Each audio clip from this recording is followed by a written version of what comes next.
please take their seats? Councillor Lunn, could you please take your seat? Thank you. Welcome to the Reverend Alofalale, from Associate Minister from the First Church of Otago, who will open the meeting with a prayer. Kia ora. Ata Marie, talo falava. Greetings to you all. Thank you for the opportunity to be here today to open your meeting with a prayer. To tell the truth, I didn't know the council opened meetings with a prayer, so I'm pretty sure you're all aware of how a prayer goes then. And it was a blessing to see many of you around the church at Jules's funeral. I mentioned to someone that I was on holiday for a couple of weeks before and then got back, and the other two ministers went on holiday. And, oh, by the way, there's a funeral at the church on Friday. Are you available? Oh yeah, I'm available. He says, whose funeral? Jules Raddick. Okay, yeah. But thankfully, with Pam's support and the love of the family, we were able to put a service together that would honour and pay tribute to Jules. So thank you, those of you around the room. I even got a Facebook request from one of you after that, so I must be doing well. So today, as I was reflecting on what to share with you all, I thought of a verse from the Gospel of Luke that says, "To whom much is given, much more is required." And it talks about leadership and those who have talents and gifts and perhaps are called upon to use those talents and gifts and how they use them. And I know that being a counsellor or being around this table is a very, people might see it as a glamorous job. Oh, I hear a few, not really. But it's also one that comes with a lot of costs. Costs of your time, time with family, time for yourself. And so just at this time, I want to encourage you all that as you sit around this table, that you remember why it was that you first wanted to be a counsellor. When I was looking for a job many years ago, straight out of high school, I always wanted to be a teacher, actually. And when I was looking at becoming a teacher, one of the counsellors said, there's teaching, ministry, church ministry and police force. Those three jobs are all sort of interlinked. So you could either be a teacher, a minister, or a policeman. They have jobs where people serve others. So people usually go into those careers because they want to serve others. Unfortunately, counsellor wasn't on the list of those three, just those three. And yet I feel as though in this day and age, that's exactly what you've all been called to do as well, is to serve others. And the costs that come with it, many of you can't walk around the streets without someone saying, oh, that's so-and-so, that's so-and-so. Probably can't have a holiday without the phone ringing with something happening. But those costs are very much unseen to others and yet very real. So as you sit around this table and take on that mantle and that responsibility, those words, "to whom much is given, much more is required," becomes one that can echo in your minds when you're doing your work. In saying that, let's open this meeting with a prayer. Let's pray. E te atua, loving God, God of all spaces, of all places, we gather in this room today to seek wisdom, patience, grace, as we discuss many issues. The issues are words on paper, but become reality when they are acted upon. So we pray, Lord, that as we gather here today, that your peace will surround everyone here. Peace of conviction, and of knowing that they have done well and done right. Can sometimes be a hard journey to walk, Lord, but knowing that you walk alongside them reassures us. We pray, Lord, that your peace will surround each and every one in this room, and that peace may extend far beyond here when they leave. In your name we pray. Amen. Kia ora, thank you so much.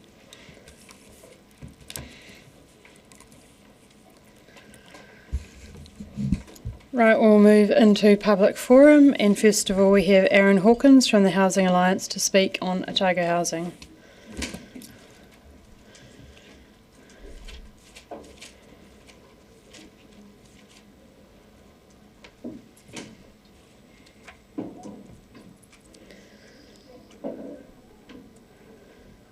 Kia ora, Aaron. I assume you know how to use the microphone and your allotted time slots and questions. Oh, we know what we say about assumptions, but tēnā koe, your worship, tēnā tātou katoa. Thanks for the opportunity to speak to you today, and somewhat uncommonly for this time slot, really, I, on behalf of the Otago Housing Alliance, am just here to say thank you for the Council's ongoing support for our efforts to improve the quality of Dunedin's housing stock. We agree with your comments, Your Worship, in the newspaper over the weekend that as a city we have a lack of quality housing and a surplus of old housing stock. When the structural issues are so vast, much of it beyond the control of anyone in this room, it can be easy to lose hope in that situation. But this year, thanks to the support of the Dunedin City Council, 105 Dunedin households have been able to access insulation in their home through ECA's Warmer Kiwi Home Scheme. 105 households who will reap the financial and health benefits of a warmer home. Currently, we have a service level agreement with the DCC that allows us to expand the reach of the Warmer Kiwi Homes program and to help people navigate what can be a challenging and changeable system. With a $65,000 budget, we're tasked with a goal of 80 homes. This year we managed to stretch that across 105, and we were done by December. So there's no shortage of demand out there in our community. That's a significant increase from the year prior, where we helped insulate 82 homes by the end of March. Fortunately, we can continue doing that even though we've expended the money that's been made available to us by the DCC, thanks to funding from the Otago Community Trust, which also extends to supporting the installation of clean heating devices in Dunedin, which isn't covered by the funding we get from the DCC. $316,000 we've been given over a 12-month period from the OCT to do that work. From April to December of 2025, this funding insulated a further 264 homes in Dunedin and helped heat another 137, which is roughly 75% of the total funding that we have spent. So Dunedin's certainly getting its lion's share. From a public investment point of view, we know it's good value for money. For every dollar that we spend on insulation, it returns $4 in public good, whether that's through reducing the burden on the public health system or loss of productivity through people taking sick leave and so on. It is, as they say, a good bang for buck. Back in 2015, the DCC provided operational support to the Cosy Homes Trust as a grant, and it was paid for out of a combination of general rates and the Consumer Electricity Fund, on the premise that we could reduce demand for that service by improving housing performance. And for those of you who aren't historians, the Consumer Electricity Fund itself, a legacy of the forced sale of the Waipori generation asset in the 1990s. But we would argue that eventually, to achieve the housing outcomes that the city wants and that our community deserves, we need to think about it from more of a systems change point of view, which is why Cosy Homes now is effectively a project that sits under the Otago Housing Alliance, a collective impact network looking to work together on achieving better housing outcomes across the region. And we would welcome the opportunity to work with the city on how we might shift the dial on housing and what is needed to support that work. But in the meantime, within the system that we have, we look forward to continuing this important work to chip away at the very real problem of the quality of our housing stock in Ōtepoti Dunedin. Kia ora. Questions? I have Councillor Walker. Thank you, and thank you for coming in, Mr Hawkins, and thanks for the work going on at the Otago Housing Alliance, in particular the Warmer Kiwi Homes programme. Simple question from me. You talked about shifting the dial. What else could we do to help shift the dial, I guess, from a council perspective? Yeah, thank you, Councillor. Back when this work kicked off, I want to say 10, 12 years ago, Presbyterian Support and others had commissioned some work, and they estimated that roughly 18,000 homes in Dunedin fit under what they would define as old, cold and drafty. That's quite a lot. So, we are happy to do the work that we are doing and to make that stretch as far as we can, but at 100 a year, and trying to address 18,000 homes, even if all of our new builds are built to a high enough standard, that's decades away. So we need to do more. There's certainly things that council can do in an advocacy point of view. For example, the Warmer Kiwi Homes scheme is currently unavailable to properties that are tenanted, only available to owner-occupied housing, which we believe is a false distinction. Doesn't make any difference to the people living in it who owns it and the health and well-being of those people. Certainly improvements to be made in the building system, and certainly more that could be done in the monitoring, enforcement and compliance of healthy home standards and rentals. Council could look to reinstate its voluntary targeted rate scheme, which ran for a number of years and supported things like insulation and heating. That could easily expand to cover things like hot water heat pumps or solar installation, or the kinds of things that also help reduce energy poverty and hardship in our community. And then, of course, you've got a range of options available to you from a new build point of view around how you incentivise things, although I understand that is probably covered by the scope of the grants review. And looking at the public gallery, there's probably more than enough people coming to talk to you about the grants review today, so I won't dwell on that. But those are some things that council could do to be more actively involved in the systems change part of the work. Thank you. Councillor Treadwell, Gary and Owen. Councillor Treadwell. Tēnā koe, Your Worship, and tēnā koe, Mr Hawkins.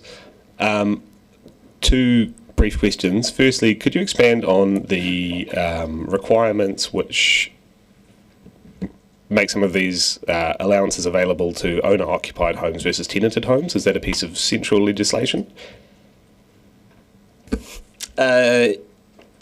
Essentially, yes. So they are criteria that are set by ECA. So the program provides access to insulation and clean heating devices for qualifying households.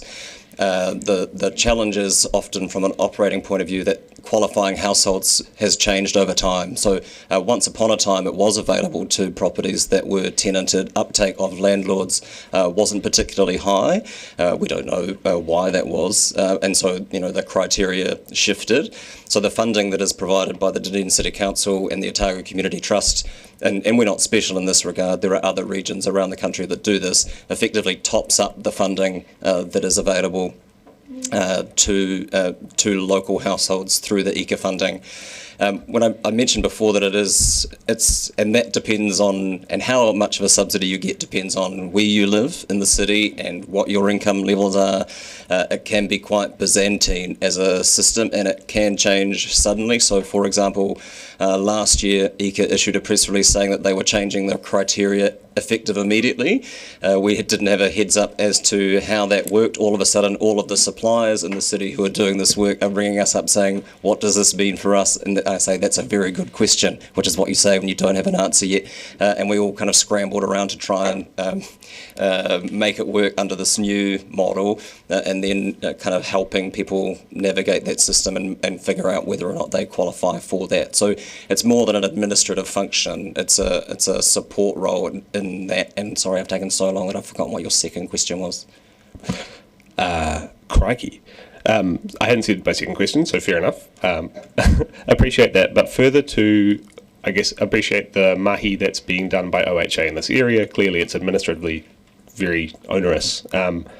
Is OHA, does that run on volunteer mahi or sort of a balance? So I'm conscious of time. We are a small you. backbone organisation that supports a wider network. So we're 0.9 FTE and a volunteer board, and running on wherever we can find money, but contracts like the service level agreement we have with the DCC or funding through OCT, but actively looking for ways that aren't quite so project based to try and sustain the higher level work that we need to do. Ka mihi, thanks. Thank you, Mr. Hawkins. We're out of time. Sorry for the other questioners. I would now like to welcome Jerome Cousins and Andrea Liberatore from the New Zealand International Science Festival to speak on council grants.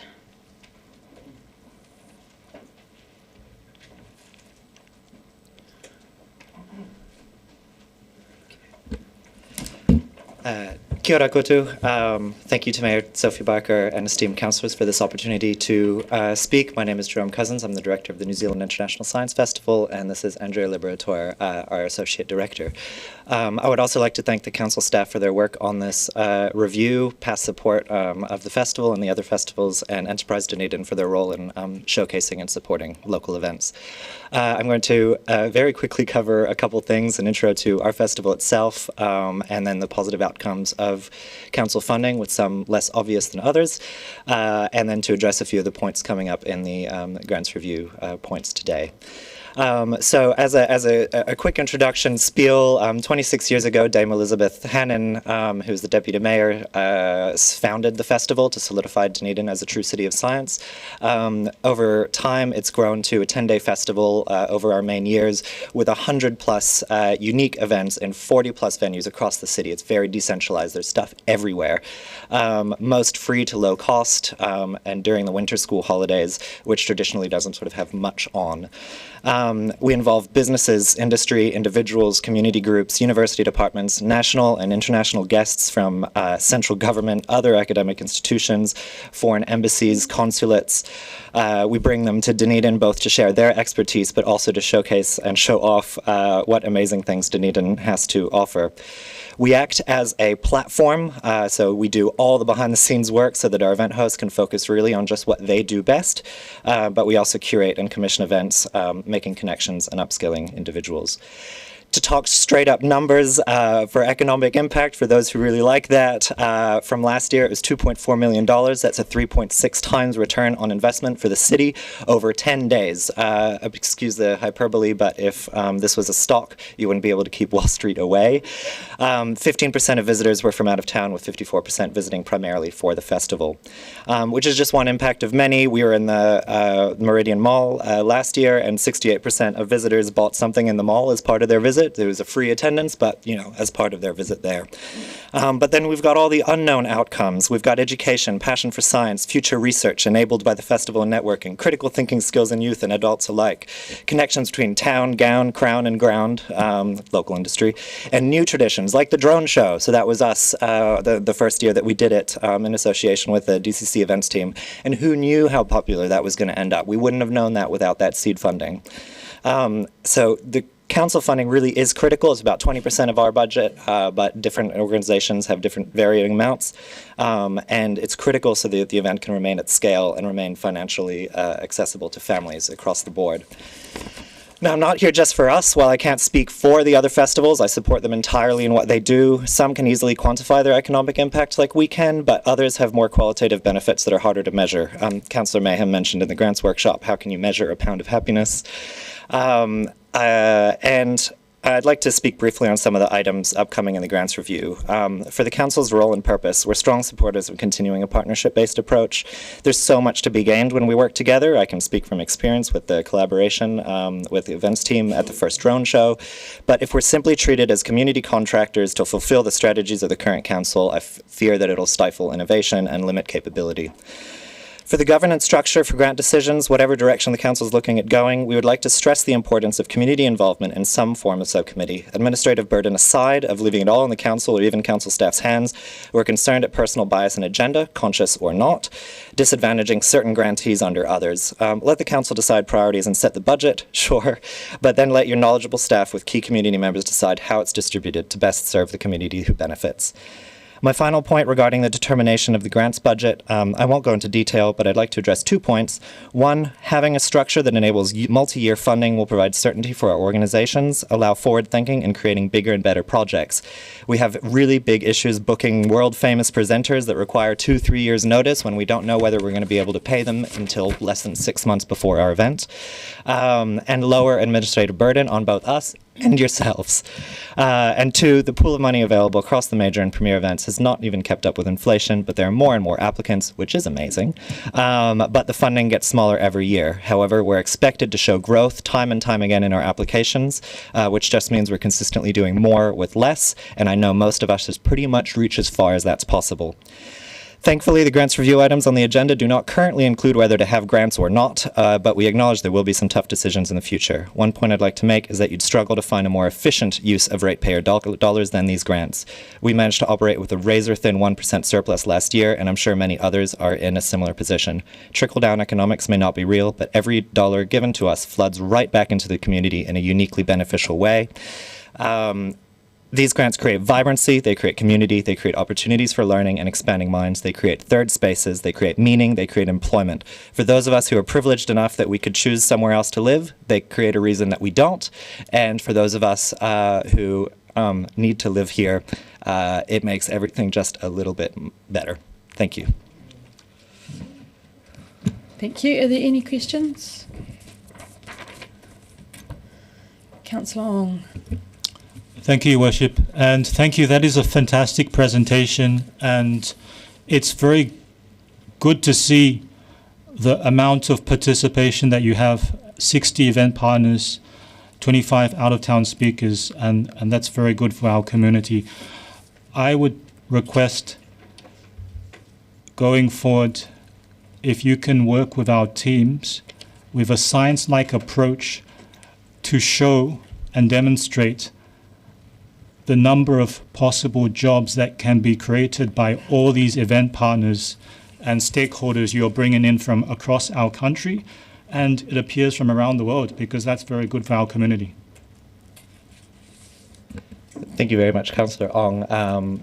Yes, that is definitely a metric that we like to follow. It's very rarely available in reporting directly after the festival because those things take time, but we do monitor when people come back afterwards a couple of years later to do projects.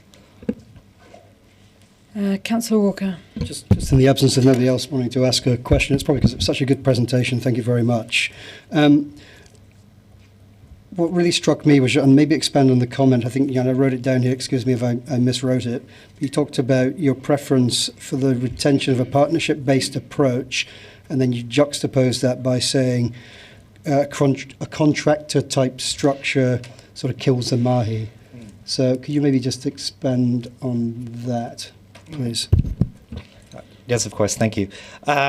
So I think the worry and the point that I'm making in there is that if it is purely sort of the governance of we want community groups to do these 5 things, let's go out, let's see who can do those 5 things that are the priorities of council, and then that is the restriction, that we won't be able to continue doing what we do best, if that makes sense. It does. And I also wrote down here 2 key points. You're obviously a big fan, like many probably behind me. I can't even see who's behind me. Multi-year funding, and of course the obvious thing of inflation-proofing that pool. Yeah. Yes, definitely. Just want to follow up with a question around the pool money not kept up for the events fund. Do you know when the fund was last increased? I don't have that information in front of me. Okay. Thank you for that. Is there any other questions? Anyway, excellent. Thank you for your presentation and for your patience.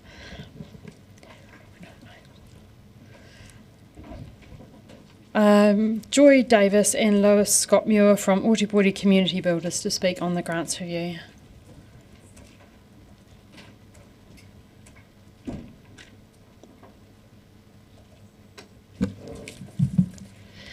Mayor Sophie, City Councillors, good morning. Thank you for this opportunity to speak to you again today. We represent Ōtepoti Community Builders, a volunteer-run network of organisations, groups and people from across the community sector. We support grassroots community-led development in the city, elevate community voices and leadership, and share knowledge of best practice. You may have read our publications, Funding for Change in Ōtepoti and Being the Change, Funding and Equity. Whilst today's grants review paper covers a number of options, we are here to speak in support of reinstating the Grants Funding Subcommittee. We're pleased to see some progress being made on the grants review. However, the time this is taking continues to make it difficult for community groups to plan or operate with any certainty in this environment, and the wider impacts are being felt. Lack of community representation in the community grants decision-making process denies genuine engagement from mana whenua and all of our communities, including those from the arts sector.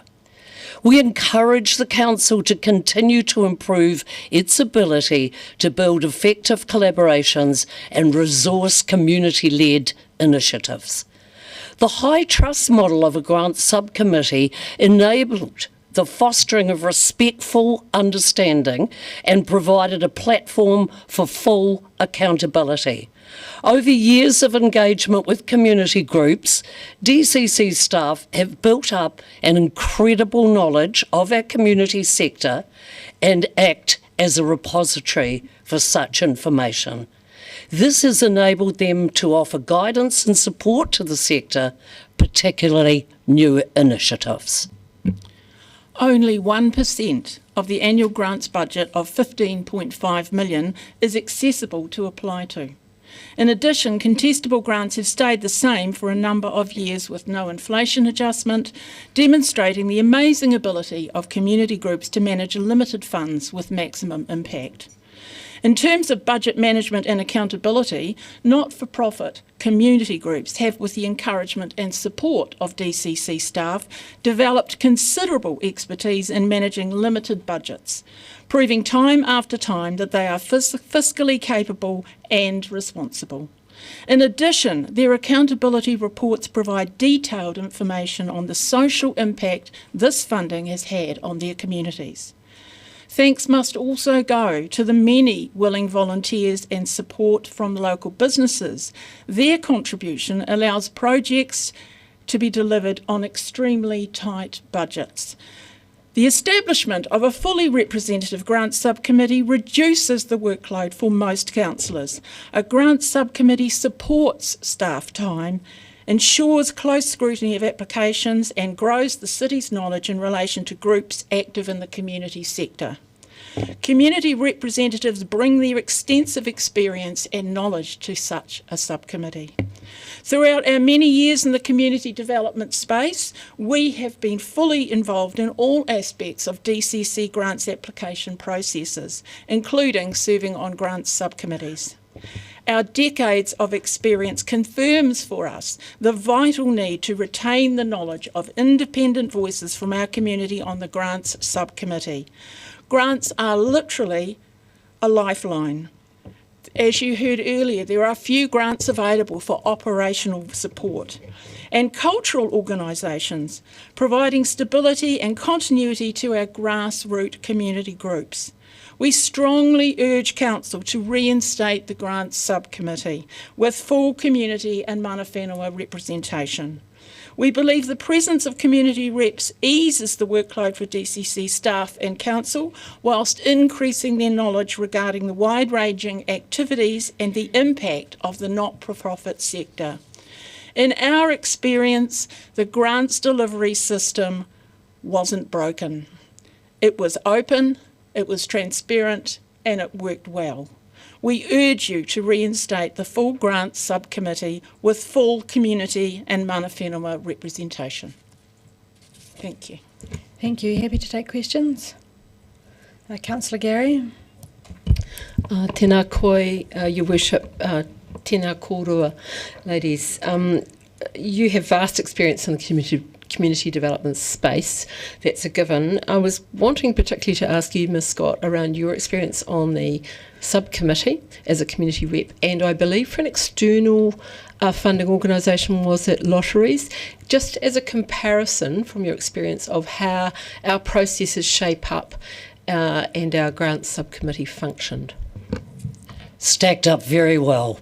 It was, we got to, had plenty of reading material. It was an easy process, and also, it was debated. The community representatives knew a lot of these groups, mixing with them monthly at big gatherings and network meetings. So we knew a lot of what was going on. But the process here was excellent. It compared brilliantly with the DIA process as well. It's respectful of applicants. The DCC reps that met with us were helpful. They guided us through the process. They answered questions. They were accessible. And of course, we're accounting for it. But, you don't get the loot without saying, this is what we did with it. And, the forms were better, I've got to say it, than most other funding organisations that I've worked with. Clear, clean, easy to manage. And if there was anything that was required, we knew we'd get a response. It's a brilliant system. It ain't broke. It truly isn't. So, you chaired one, and previous speaker chaired, and councillors were present with those community reps. Hugely important. I've got Councillors Treadwell, Walker and Ong. Tēnā koe, Your Worship, and tēnā kōrua. Question for Ms Davis. It might just be a question of clarification. Did you say 1.5% of the total funding are accessible for application? And if that's the case, do you mean accessible whatsoever or accessible? 1% is what the figure I received, and that's in relation to other things that are on service grants, contracts, the museum. So there's only 1% of it that's available for contestable funding. Thank you for clarifying. Ka mihi, thanks. Councillor Walker. Yeah, thank you. And thank you, Ms Scott, Ms Davis, for your presentation and your mahi over the years. And my question is premised on you having read the papers we have today. So I've got a question around, we've got to make 6 decisions, and the 5th decision relates to what you've talked about, which is the government's decision-making. There's 4 options. I'll assume from your presentation you're not keen on 2 or 4.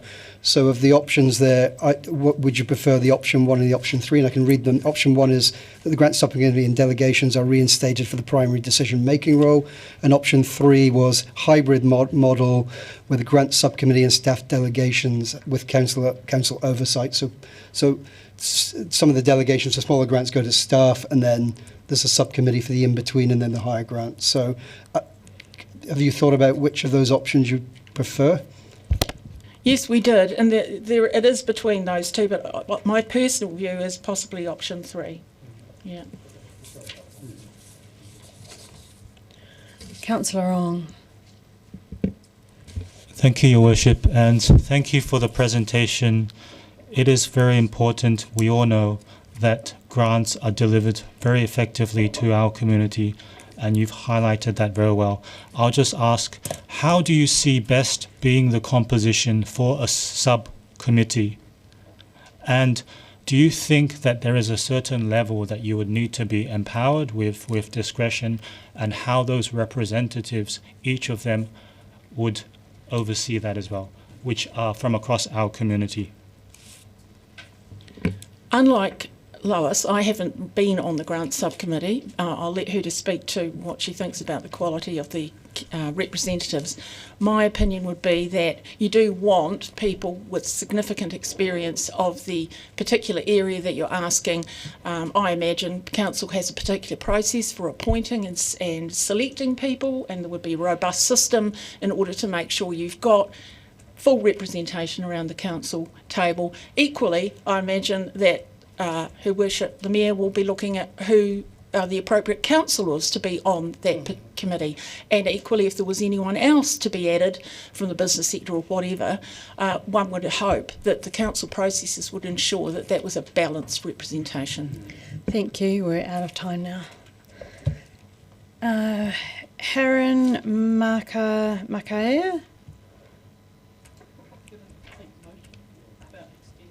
Oh, I was going to do it if the person was here or not, because I don't need to. Oh, yes. Okay. Thank you. I will resolve to extend the public forum beyond 30 minutes. Seconded by Deputy Mayor Lucas. All those in favour? Anyone against? That is carried. Heron, is it Heron or Hannon?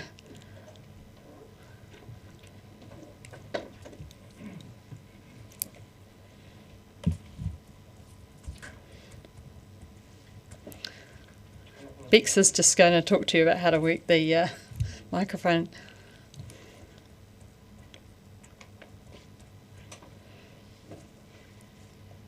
Questions? Your mic will turn off. You'll need to turn it back on to answer. Okay. If you need it. I caught all of that. Kalopalahi atu. My name's Haran Makaya. I've lived in the city now for about 15 years. I came from Auckland to read law at Otago University and also do a Bachelor of Arts majoring in Māori Studies. I'd like to take this opportunity to thank all the council members for the hard work that you do and the brilliant work that you do for the city, and to acknowledge and congratulate you, Mayor Barker, on your election.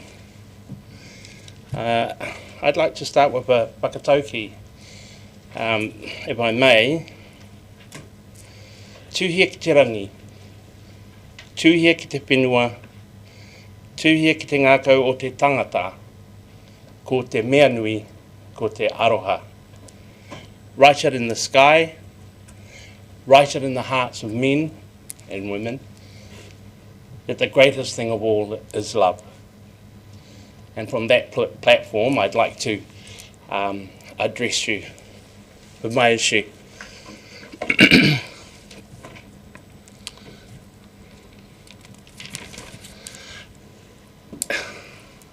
My question is, Mayor Barker, was to you specifically and to your office.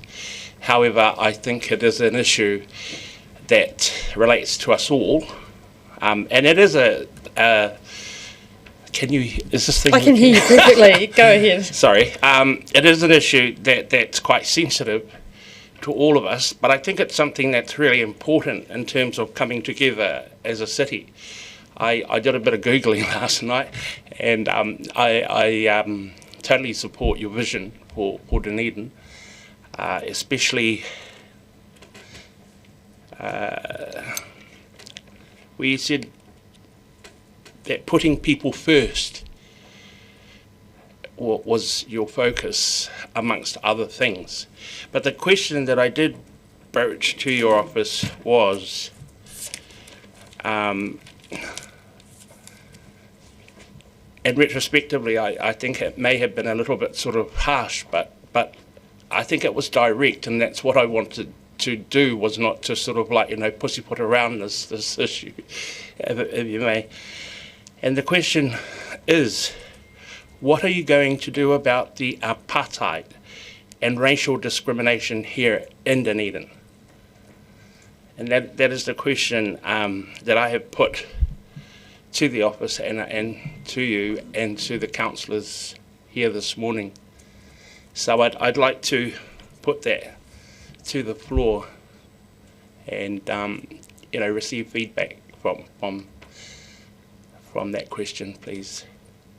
The public forum is for you to present for 5 minutes, and then the councillors ask questions of you. Yes. Yeah, so I'm afraid that you can pose a question to us, but in the public forum it's not really the place for us to answer. However, in our questions we can try and answer some. Sure. Some, yeah. Yes. So you've still got a minute and a half left if you wish to continue speaking. Yeah, sure. Thank you. I read through the part of your address of addressing discrimination, or specific 2026 policies to combat racism are still in development. It stated that you have expressed a goal of creating an inclusive and accessible city and a council that works for everyone. So really I wanted to just sort of put that to council and to yourself, Madam Mayor, and to start this dialogue, and because I think it's really important in terms of bringing people together. And as you put it, you want Dunedin to be the best city in New Zealand to live in, which I think is pretty much what we all do as Dunedinites. Yes, so I guess that was really what I wanted to do, was just to highlight my sort of experience of that unfortunate, existence of still, and I think it's a bit late in the day, to sort of still be experiencing that sort of, discrimination, and it needs to be nipped in the bud, and it needs to be addressed, and there needs to be policies in place and procedures to protect the minority groups here, if you like. So that pretty much sort of covers it. It was just to bring it to the light and make it. Thank you. I have a question from Councillor Gary for you. Tēnā koe, and thank you so much for coming in and making a presentation. I want to say how deeply sad I feel that you have experienced discrimination and that you have to do this to bring it to us. And I like to describe the experience of people in our city as the warm embrace of Ōtepoti, but I know it isn't always the case. So my question is actually for Her Worship, and she'll know what I'm referring to. We have the possibility as a council of having some cultural training through Worldwide Mosaics, and I just wonder if we have any idea of when that might be scheduled for Your Worship, given this presentation and how important this is. We had that discussion yesterday, and I indicated that there would be budget available from July. Thank you. Councillor Lafiso. Tēnā koe, Your Worship. Tēnā koe, Mr. Makaea. Whakaue. Malo whaafetai, Yorana. Thank you so much for coming and presenting your challenge, your wero, to the Mayor and councillors. You and I have talked, and just in terms of your own lived experience in Auckland and here in Ōtepoti and that of your family, can you please explain what you mean from your lived experience of apartheid? Because most of us in this room probably have no idea of what your lived realities are.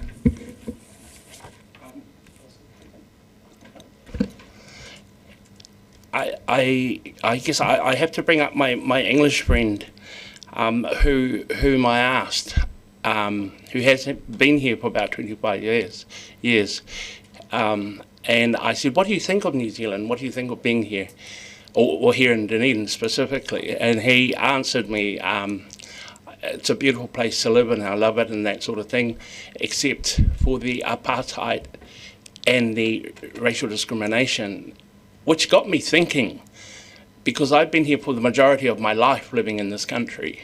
My parents brought me here when I was 5 years old from Niue, and I'm 59 now, and I'll be 60 this year. Heaven forbid. Old fellas, yes. And so it's been an experiential, not a very good one, from a very early age. Going to Auckland Hospital, and looking at the way that the people that didn't look like me nor my mother, and how they spoke and treated my mother. And I thought it was appalling at the time, but you can't describe what these feelings and emotions are. And I guess had we stayed anywhere, it may have been very different, a very different experience. But yes, it's not a very nice thing to experience at all.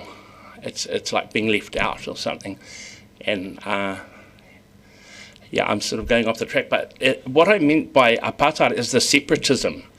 That there's a place for white people and there's a place for black people, and it's very subtle, but I see it, and a lot of it has to do with economy, I guess. What is accessible, and what is not accessible to a certain population of people, and I don't think that should be the case at all.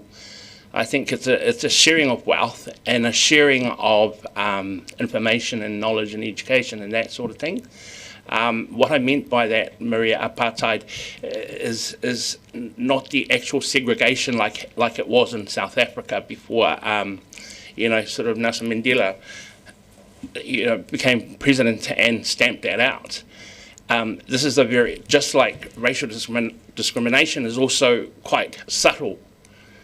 It's not something that's sort of, vibrantly in your face a lot of the time. It's something that you experience as someone who is different in appearance to those who are in positions of power and that sort of thing. It's an inequality that I've experienced in a somewhat egalitarian society. Yes, just to explain myself, that it's not an apartheid system as it was in South Africa, just for an example, but it is a very subtle sort of separatism of the haves and the have-nots, if you like, if that explains anything. Yeah. So, I think wealth should be shared, but this is my own personal view. And how we do that, I don't know, but I don't want to get off the subject of what I've put to you, Mia Barker. We need to do, I guess if I turn that question around, we need to do something about it. It cannot be ignored any further, as far as I'm concerned. I have children who are grown adults now and have children of their own. They don't live in this beautiful city, unfortunately. They refuse to come here because of the lack of diversity here and what they've seen in terms of racism. And my daughters refuse to come here. And my son lives in Australia. But it's sad that, that they should feel that way. Thank you very much. We're out of time and your insights were very valued. Thank you for the extra time. I hope that we can continue the conversation, and I certainly would love to do that, and I'm sorry for how our city has made you feel and your family, and thank you so much. Improve that. Yeah. Thank you. Yeah, thank you.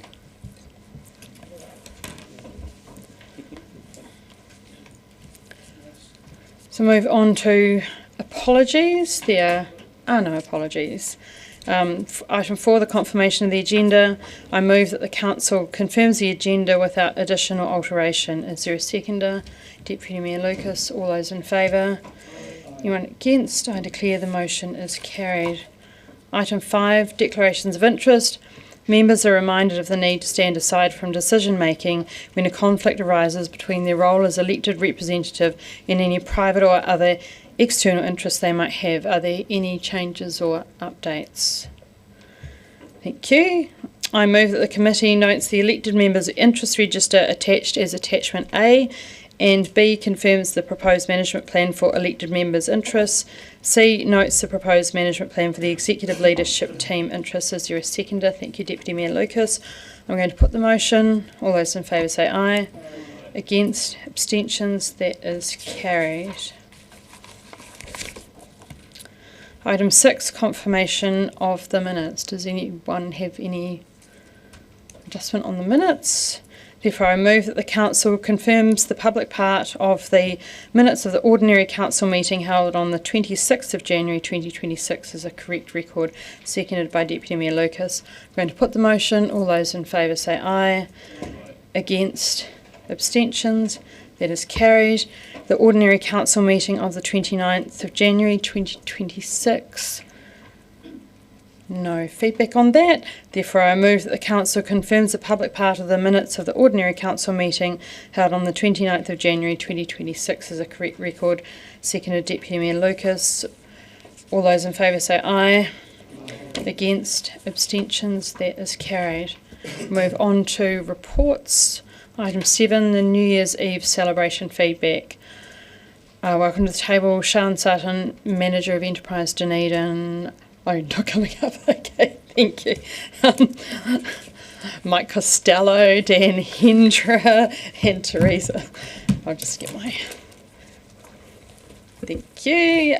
Do you have any opening remarks? Thank you, Mayor Sophie. Thank you, councillors. I'll just give a little bit of short context about the paper in front of you. So the events team deliver and produce a number of events for the city. They also support the wider events of the city, everything from our International Science Festival up to the FIFA World Cup, so civic up to mega events. So these are all managed in with our festival events plan, which was adopted last year, and under that we have guidance. They split all the events up into according to the demographic, the people who are attracted to these events and who come to the events, and also to the benefits. So when we look at New Year's Eve, we're predominantly looking at locals. We want some visitors to the city, but we put this on for locals.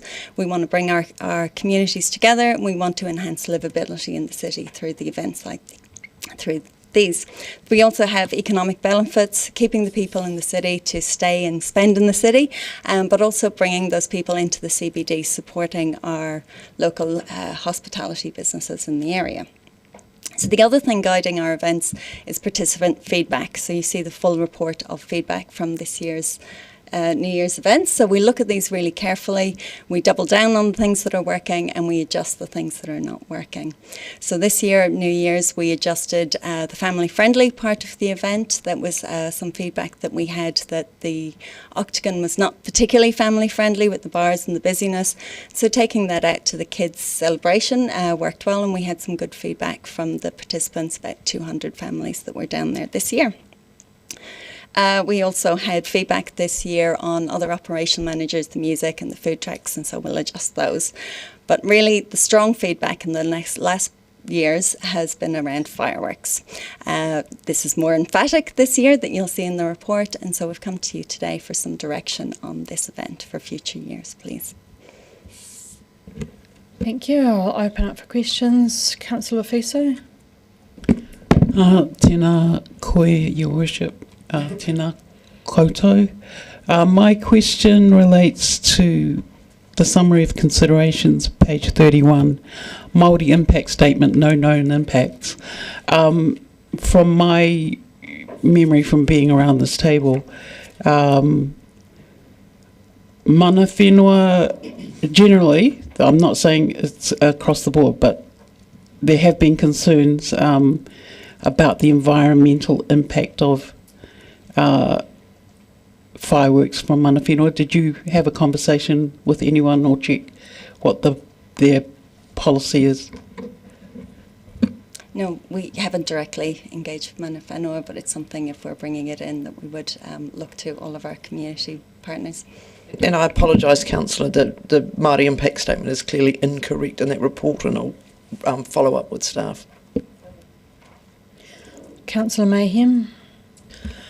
Thank you very much. And just reading some of the commentary, there was suggestions that the Octagon is too small of a space to really spread out and enjoy as a family, based on the very positive feedback we had about the Waitangi Day celebrations at the Botanical Gardens. I wondered if we'd explored another area, not the harbour front, because I feel that's congested as well, the Oval or somewhere central city where large gatherings could happen? Have we looked at alternatives to the Octagon, or is it based around retailers and things also? Thank you, Councillor. To date, we have not looked at alternative locations to host the New Year's Eve event. My understanding it is part of the reasoning is to support the hospitality sector around the Octagon, but that's ultimately your guys' decision. Thank you. Sorry, Councillor Walker. Yeah, thanks. I've got a number of questions. I'll just start with a few and they'll probably circle back to me. Reading, and thanks for the report, by the way. It's interesting reading. It's the agony and the ecstasy. A lot of the feedback sadly critiqued some of the music. So a couple of questions around that. Was there, when you did the survey, was there a breakdown, not of demographic, but of the age of respondents feeding back? No, we keep the surveys quite short. The more questions you put in, the less information you get back. So one of the things we tried to do, we're looking at the live music in Dunedin, and so giving a platform for some new upcoming bands. But we taking on board the feedback. It's not the place for it. We'll look for another venue. Not to mention that 16-year-olds are very unlikely to do a survey. So further to that question, you said in your intro it's an attempt to attract locals, and nobody disagrees with that. So therefore, was the choice of bands a good and clever attempt to try and attract, particularly that sort of older teenage demographic to the Octagon event? Yes, that's you bring in the teenagers, you bring the families in, and you're supporting the new Dunedin sound coming through. Great, and I'll come back to it later, but I've had some great feedback on the bands. So shifting to the fireworksy debate, which I'm sure will be front and centre, in the option 1, disadvantages, and correct me if I'm wrong here, because these are in my notes, it just says fireworks have known risks that must be managed in conjunction with relevant contractors. Is there any reason why in those disadvantages you didn't include things that contractors can't control? So things like the horror show for animals, both domestic and wild, releasing toxic stuff into the atmosphere, noise pollution that obviously is detrimental for people with PTSD, vulnerabilities, older people, etc. Was there just any reason why that wasn't included in? And I could go on and list the disadvantages. Yeah, I think some of those known ones, and they include the ones that were discussed at Council. Last time we discussed that, so that's something that we can look at around communication, around the choice of things that are used. So there are mitigations that we can ask the experts about on those ones, and also talk to our community about. Councillor Gary, then Councillor Ong. Thank you, Your Worship. Tēnā koutou. First, accolades to the team. George Street Market, what a success was that. So great job. And I know that you did things differently, and we have to try things last New Year's Eve. So good on you for that, as we asked you to do. I'm interested in the branding that we have around being the wildlife capital of New Zealand. How does, and we all love fireworks, I think that's a given, but the problem is that we've moved on, best practice has moved on, and perhaps the community hasn't quite.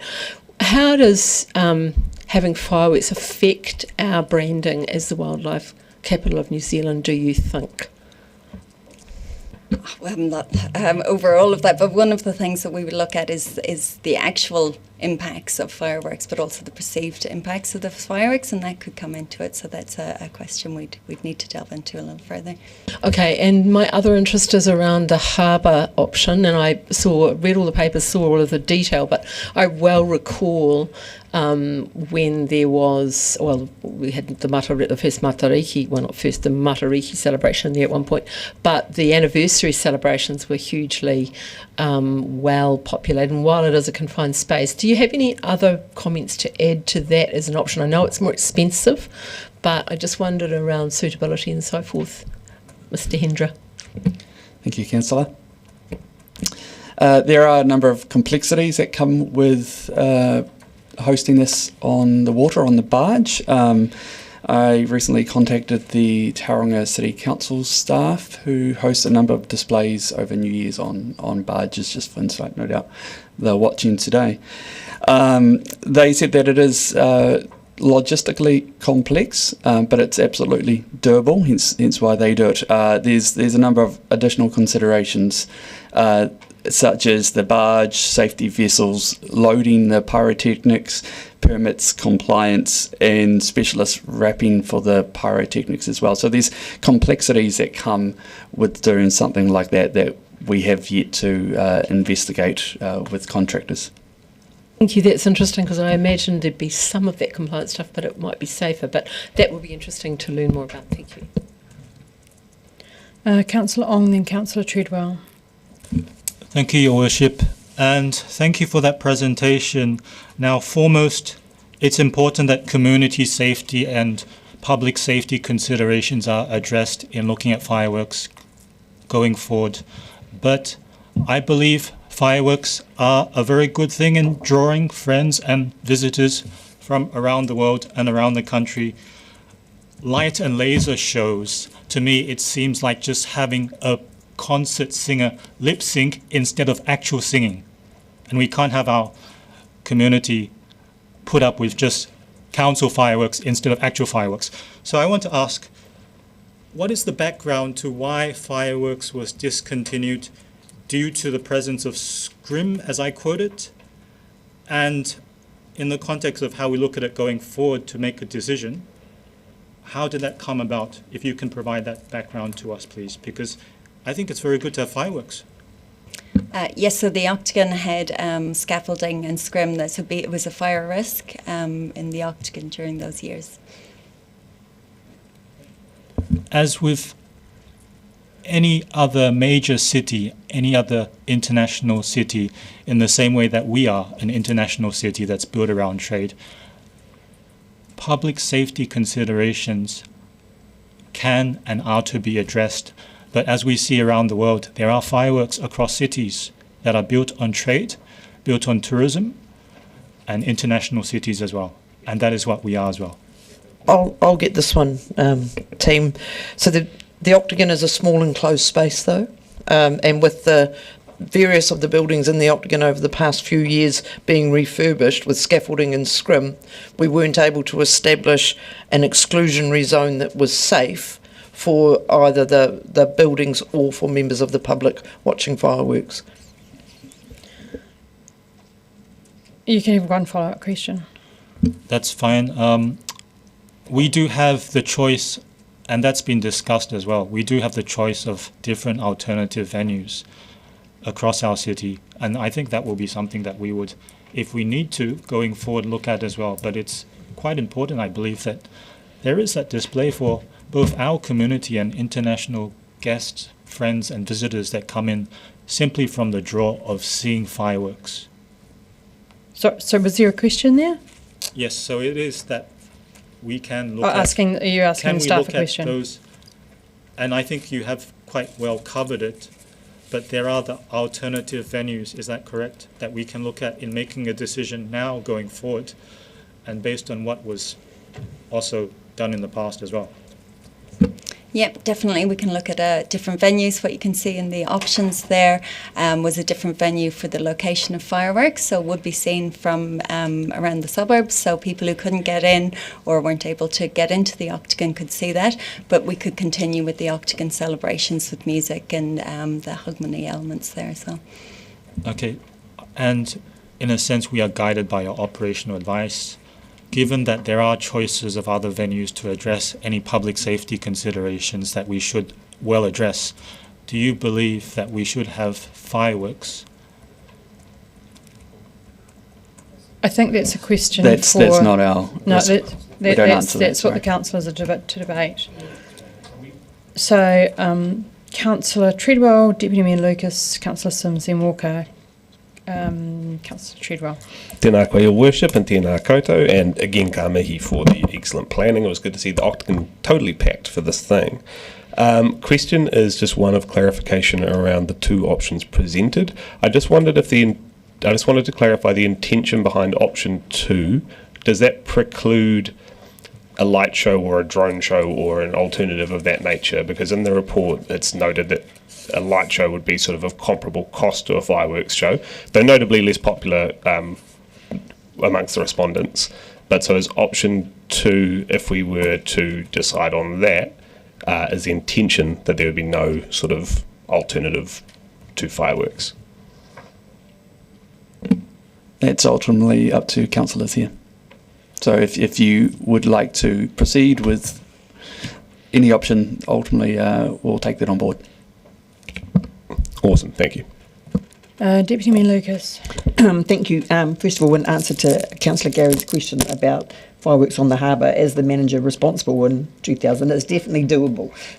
I remember it very clearly. It was a very long night, and then racing home to make sure that Y2K didn't actually happen. Just following up from Councillor Walker's comment about the bands and reading the survey comments, I've read every single comment. So when you debrief with the bands and the organisers of the music, what was their feedback about the bands and the appropriateness of the music? We actually have that debrief next week. As you could imagine, it's been a busy 6 to 8 weeks at the moment. Okay, thank you. And it's really following on from Councillor Treble's question, I was really surprised at only having 2 options in the report because, as I said, I've read every single survey question, and to have option 2 as status quo to continue with what there was, and there clearly was a huge dissatisfaction. You haven't looked at any other alternative, because I think the public very clearly were not satisfied with status quo. So I'm really surprised that you haven't come to council with other options. So I guess we've looked at the light shows and the projection shows and things like that, and part of what we do is looking to see what other cities do that has an impact, and that could be in it. But I guess that the question to you is fireworks or not fireworks, and then we can have a look at what are the other options that could possibly fill the gap if that's not there. So it's the first question in a series of things to look into. Councillor Sims. Thank you, Ms Sophie, and thank you, staff, for the excellent report and the honest report. The question that I want to ask is there anything precluding either, legally precluding, I suppose, or ethically precluding other participants coming into the mix? And noting your comments, and I think it's probably obvious to all that the cost of mounting a display from a barge would be more expensive, but is there any reason that we would say preclude approaching Port Otago for that to be the Port Otago barge and for them to contribute to the event, or other corporates or other? No.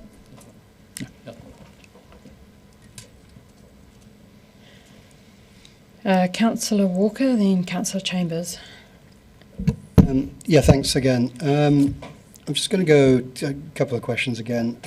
Back to, it's on page 29.13, I think it says, with visibility from the Octagon and many residents' homes, citywide experience would encourage more people to remain in Dunedin rather than travelling to see fireworks at other locations. And I think you put in Wanaka, Catlands, Timaru, etc. My question is there any hard evidence that the fireworks themselves are the motive? And I ask that because I go to Marlborough Sounds every year and there's fireworks, but I don't go to Marlborough Sounds because of the fireworks. And it's probably a hard question to answer, right? That is a very difficult question to answer. We don't have hard evidence on that. And on page 29, the option advantages, attraction of out-of-town visitors providing, and you use the words high quality fireworks displayed, combined with Octagon activation. Actually, I had no problem with that, to be honest, despite what people think about me and fireworks. But am I right in thinking that high quality ultimately means a high budget or higher budget? And going back to the Deputy Mayor's point, we can have a barge, of course, but as long as we're prepared as a council to tell the ratepayers that's the cost that we're prepared to bear. So there is no limit to what we can do, eh? I mean, I've been to fireworks in New Orleans, and boy, that's high quality. But it costs about $10 million. Sorry. That's ultimately a councillor's decision. And yes, you're correct. We can do 3 minutes, you can do 23 minutes. Councillor Chambers and Councillor Ong. Thank you. Yeah, I must admit, I didn't know we had a Robin Hood Park in Dunedin. It makes one think of a forest, doesn't it, and trees. And there are lots of trees around it, I noticed on the map. So has there ever been a firework displayed in Robin Hood Park in the past? Not that I'm aware of. Councillor Ong. Did you have a follow-up question, Councillor Chambers? No. Councillor Ong. Thank you, Your Worship. I will ask, firstly, do you think that there is an optimal length of time for the fireworks versus the cost? Because in a sense, we are getting a great amount of branding, possibly from the media coverage and social media coverage of the fireworks that will be displayed, and it doesn't necessarily need to go on for an extended period of time. If there's a shorter period of time, and with social media being of much shorter clip lengths, it's a great way to promote and get the branding for our city more cost effectively. The second question is, can you look at corporate sponsorship opportunities for subsidizing the cost to our ratepayers of the fireworks display? And if we are going to approve this, would that be something that you can do? Because you know what, it's going to be televised, it's going to be across media, and it is a good thing to say, hey, this is supported by so-and-so in subsidizing the cost to our ratepayers for that. Thank you, Councillor. I have no personal preference for length of fireworks. However, I have spoken multiple times to different contractors in this field, and they say 7 to 8 minutes tends to be an optimum time. It's not too short, and longer than that, it gets to be a little bit same. In regards to your other question, yes, we could look at sponsorship opportunities there. Councillor Walker, Lofiso and Gary. Councillor Walker. Sorry, just cut me off if these questions are inappropriate. Is it a fair assumption, Mr. Hendra, you perhaps answer this, that if we do decide to put on fireworks and we call them medium quality, that it's pretty likely that whatever we do will be accused of being underwhelming or overwhelming or whatnot? Is that? I think your lead-in question was right. That's probably not a fair question. I think everyone knows the answer. And going back again to what the Deputy Mayor asked, there's absolutely no reason here today why we can't, talking about the status quo stuff, morph things through emotion, that we can deselect some of the things that aren't bad and maybe add in if there's a demand for fireworks. And again, the music, which I'll talk to afterwards, because I think it wasn't a bad idea. So including some of the things that did work, 'cause that's the whole point of why we do things, test them, take the good bits and then morph it into a better thing as we go, accepting that whatever we do will be critiqued. So I'll get that. I happen to know that there's a resolution that does something like that about to be circulated, councillors. I'm just sending it to you so you can put it up. Councillor Lofiso. Tēnā koe, Your Worship. Tēnā koutou anō. Thank you again. My question relates to, and I know that you're presenting feedback from 432 people who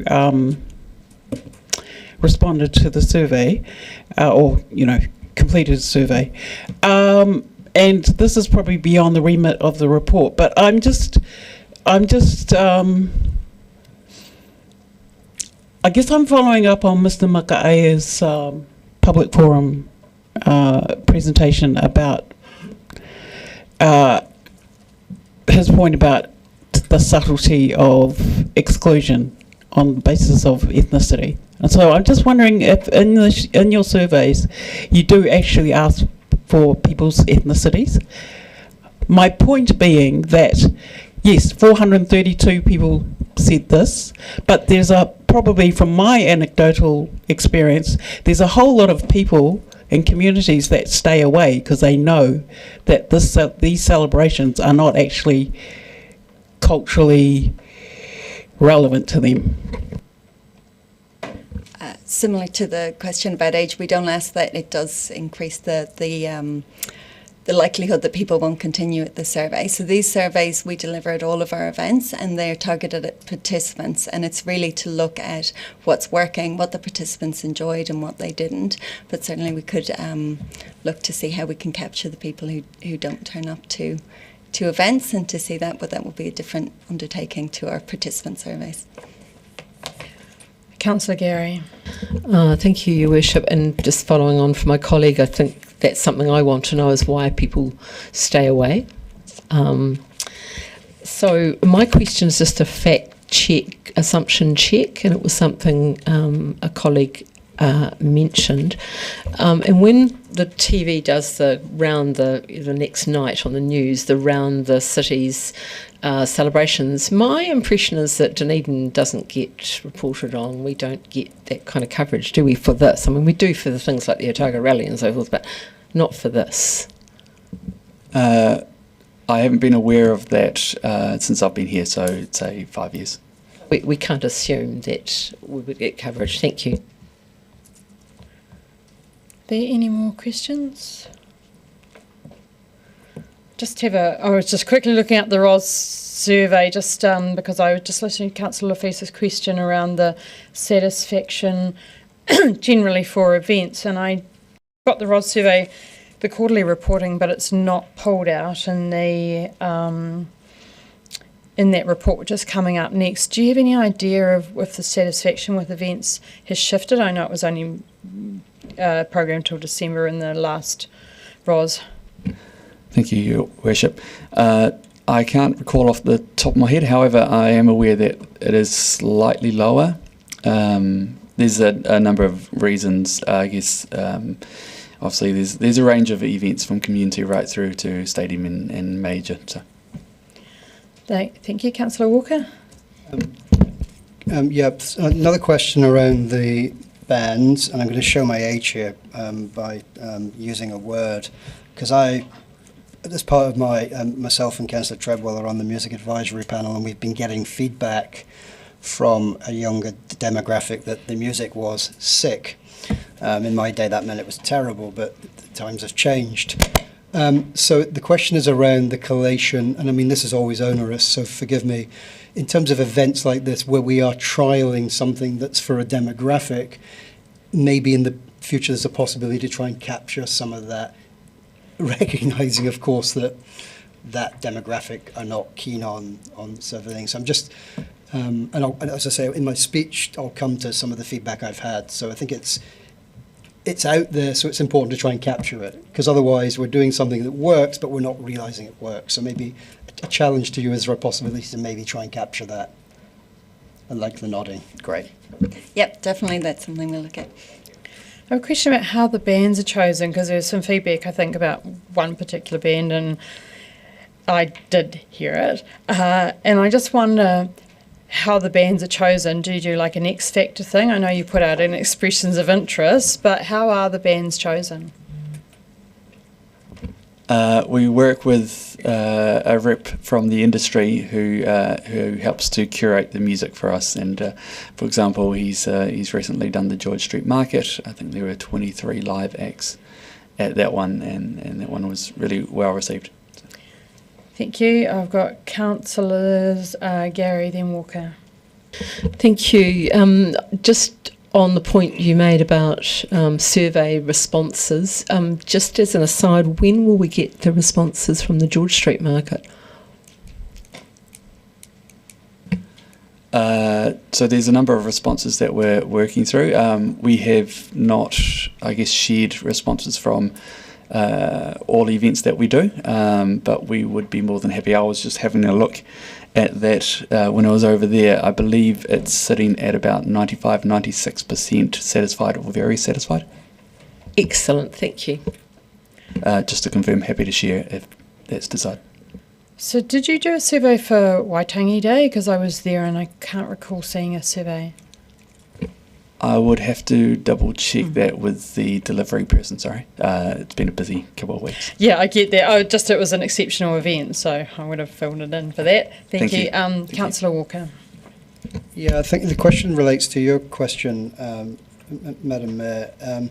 Just are the team aware that in terms of the bands that were chosen, that two of them were national finalists in the Smoke 3 Rock Quest, and one of them placed third, which is our best result this century, and that two of those bands have actually been featured, are you ready for this, in Rolling Stone magazine? Yep. Yes, so that's it. Yeah, we're delighted with it. And the Rolling Stone magazine came back through our office and getting the media through. So that was a really good profile for the city. Mandy, sorry, Councillor Mayhem.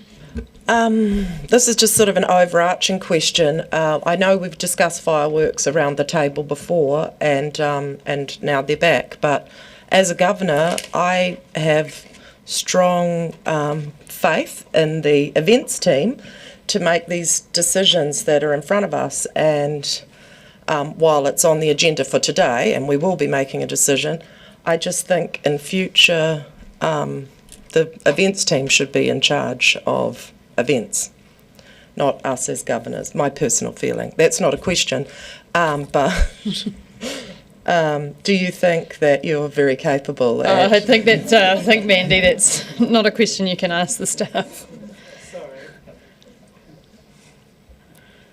Councillor Ong.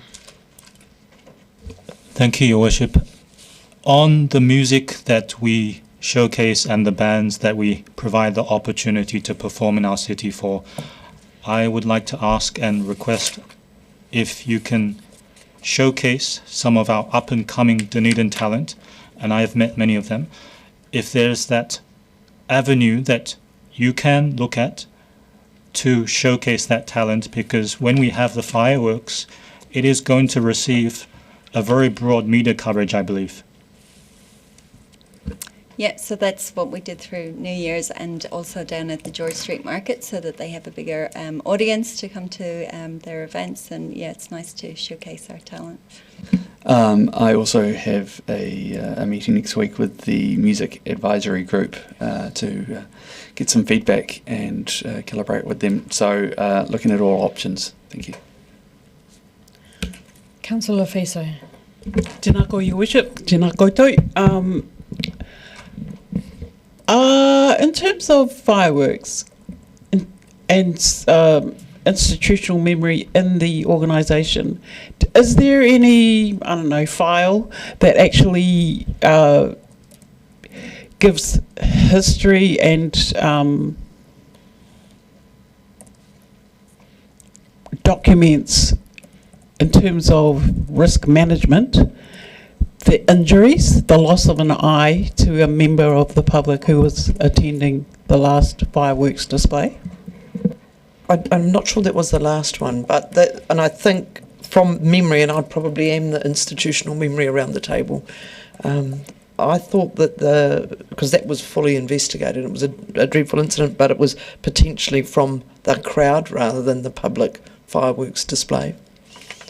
And so, but there are comprehensive risk management assessments done, and that's why, as I answered Councillor Ong earlier, one of the reasons we haven't had fireworks in the Octagon is because we can't provide a safe exclusion zone with the scrim, and then where we need to have people standing. So, in terms of going forward, I mean, people saying, "Oh, we love fireworks," or everyone loves fireworks. I mean, where do we put in the record reference to families and communities who have been affected by injuries? It's a hard question to answer, and I guess that's your role as governors is to determine where that balance sits. Councillor Lund. Just on that point, has the team looked just further to Councillor Sims's suggestion, and it was a suggestion in the feedback that the fireworks display is located in the harbour on a barge, and I've just checked, and I see that Wellington City Council, that's exactly what they do. They have their New Year's Eve fireworks display in the Frank Hitz Lagoon. So my question is, would the lagoon be, if we had our parting in the Octagon, would the fireworks on a barge in the harbour be closer and more visible than if we had it at the proposed Robin Hood Park? Thank you, Councillor. So last year, I guess for context, we also oversee the Chinese New Year event and the fireworks there.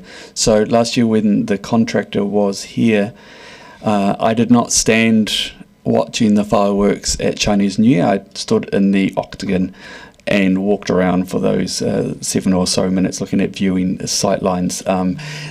the conclusion was we couldn't see any from the Octagon of the Chinese New Year location, and given that the barge is further or in the water essentially, it is unlikely that we would have viewing sightlines. The contractor on that Sunday morning, we walked around for hours and looked at maps for hours, looking at potential sightlines for Octagon participants, and the conclusion was Robin Hood Park is the recommended option from the contractor. And further to that, and building on what the Deputy Mayor said, back in the day when the barge display happened, it was fantastic, but the costs will have gone up reasonably significantly from then. And it's a very different event, so it's about finding a balance between what kind of event you want to create, because an event essentially in the Harbour Basin wouldn't support the hospitality businesses in the same way that an event more centrally does. So it's about what is it that Council is trying to deliver. Councillor Walker. Yeah, thanks. Probably a first round this table. About to agree with New Zealand First. You guys will be aware that currently New Zealand First has a bill in Parliament to ban the use of or the sale of fireworks. And I'll quote it, and this is Winston Peters: "The taxpayer should not be spending millions on something that drastically impacts pets, causes inevitable fires and causes havoc for emergency services," but they support approved public displays. So just you are aware of this bill that's currently going through Parliament. Yeah. Right, are we at an end of questions? If I'll just move to adjourn the meeting for 15 minutes until 22, seconded by Councillor Walker. All those in favour? Anyone against? That is carried.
meeting. We are ready to move into debate. A motion has been circulated. I'll just wait for it to come up.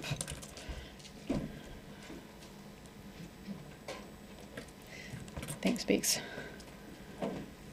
And the motion is being moved by Councillor Sims, and I will second it. Councillor Sims, do you wish to speak to the resolution? Of course you wish to speak to it. Thank you, Mayor Sophie, and thank you for seconding the motion. The results of the participant survey for the 2025-26 New Year's Eve celebrations in the Octagon must be acted upon. An appeal for feedback from my tribe and beyond drew 604 comments. The AI summary of those responses matches almost exactly the feedback received by the council. This is in stark contrast to the exceptional 95% satisfaction result achieved from last weekend's George Street Market. I've not been more proud of Dunedin than I was last Saturday since Otago won the NPC final in 1998. The New Year Eve event is perhaps more important to this community than some of us appreciate.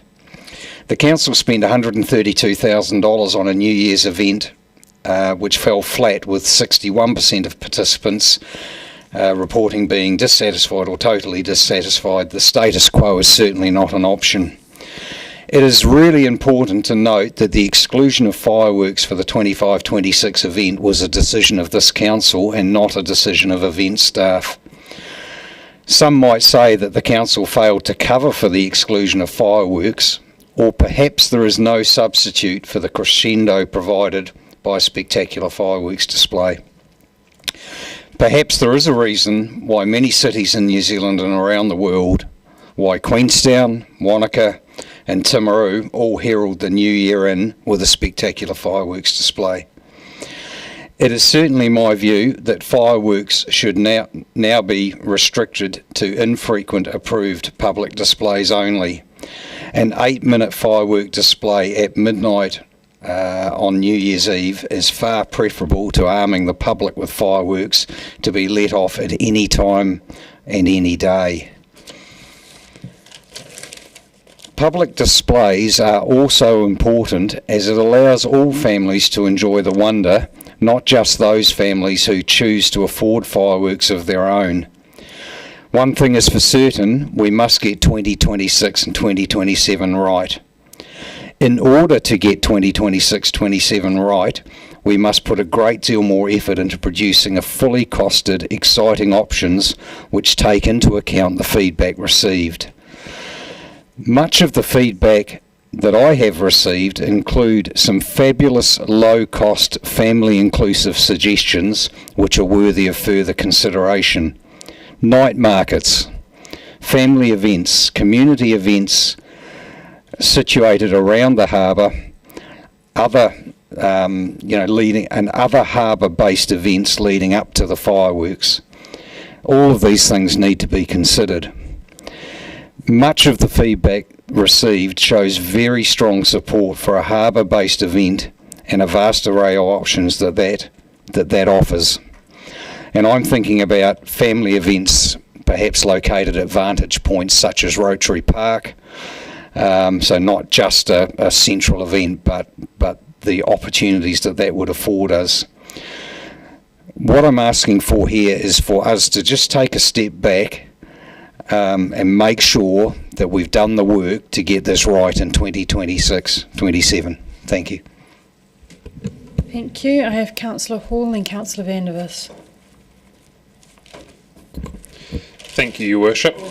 I want to commend the DCC's event management team.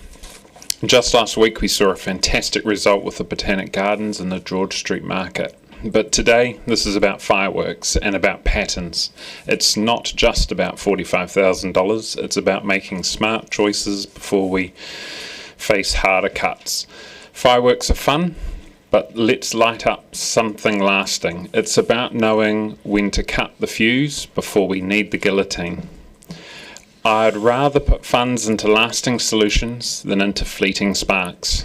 I appreciate creative ideas, zones for families, zones for adults. That's how we engage meaningfully. And we need to work out some new ideas and maybe some old ones with a bit more bang. Projection mapping, historic buildings and big cannons. And in the end, this is about building trust with our community. When we choose long-term investments over fleeting spectacles, we show that every dollar reflects our priorities. Let's create moments that last, not just in the sky, but in the lives of those we serve. Together, we can shape this future that truly sparkles. Councillor Vandervis. 2027 needs to be welcomed with a bang. All Dunedin citizens need to be able to attend this event, and the Octagon's simply not big enough and the parking around is not available. The solution, I believe, is a harbour barge. One of the wonderful things about having fireworks off a barge, especially if you get a decent night and it's not too choppy, is you get wonderful reflections off the water as well, visible from an extraordinary range. But mainly, you've got all of Portsmouth Drive, you've got some of the big car parks around the Edgar Centre, and if you were to limit Portsmouth Drive to, say, a 10-kilometre access and use it for parking, and then put all your food caravans and bands and things along the actual edge of the water there on the cycleway, you would be able to accommodate a tremendous number of Dunedin citizens for a great show. Does it actually have to cost that much? I can agree with the motion that we have up there, because I think it would allow what both Councillors Sims and Hall have already suggested. My preference is that a short fireworks display be spectacular and be coordinated with music. Your choice of music could be the 1812 Overture, where you've got to have the cannons in there. It could be something much more contemporary. You could have a Rammstein type musical accompaniment if you were really keen. I don't mind, so long as it's really memorable and starts 2027 with a bang that all Dunedin citizens can partake in. Councillor Weatherall, then Councillor Walker. Thank you, Mayor Sophie. Now, I've been to some great New Year's Eve events in my time. For those councillors that require survey results to make a good decision, the polls in this report have made your job easier. Yet it worries me that poll results often don't reflect how Dunedin City Councillors have voted in the past. George Street springs to mind. In regards to fireworks, all I can say is, I told you so. 61% of attendees polled from Octagon's last New Year's Eve celebration were very dissatisfied with the event, and nearly 50% said they would be unlikely to attend the event next time. 65% said they preferred to have fireworks in the New Year countdown. So what are we going to do about it? How about listening for a start? My expert opinion is that ingredients for a good public New Year's Eve celebration are quite simple. Great location. The Octagon has it all. Tick. Good company. Dunedin is full of good sorts. Tick. Great food and beverages. Dunedin is sport for choice when it comes to restaurants, bars and food trucks. Tick. From what I've been told, the last entertainment didn't hit the mark. How about great entertainment that can play dance classics to get the crowd shaking their bits, supported by the bagpipes and a New Year countdown? It shouldn't be hard. The ingredients I've mentioned are easy, but from what I've heard to date, councillors have made the last ingredient difficult. Fireworks.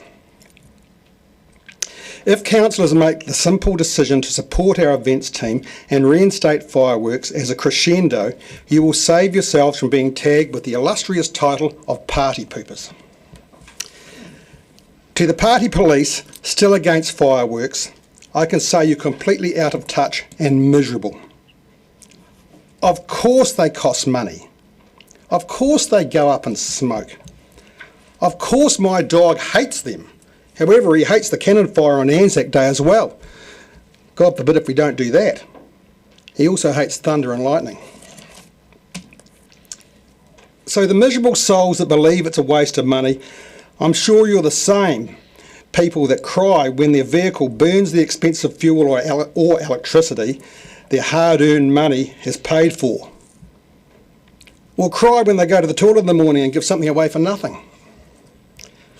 In regards to historical fireworks complications, I cannot recall any problems of fires in the city centre or observed dead wildlife on the streets of the city on New Year's Day in the aftermath of a controlled fireworks display. In regards to safety concerns, give me strength. One reported incident over the life of fireworks in the Octagon should never have shut down future displays. So I say snap out of it, councillors. If you want to be miserable for the other 364 days of the year, fill your boots. But please allow small and big kids that have the desire to see the new year in with a bang, the ability to do so. Lastly, I wish to thank former Councillor Bill Acklam and the previous council for believing in Enterprise Dunedin by increasing the events team's budget. It's up to us to enable them to have the right tools to get the buy-in from the public. My choice would be a small fireworks display in the Octagon and a larger display to benefit thousands more in or around the Harbour Basin. The budget is not going to change for this event whether fireworks are included or not. We've tried alternatives and they simply do not work.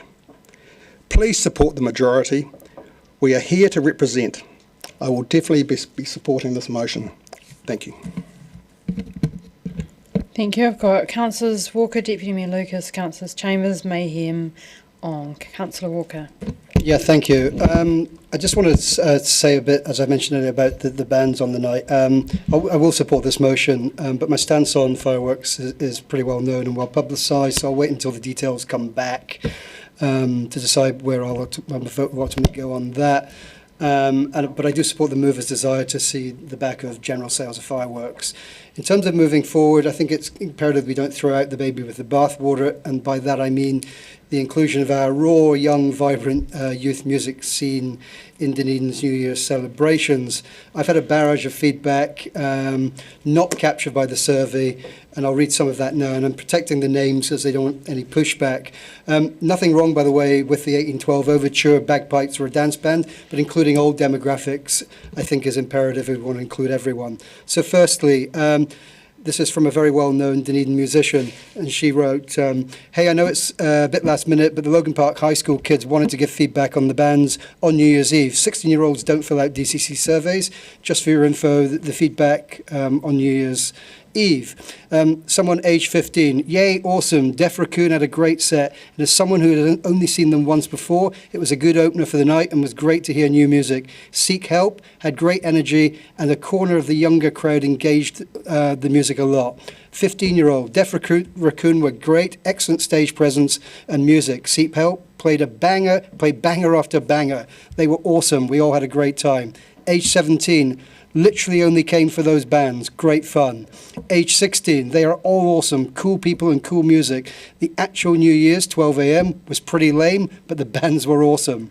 16-year-old, great bands. Bands should have been promoted and paid more. Can't disagree with that. Age 16, this was the first year I went to the New Year's event, mainly because they were local bands. I enjoyed it. It was a great experience. Loved the music. It was sick. And age 16, the bands rule. And the second message came to me from someone with more than 30 years experience working with Ōtepoti music and New Zealand music, and she's also very well known in the community. She wrote, as someone with With, yes, a special interest in the music of Ōtepoti, I'm pleased to comment on the recent New Year's Eve festivities, yet also as a mum, a Dunedinite who has never been drawn to a New Year's event in the Octagon before this one, and someone who remembers being 16 and wishing there was something to do. This New Year's event was different. I, with my family, went to the Octagon on December 31st for the first time in my life to celebrate the kind of music Ōtepoti is renowned for. Young people playing and also in the audience. I recognised many happy 14 to 18-year-olds and realised what other opportunities does this age group get offered by the council at these events? Pretty much none. With hard work, we have created an all-ages music scene. Other options for teenagers in the city are, well, they include drinking and driving around. Just recently, there was a fatal car crash a street over from me in Port Chalmers, a car full of young people. To consider that a couple of hours of joy for this age group and celebration of their peers was, well, a bummer for the New Year's event is a travesty. Let's not get down on them. Thinking that statistics based on Facebook comments matter more than that doesn't make sense to me. It deserves more consideration. I've also recently been working with Connor, the editor of Rolling Stone, on his Dunedin Scene series. This is an amazing thing. Please read the articles regarding the old ages scene, see the respect he gives it and Dunedin, and reread the part where I say it's saving lives. And finally, from another Ōtepoti music legend, more than a bit heartbreaking to see the report rag on the rangatahi bands that, like that, dozens of negative public comments, no context. The bands were programmed for a good reason. Like that, 2 were national finalists in the Smoke 3 Rock Quest, 1 placed 3rd, and that's our best result in the century. 2 have just been featured in Rolling Stone magazine, an amazing outcome for this city. Also, no demographic info in the survey, but clearly none of those comments were written by young people. I know a whole bunch who don't normally go to the Octagon New Year event, who went just to see the show. The ODT photos show a large audience of mostly younger people enjoying it. I'd say more than filled out the council survey. I wanted to state that this in defence of a thriving youth music scene in Dunedin and clearly remind us all that there are 2 sides to every story. Thank you for listening. Deputy Mayor Lucas. Thank you, and thank you, Councillor Sims, for this motion, which I'm happy to support. And yes, New Year's Eve celebration was a decision of this council, and this council asked for a reimagining of New Year's Eve, and fireworks haven't been had since 2021. And I think from reading from the survey, I don't think that New Year's Eve was reimagined, which is, I think, was the wish from them around this council table. I like this idea of looking at alternative options. I think I'd like to, Dunedin should be a place where people want to come because we're doing something different. It might end up being fireworks, but have a mother of 3 now young adults. The call to go to Central Otago has not been to go to see the fireworks. I've often used the fireworks as a curfew to get them back, but I can tell you that is not a draw card, those fireworks in Central Otago. And I've read the comments and the people's wish to, have the fireworks like it was in 2000. And the Chief has just reminded me is that the budget in 2000 was probably about $150,000. And it was a significant fireworks for a significant event, the turn of the century. And that's not something that we could do again. And we would need to be able to temper the community's expectation. If that's what comes back and that's what's decided to do fireworks on the harbour, is it wouldn't be as amazing and significant as what we had in the year 2000. I hear Councillor Walker and his comments about the young bands, and I think that's fantastic that we highlighted the young bands, but I do think at reading the comments it's about time and place, and as the family-friendly event wrapped up and moved up to the Octagon, to hear a young band playing with bad language was not the kind of environment that we wanted to come to. So I do think that can be a balance and a time and a place to celebrate our young bands and highlight them, but the mix may need to be adjusted. As I said, it will be great to look at lots of different options. What would be our point of difference? Is there a place to use the lanterns from the Midwinter Carnival and something in the Octagon at New Year? What would make Dunedin different that people actually would want to come to our city, not just for our residents, but encourage people to our city? And I think this resolution gives us this opportunity to maybe talk to other people in our community who could have, lots of ideas and consult with them. So I like the idea of appropriate consultation. So thank you. Councillor Chambers and then Councillor Mayhem. Yeah, thank you. Yeah, I'll be supporting the motion. I must say I don't really feel strongly about fireworks either way, to be honest with you. I watched the light show projected onto the buildings a couple of years ago. It was really cool. I remember watching it a few times on YouTube. It was really quite spectacular and quite special. So it just shows you there are alternatives. But I'm reminded, perhaps in this discussion about Hogmanay, to inform you of the culture shock I suffered when I emigrated from Scotland in 1981 to England. And how different it was. Because in Scotland it was actually quite different. It was actually, the evening of Hogmanay is quite quiet and subdued. People watch TV and don't drink very much. And then midnight comes and people go crazy. And the party lasts all night. I moved to England and found that, went to a party, quite good fun.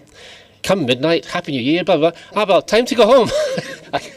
and that culture shock has remained with me in other countries, Australia and New Zealand, where the midnight is the sort of end of the evening, which is just, I thought I'd share that with you. Now, on the subject of healthy food, one of the comments in the survey was that there should be candy floss sales as part of the event, and the candy floss is pretty cool, but it's pure sugar, isn't it? It's not very healthy. But I went to Melbourne once, and there was a huge queue for a food stall in a Melbourne market, and I thought, what are they queuing up for? And it was corn on the cob on a stick, and it was selling great guns. Honestly, I thought that's what a marvellous business. Very healthy food, an alternative to those unhealthy foods that people eat, and that business should be everywhere. Very popular, healthy snack. Just something to think about. That's obvious. Thank you. Councillor Mayhem, then Councillor Ong. Thank you. Fireworks is a very polarising subject, a mixture of celebratory spectacle and significant environmental hazard, particularly to wildlife and pets. There's an argument in support of this that it's a cultural tradition, Chinese New Year, Diwali, as well as our New Year celebrations.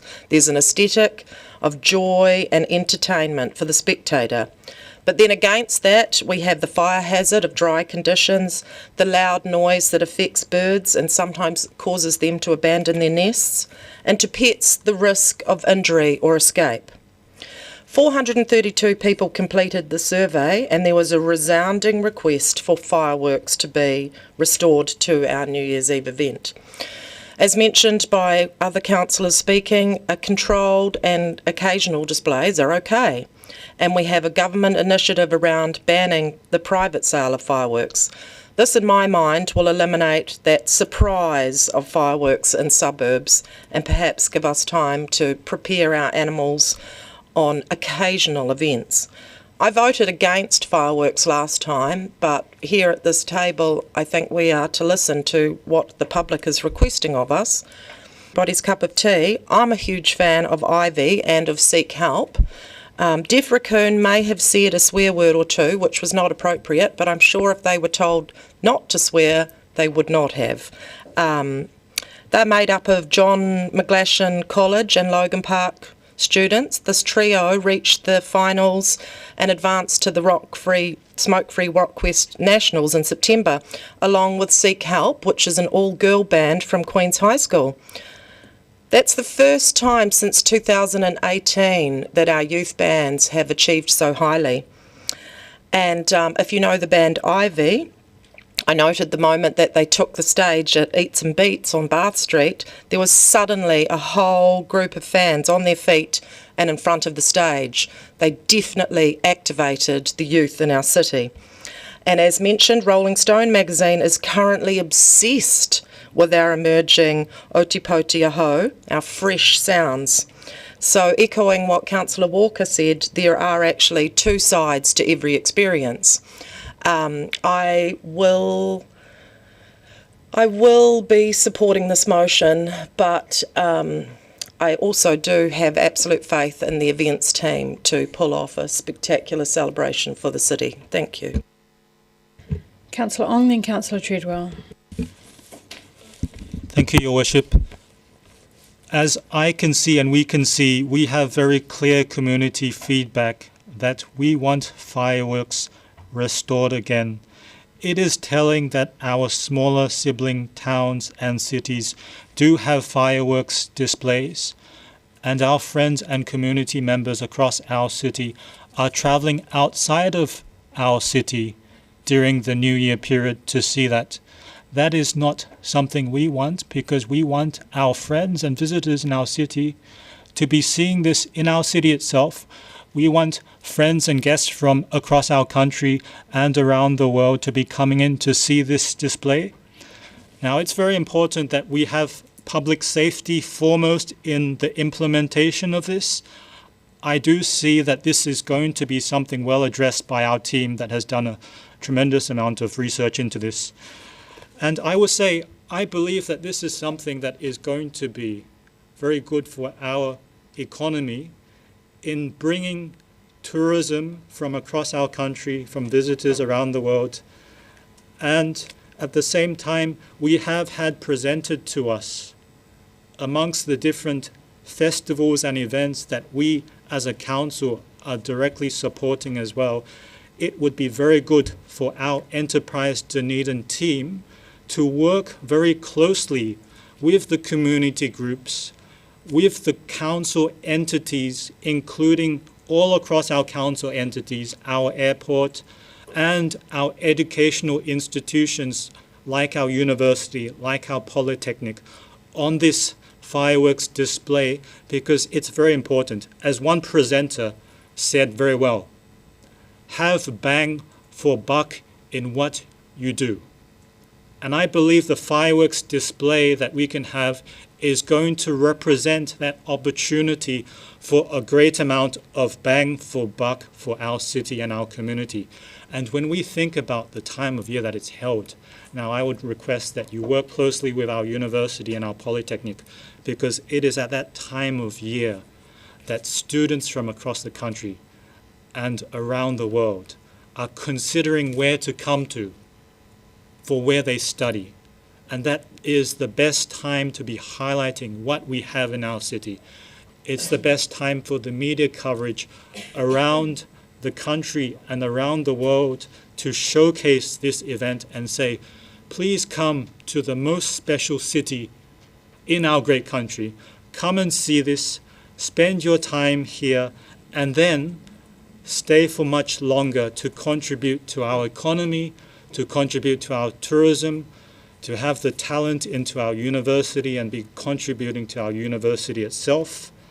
And I think we can reach a very wide audience in doing this.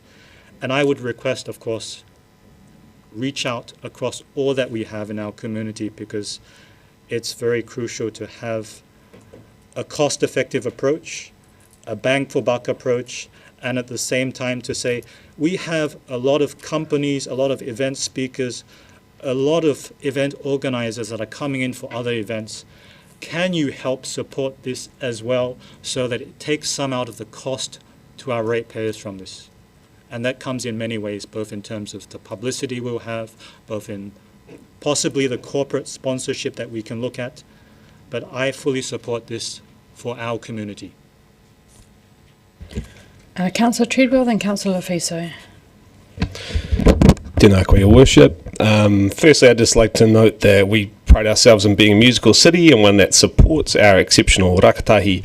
And I just fear that our kōrero around this has been mana diminishing. And it sort of works against our goal of increasing youth participation with the council.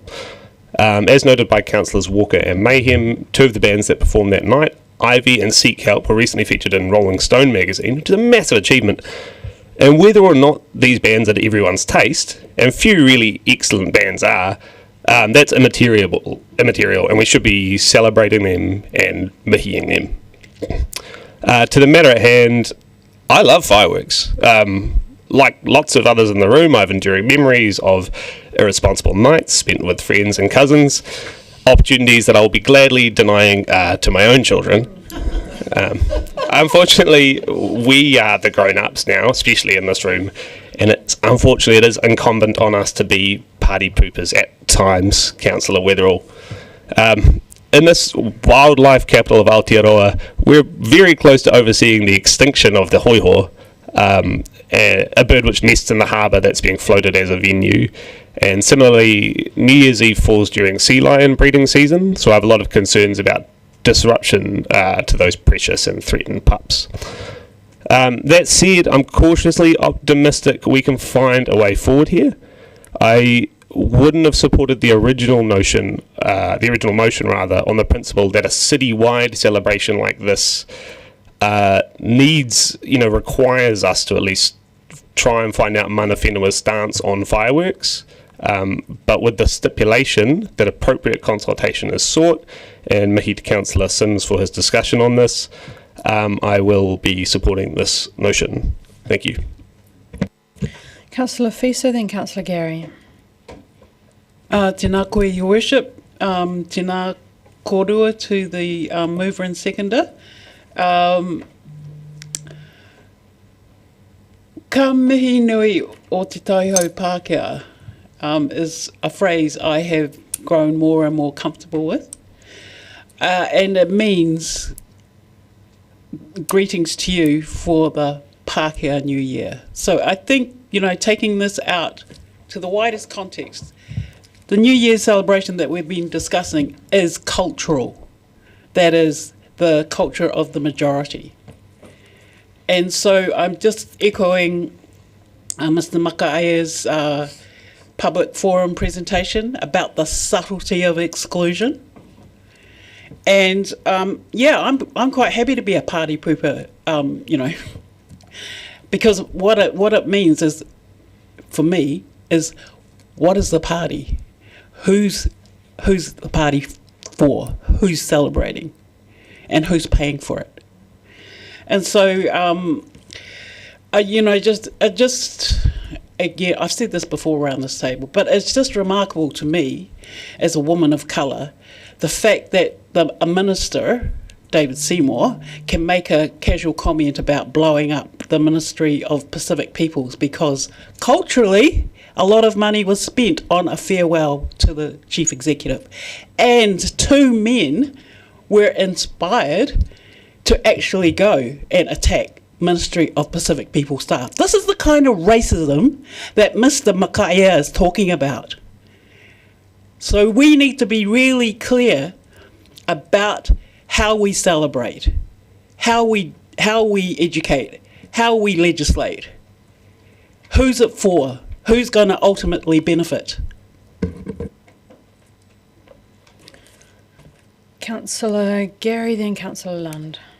Thank you, Your Worship. And following on from Councillor Fiso, I too have some points around that, but I am prepared to support this motion. We're delving into operational around this table today, and we're trying to organise something and design it on the fly, and I have real difficulty with that. Everybody's an expert. I've designed and organised many events in my time on this planet. Doesn't make me an expert in it at all. And the question I ask is, who is this for, as Councillor Fiso, and what about our branding? Because if we really brand ourselves as the wildlife capital of New Zealand, we need to take that really seriously. And we need to find something unique. And I believe the team did a great job on the budget they had in reimagining aspects of the celebration. The family-friendly part, the countdown, I've used that technique with nieces and nephews many a time. It works a treat. I thought that was brilliant. And the emerging artists tunes in really nicely to our live music plans. So on those counts, great job. But there's always going to be something that doesn't like what you do. I'm just disappointed that we are not backing our staff around this. So budget's an issue, and I find it extraordinary. We're really happy to spend money on fireworks, and yet we're saying, oh, our budgets are really tight in other areas. I'll remind you of that in times to come. And we can always think of something incredible, and I think it's made me think, while I was sitting here listening to you, of the Imagine Peace Poll on Viti Island off Iceland. Now, that country has a population twice the size of Dunedin's population, take that in. And Yoko Ono in memorial for John Lennon put in place this amazing, on this deserted island, this amazing peace pole that shoots a laser into the air on New Year's Eve. We're not looking at something quite that grand. But I love fireworks. 1812 Overture, I heard my colleague on this side talk about that. Hyde Park, Royal Wedding, Charles and Diana. That was an experience. Sydney Harbour on Spirit of New Zealand with a whole lot of other tall ships for the bicentennial. And even my hometown of Oamaru with the light display onto heritage buildings and Lady in Red with the dancer. I still remember that all these years on. However, we have moved on from fireworks. Well, I thought we had. Best practice says it's not such a good idea for all sorts of reasons, and I come back to the environmental aspect. But I just want to speak to the feedback. Yes, that number of people did give that feedback, but I bet you bottom dollar it didn't include people with disability. It didn't include the conservation sector, pet owners necessarily. Maybe some of them were our former refugee community. Don't forget them. And on that, we had a public forum from Mr. Mackay this morning. And we need to take that on board. And that's why I've asked for that training, because I don't think we have a clue about that and the exclusion. And then there's the fire risk in these challenge times with climate change. So for a whole lot of reasons, I don't care if you call me a wowser or whatever, but get with the program. We're in a different time.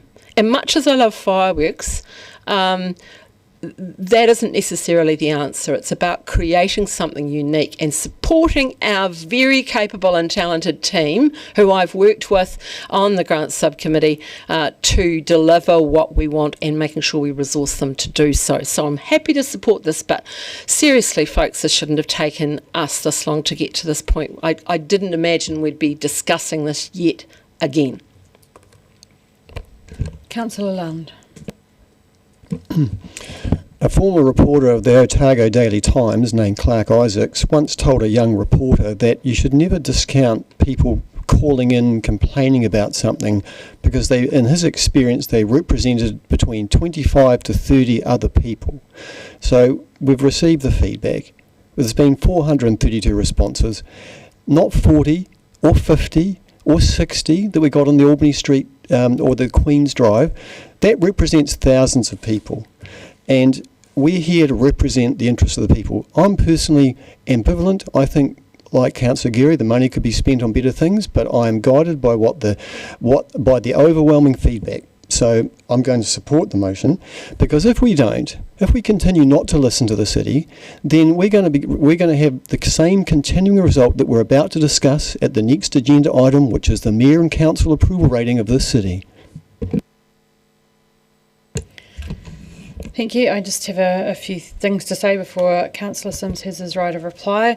I seconded the motion in support, and I appreciate that there were a few around the table who worked on the motion so we could reach some sort of consensus to go forward, because it looked like it was a binary decision between fireworks and no fireworks.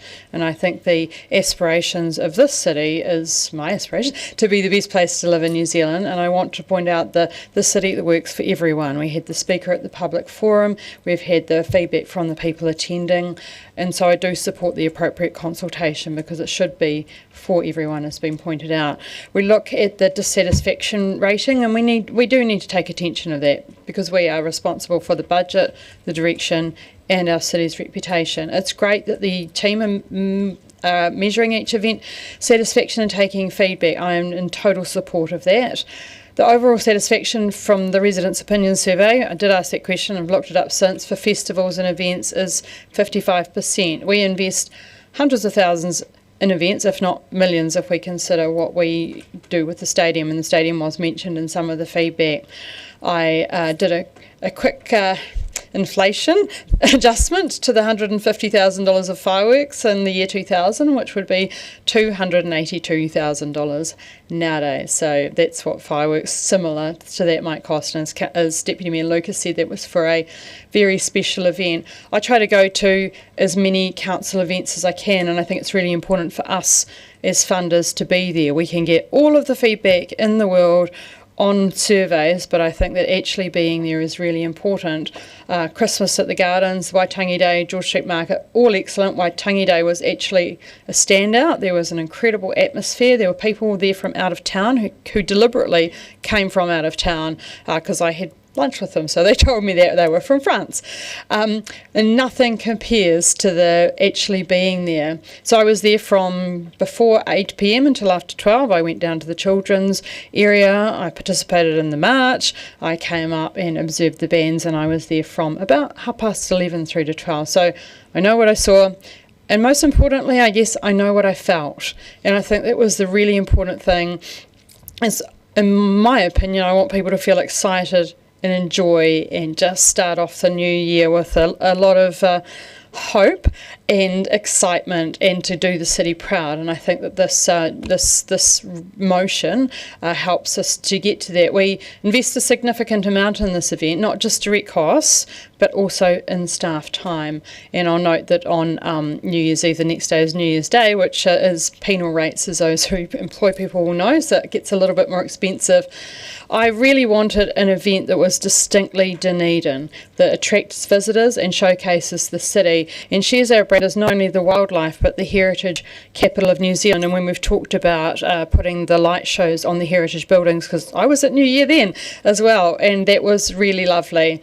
We need to appeal to a wide range of audiences, stages and ages, and what I observed was quite a wide range. And if you think about who filled the survey in as well, someone did ask about demographics. Some people just wouldn't have gone for the QR code thing. That's sometimes a bit challenging. Good to support the local bands.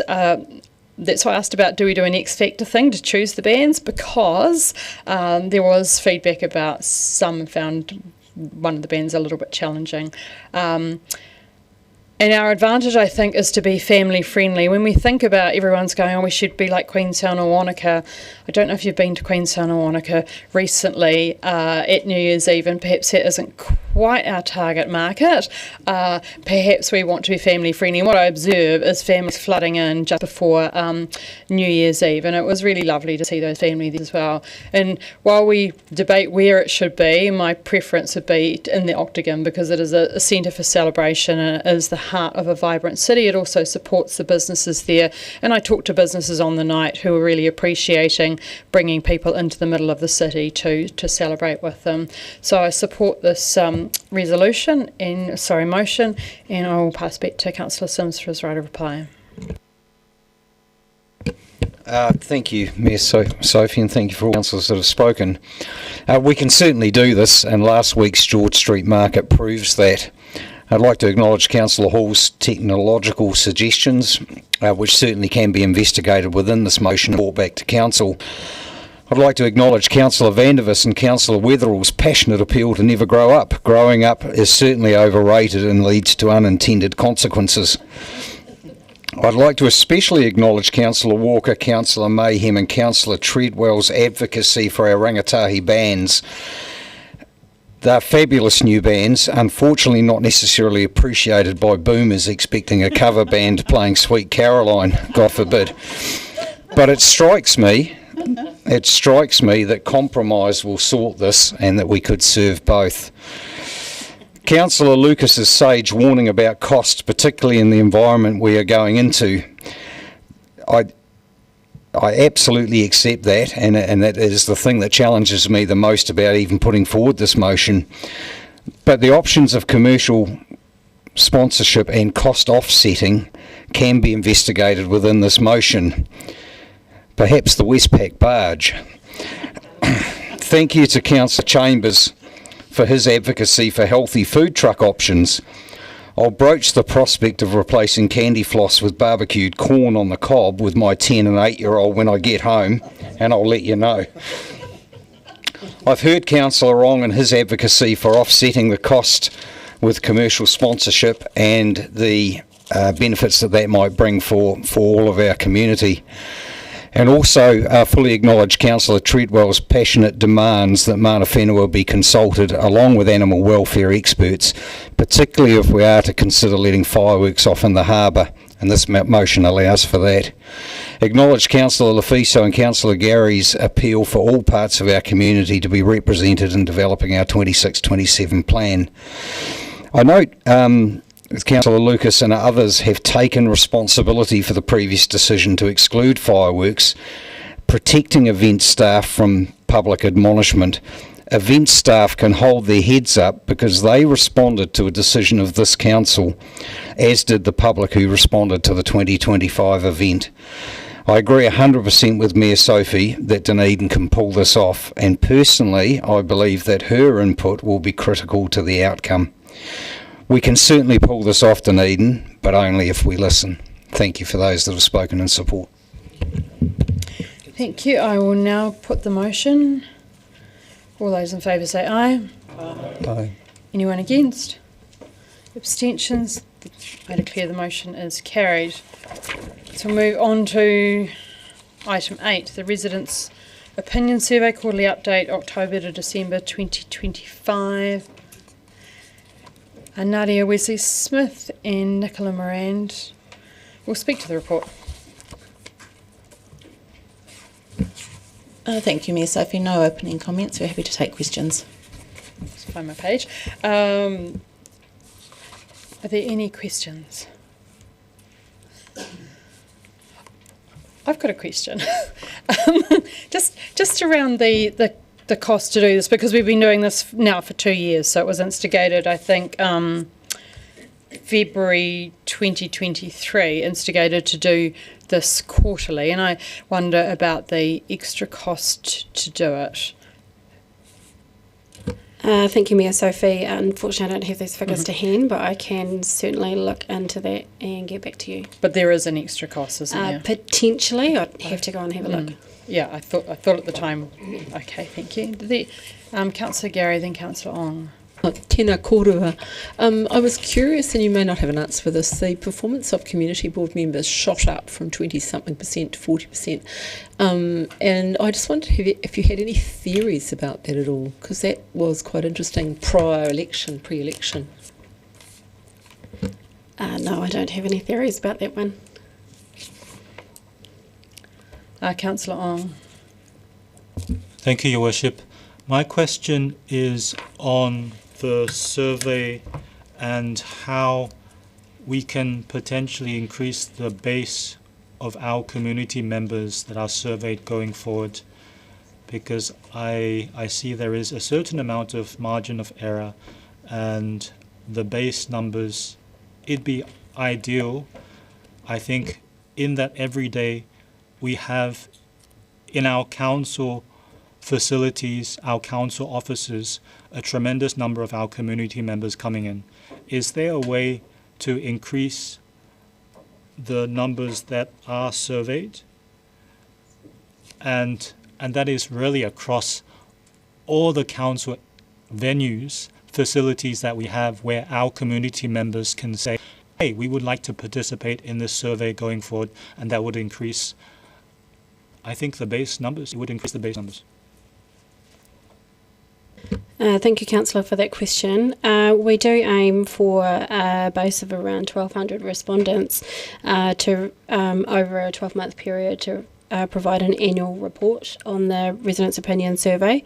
The current number of responses for this quarter was 328, which is about usual for a quarterly update. In terms of increasing the number, there are a number of surveys that do get sent out to residents. It is a voluntary response, and we do periodically talk with the customer services team, for example, to increase awareness of what the Residents' Opinion Survey and the opportunities that community members have to be able to provide thoughts on councils. Councillor Lund. I see at page 50 that it's noted that the council says that the significance of the survey is low in regards to its significance and engagement policy. Could you please explain why that is? I would have thought this is the most significant item. How are we getting rated by our people that elect us? This is reflects the criteria around significance in the Local Government Act. And so a survey of residents in terms of the criteria in the Act is low. So it's simply a legal, it's not saying how significant the material is in the report, it's about how it measures against the requirements of the Act. Perhaps we could include a statement saying that we don't consider it low as a council in the next report.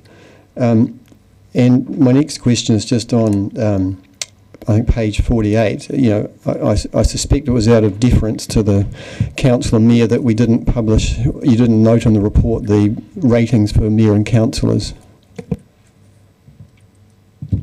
Thank you, Councillor, for that question. Generally speaking, with the quarterly report and annual report updates, we provide within the body of the report itself the significant results, of which there were 2 and are mentioned in the report. Thank you, but I would challenge definition of significant, but I'll speak to that later.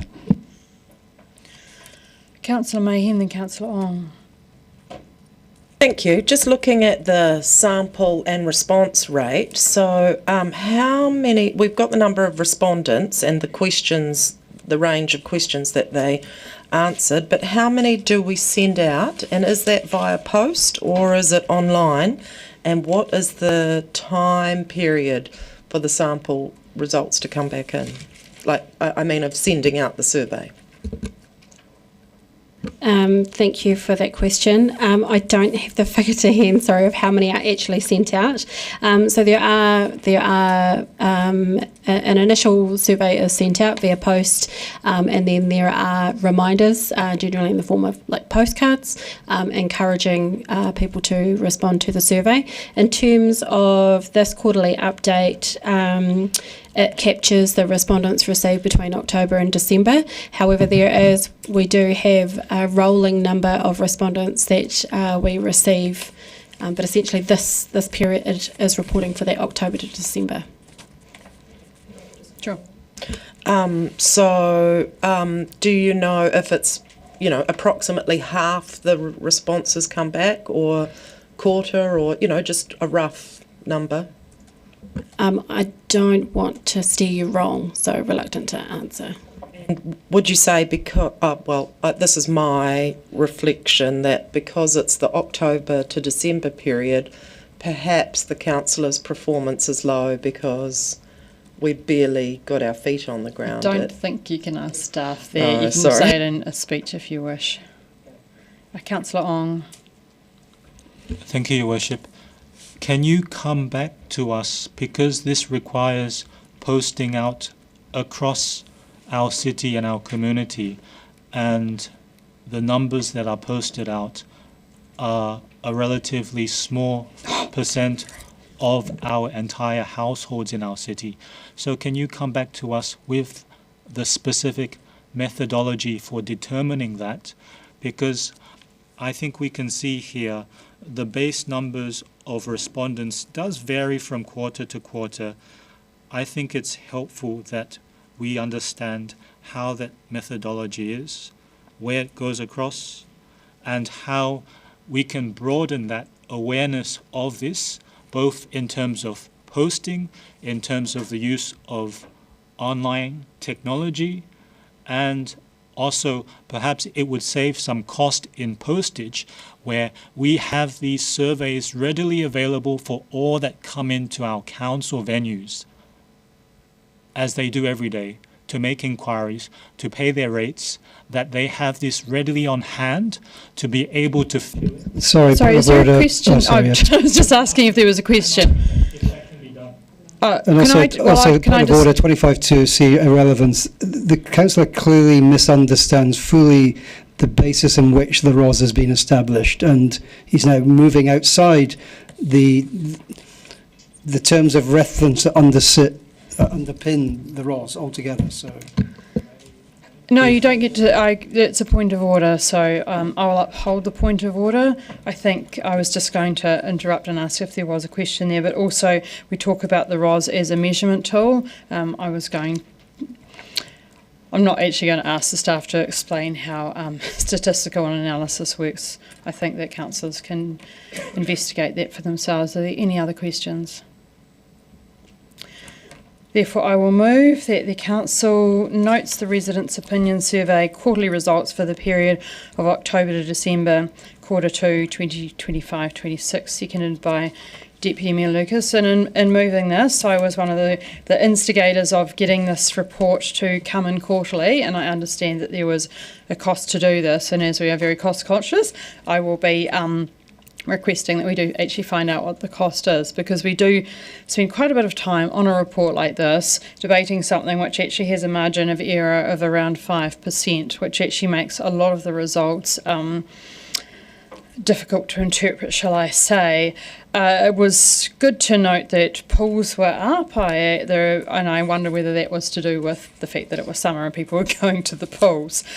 I also note the performance of the mayor and councillors that someone brought up as well, and that there was an election around that time as well, so that's often challenging. However, with having the reports quarterly, I think that the data has actually got quite a huge margin of error, so I think that we as council should consider, should we be getting these quarterly or should we be getting them annually as we previously did? So would anyone else like to speak to this? Councillor Gary, Councillor Hall, Councillor I wasn't going to speak, Your Worship, but seeing you raised it, I voted against us doing this quarterly reporting for that very reason. I thank the staff for their work. I think it's interesting, the trends, but the margin of error is such, and we really don't learn a heap from this. So in a tight fiscal environment, I look forward to us changing to annually. Councillor Hall. Thank you, Your Worship. I appreciate this quarterly update. The Residents' Opinion Survey is one of the few consistent measures we have from our community perspective, both for services and our governance. I think it is important that we treat these results carefully quarter to quarter. Movement can reflect several seasonal variations or short-term issues. So the real value is in identifying the sustained trends over time. To Mr. Councillor Ong's point, there is diminishing returns on getting more people to respond as we're looking for trends. There is a lot of science behind this. What matters to me is whether the results align with the 9-year plan and the levels of service. If satisfaction is improving, we should understand what is driving that, and if it is declining in particular areas, we need to understand why and respond appropriately. This is not just a reporting exercise, this is a feedback loop. It tells us whether decisions we make around infrastructure, service, community are landing with the community. I'm confident noting the report, and I look forward to seeing how these trends develop over time. Councillor Lund, then Councillor Treadwell, Councillor Chambers. Firstly, I'd like to commend the previous council for actually choosing to do these quarterly surveys and confronting, and measuring, because we don't measure it, we can't manage it, as the management consultants want to say. I don't accept that the margin of error is a reason that we shouldn't continue this or not pay this any particular regard. The facts of the matter are that the Nelson City Council has an overall satisfaction rating of 59%, latest survey. The New Plymouth Council has 55%. Our overall is 35%, and of course our mayor and our council ratings have dropped. They were bouncing around in the low 30s a year ago. They dropped to an abysmal 17% last quarter, which I believe was the lowest in the country. We've now recovered slightly to 23, but that's merely going from completely abysmal to just terrible. And I think we have to have regard to why that is. There are definitely long-term trends here that we can see. We can't just write it off as a one-off, or there's a new council being elected. It's this is the chance to confront why our ratepayers are ranking us so poorly, and it's because we're not listening to them, and it's because we're not being fiscally responsible. Those are the two things that are driving our dissatisfaction. Councillor Treadwell. Tēnā koe, Your Worship. By my reading, we're up in at least 11 of the 15 assessed areas, so hey, good job everyone. That's awesome. I always love to see people being stoked about the parks and reserves and open spaces. Love to see that. I really just wanted to answer because, further to Her Worship's point, at our inaugural meeting we talked about the ROS survey and we looked at the drop in satisfaction in pools, and there was a little bit of discussion about it, but the late Councillor Radich said very succinctly, the hydroside's been closed. And I would just like to note, with the increase in satisfaction in pools, the hydroside is reopened. Thank you. Councillor Chambers. Yeah, thank you. Yeah, I was just looking at the table on page 53 of the papers. It shows the graphs and the numbers in relation to the survey. And it just struck me when you look at the graphs comparing water-related infrastructure and roading-related infrastructure, they look very similar. And you think, a similar sort of dissatisfaction. But in fact, when you look at the figures, people are much, much more unhappy about what's happening in roading than they are about water infrastructure. And I'm particularly aware of that, given that we're underspending, later today, on our infrastructure spend on roading. So I think that for me, the roading figures stood out in this report. Councillor Feast, then Councillor Mayhem. Tēnā koe, Your Worship. As for the previous, as I said in the previous item, and I've said it previously too in other debates around the table, you've got to be careful about how much, well, this is my perspective, you've got to be careful about how much weight you give to surveys such as this. For me, there are some fundamental things that you can actually not measure. Not everything is measurable, and some of the most important things in life, in my opinion, are not measured by surveys. And this kōrero about listening to the ratepayers, everyone's a ratepayer. Whether you have a mortgage and own property, or whether you, I think to me that's an artificial thing, and say because a certain number of ratepayers are vocal in what they want, most of them boomers, but again, as I've said in previous debates about this residents' opinion survey, and then I think about Mr. Makaia's kōrero again, there are people who are ratepayers who actually own property and live in the city and have done so for years and years and years. They don't know what the council does. They are too busy serving. Nevertheless, our decisions impact on them. So there's a whole lot of, we may always get lobbied and abused by ratepayers who are organised, but what about those who are busy serving, working, paying their rates, and they don't pay attention to what we do? Nevertheless, we've got to think about them too. Councillor Mayhem. This is just a personal observation on behalf of the young people in my life who I know have been recipients of the Residents' Opinion Survey, and they're just students, and although I sit here at this table, I think they have limited knowledge of what council actually does.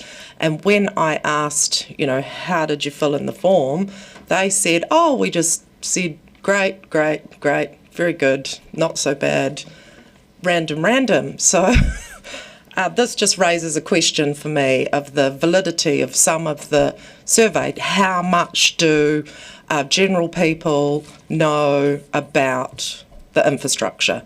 You might say, yes, I like my community board person. No, I don't like some of the councillors at the table, but it's really opinions, and I don't think there's a great deal of knowledge about what happens at the City Council that goes into that information. That's just my personal opinion. Thank you. Councillor Walker. Yeah, thanks. I wasn't going to speak on this, but just in response to Councillor Laufiso, I've never been more relieved to have been born in 1965, which just on the cusp. So I avoid being a boomer, and I proudly proudly X generation. Listen, I fully want to echo what Councillor Gary says. Actually, I, like her, didn't support moving from what we had previously to the quarter. I think it takes up a disproportionate amount of staff time. Once a year would be more than enough for us to sit here for a disproportionate amount of time unpicking all the elements that sit within the ROS survey. And I've always been perplexed as to why we ask people if they're satisfied with parking. To be honest, you might as well ask turkeys if they want to vote for Christmas. Thank you. Councillor Ong. Thank you, Your Worship. I believe this survey is a very good thing, and as with any other thing that we are presented by on the council table, we should think about and present to our operational staff the question of how can we grow further the effectiveness in delivery of it and the broadened delivery of it as well. Now, I have asked on the survey methodology if we can have that information that is put forth to us. At the same time, now, whether it's quarter by quarter or it's on an annual basis, I would be fine to think that we can look at this on a half or annual interval rather than just quarter by quarter and have staff resources on this. I would also say that when it comes to how we are delivering this, whether it's by post, and there is the cost of postage, and also we need to know the numbers of households that are sent out to, because that's also part of that cost equation. Now, I would say, I think we can appreciate on the technology committee, and to Councillor Hall's point, online technology can be used to reduce the cost of this and enhance the effectiveness in enabling much broader community access to this survey. That is something that I think is good to look at. And I think a broader point to think about on this is how we are innovative in how we deliver our services across our community and the access points that our community members have to ensure broad representation is provided to us in the feedback that we get. And that can be when they come into our council venues, when they come into our council offices, and also when they are going online to our council website. So I'll just request that that can be looked at. Right, I shall have my right of reply. I was one of the people that moved to get the reports quarterly because I felt that it was good to keep a finger on the pulse. The useful information often comes in the comments and the why, and when we're getting these quarterly reports, we're actually not getting the why. So we do need to understand there. My daughter actually got a satisfaction survey letter from me. I was quite surprised to read the letter. She didn't fill it in, despite my asking. So that's a 22-year-old demographic not filling it in that should know a little bit about council services. Councillor Hall, you talked about the connections, and that's what's really important, is understanding the trends and the connections, and that's why we wanted to have that coming more regularly. Councillor Lund, I'd like to thank the council that was behind the move to get quarterly. So, yep, that was me. And what I did note at the time was when the methodology changed in 2019, I was on council 2020, and you can see if you go to the residents' opinion survey, huge drop in satisfaction. And I warned at the time that the methodology would decrease the satisfaction. So that is still a concern around the methodology that we are using. And I think drawing a long bow to say that we're not listening and not fiscally responsible, because when we get the numbers, we can look at the numbers, but we have to understand what is behind them. Thank you, Councillor Treble. We do need to understand the changes, and when we're getting top line information like that, sometimes it is as simple as the hydroslide being open or not. Councillor Chambers, I saw, heard you, what you said about the infrastructure spend and people's concern around the infrastructure, and that's good feedback there. Councillor Fessy, you talked about the careful wait to surveys, and as I talked about my daughter not filling it in, there will be many people who get the mail or actually don't check their mailbox, because I think we've all walked around the mailboxes with our pamphlets and seen some of them full to overflowing with people that just don't you look at their mail. Councillor Mahimi talked about the students' opinions as well, and the knowledge. And sometimes we need to fix that gap and tell people what council does and what council delivers. I've been with the generation vote, I think it was, around the schools and talked about what council delivers, and there's a big knowledge gap there, because before I worked at council I just never knew either. Councillor Walker, you talked about not supporting the quarterly reports, and I can see a perspective there now that we've had 2 years of them as well. Councillor Ong talked about understanding the survey methodology, and in the report it does say that the market research is best practice. I think when we look at the results for the performance of the Mayor and councillors, I think that all councillors need to look in the mirror and think about how their behaviour affects residents' satisfaction and whether they are upholding the community's respect and trust in this institution. So on that, I will put the motion. All those in favour say aye. Those against? Abstentions? That is carried.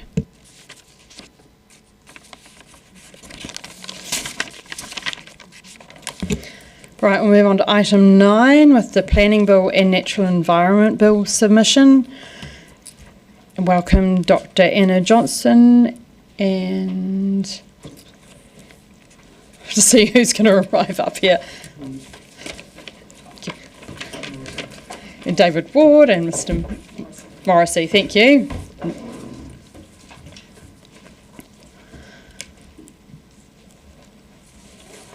So do you have any opening remarks?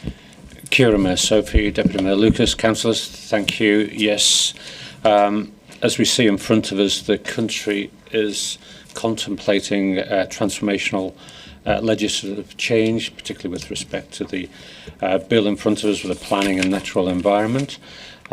We have developed a submission on the guiding principles of, first and foremost, what is the representative view of this council, and also how can we provide constructive feedback to make the proposed legislation that the government is contemplating workable, noting that it will be enduring for many decades ahead.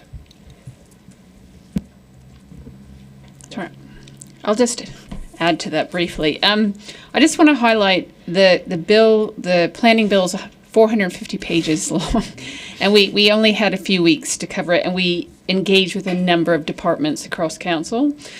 So I want to acknowledge that while we're here and we can answer questions, there may be some questions that we can't answer, just acknowledging that other teams were involved in preparing content, specifically the consents team. You'll see there's a large section that talks about the consenting process that's largely been prepared by them. We also had significant contributions from our in-house legal and finance teams around some of the financial implications. So acknowledging their contribution and the fact that I'll do my best to answer the questions about the content.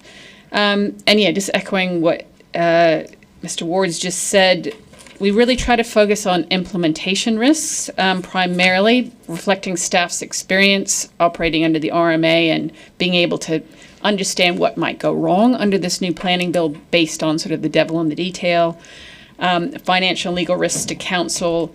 And in terms of the substantive policy matters that are included in the submission, we relied on DCC's previously adopted policy positions on those matters. I will also highlight that I'm just having a fresh eyes reread since it's been sent to you, and have spotted a few typos and opportunities for improvements to clarity, which you may also have spotted. We're aware of those. It was done, in the time frame that we had, but we will make sure that we tidy all of those up before we send it on, and it will look very tidy with no mistakes in it. I actually had quite a lot of questions. Thank you very, very much for the report. I spent 2 hours this morning reading it again, and it is really detailed, and I appreciate your expertise that you've put into this. I just especially wanted to ask about the thing that sent chills down my spine, which is the regulatory relief provisions. And I wondered about what the impact on council might be if this was... impact on council ratepayers if this bit was put through. Yeah, thanks. So the regulatory relief section was prepared by Carolyn Canton, although I'm very sort of familiar with the content as well. Some of the challenges with commenting on the planning bill is it's heavily reliant on detail that's coming later on down the track in terms of national direction or other secondary regulation. And for the regulatory relief, it is sort of a vague concept in there right now, but how it may be calculated or any guidance on calculations is not available yet. So it's really hard to do any sort of accurate estimates of what it may mean. I think the thing that's particularly concerning about it is both its retrospective nature, that it applies to all the regulation that's existed previously under the current RMA if the landowner is the same as when that was put in place.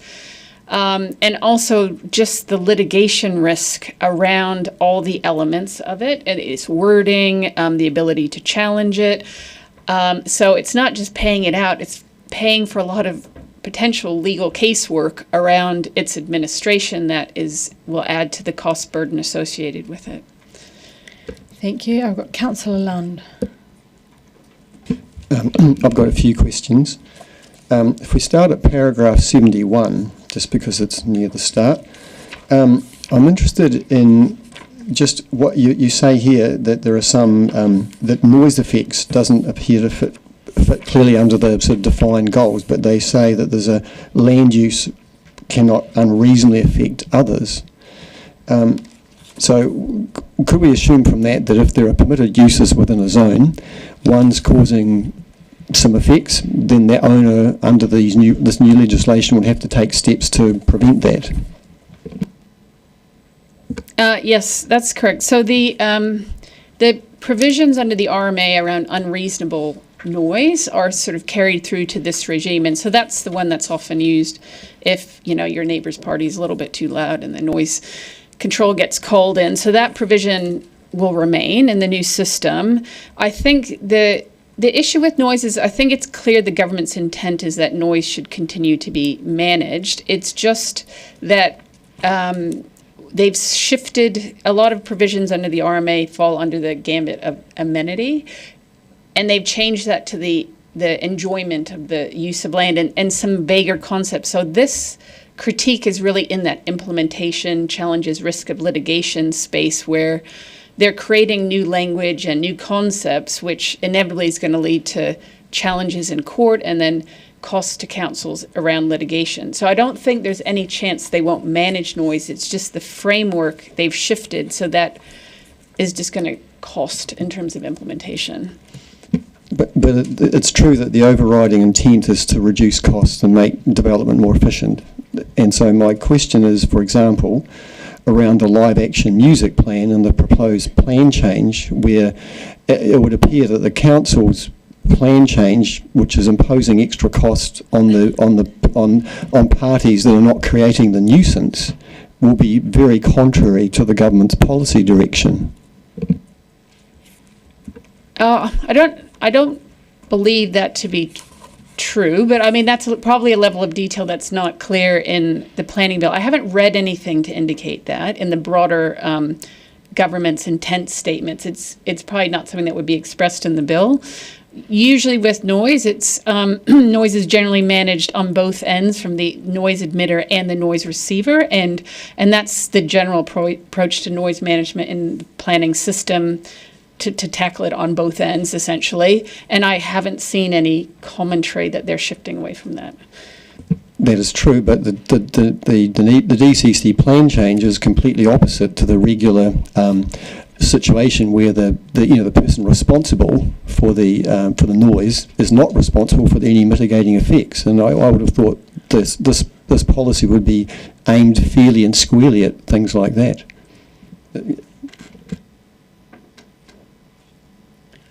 I've got Deputy Sorry, some more. Paragraph 76. The council, paragraph 76 to 79, goes into some depth about the lack of protections around outdoor amenity and living space, and quotes some researcher in Melbourne and so forth. I'm sure you're aware of that. But isn't it true that at the current time, the 2GP doesn't insist on any outdoor space for apartments in inner city apartments here in Dunedin at the present time? So we can't be talking about that in a submission when we don't have the same requirements in the district plan. So the district plan has variable requirements of outdoor living space in different zones, and you're correct that in sort of inner city areas, that's not insisted on because the density and the level of development in those zones wouldn't essentially provide for that to achieve the overall objectives of having a scale of development there. However, it is in most suburban zones, it is a requirement, and it is a usual requirement of planning systems. And I guess what the submission's highlighting is how close the proposed changes here are to sort of normal planning systems in relative countries. And we use a lot of Australian examples because the government itself has noted that part of this change is to reflect changes that have been done in the Australian planning system with standardisation.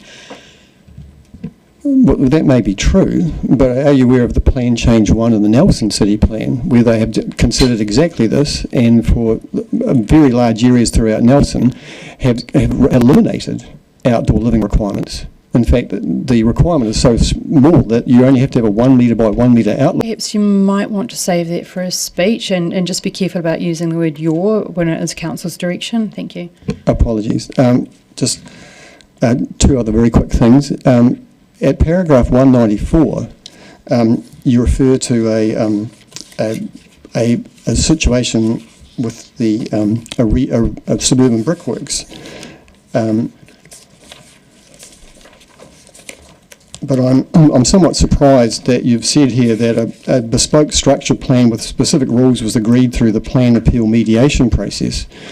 You'll be aware that that wasn't the case at all. It went to the Environment Court because there was not unable to be agreed, and it took a long time and a great deal of effort and cost and resource. So I'd suggest that paragraph 194 is factually inaccurate. Yeah, I can change that detail if you'd like. And one last thing on the permitted baseline. I actually wasn't aware that the permitted baseline at paragraph 236, which is obviously a current planning tool, and you've got some. The submission has an excellent point that if a submitter wants to rely on the permitted baseline, then they should give an outline of the effects on that. But you're proposing to reserve the right to not use the permitted baseline, which I think is contrary to the intent of the legislation. Okay, this is we're in the consents team points. I knew you'd get me on something where I wasn't across the detail. I think from memory that the point is that at the moment there's some discretion around it, and this would remove council's discretion. So this point has been raised by others that I guess instead of, if there's been issues, rather than sort of take a blanket approach of removing something, rather trying to identify the issue in a more narrow way. So I think that's generally what's being raised here. Well, it's basically, they give the example that if a quarry was going to be established, if there was an existing quarry and they wanted to expand their activities in a residential area, then the council would basically wanted to reserve that power to say no, or similar situations. But in a sense, if the quarry was reached at the end of its life and they wanted to expand it, and residents, as is an environment, there's established Environment Court legislation saying basically caveat emptor to residents that move into certain areas, knowing what they moved into, then they have to accept that there are some, possibly limitations on their amenity. Was there a question? Sorry. Well, the question is why is paragraph 236 there, where you're looking to retain that discretion to eliminate the permitted baseline? I think what we're asking for is that council retains the discretion to apply the permitted baseline that it currently has under the RMA. And I think the example is stating where you have, we schedule permitted activities, which is reflecting an existing activity, that shouldn't create a permitted baseline for that activity to be seen as the baseline for effects for that entire zone. So if there is a quarry, which can have quite significant effects that's there historically, that has a permitted status, at that level of effects, the truck movements, everything else shouldn't apply for any other activity that's seeking to establish in that zone. Right, Deputy Mayor Lucas and then Councillor Sims. Thank you. I have several questions too, I'm sorry. On page 65, the section on 2.2 on management of biodiversity, it refers through that section, those 3 paragraphs, about the regional council. So in light of the bill or the reform to do with regional councils, no one's very clear about what their ongoing role is, do we need to refer in some way to how we see that this might work under a new regime? I know we don't necessarily know what the new regime may be. I'll attempt it first, and Dr. Johnson may add to that. We've contained our response with respect to the bill as it's written, noting that as we discussed in the Policy and Planning Committee discussions on those submissions, there are many pieces to the jigsaw that is being laid out in front of us, but this is contained directly to the bill as it's presented. Excellent, thank you. And probably my next question is similar. It's on page 90, paragraph 181, where we talk in there about development contributions. And this is where you probably guess where I'm heading with this, is the change with development levies. So do we need to temper what we've written there in respect of the proposal to move towards development levies, whereas we talk about development contributions, which we currently have? And I know there's a transition period. Sorry, I'm just quickly refreshing myself with what it says. I think we have to essentially treat each bill on its own and not make assumptions about what might change through other reforms. So that's why it's reflecting on the status quo. Yeah. Thank you. That makes very clear sense. On page 112, paragraph 291, and this is, I'm just trying to get my head around where we're ending up with, we're going to have permitted, restricted, discretionary, and prohibited activities. And in 291, I'm just trying to get my head around where we talk here about removing the non-complying activity. So if it's not restricted, is it just, in terms of not restricted and discretionary, are we getting rid of one of our categories that we currently have? And that, I'm just making sure that I've got this right. That's correct. Yep. And I can't read my handwriting, unfortunately. On page, 114, paragraph 305,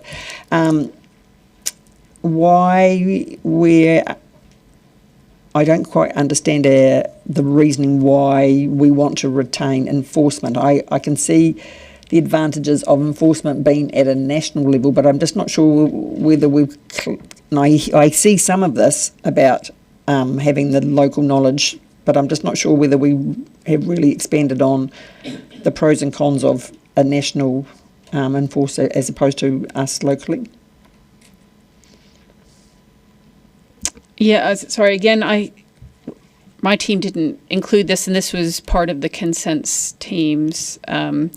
But I do understand the point that they're making, is that there's a lot of record analysis when it comes to monitoring enforcement, because you have to establish what was legally provided for and history of correspondence between council, and there's some really interesting things that have happened over time.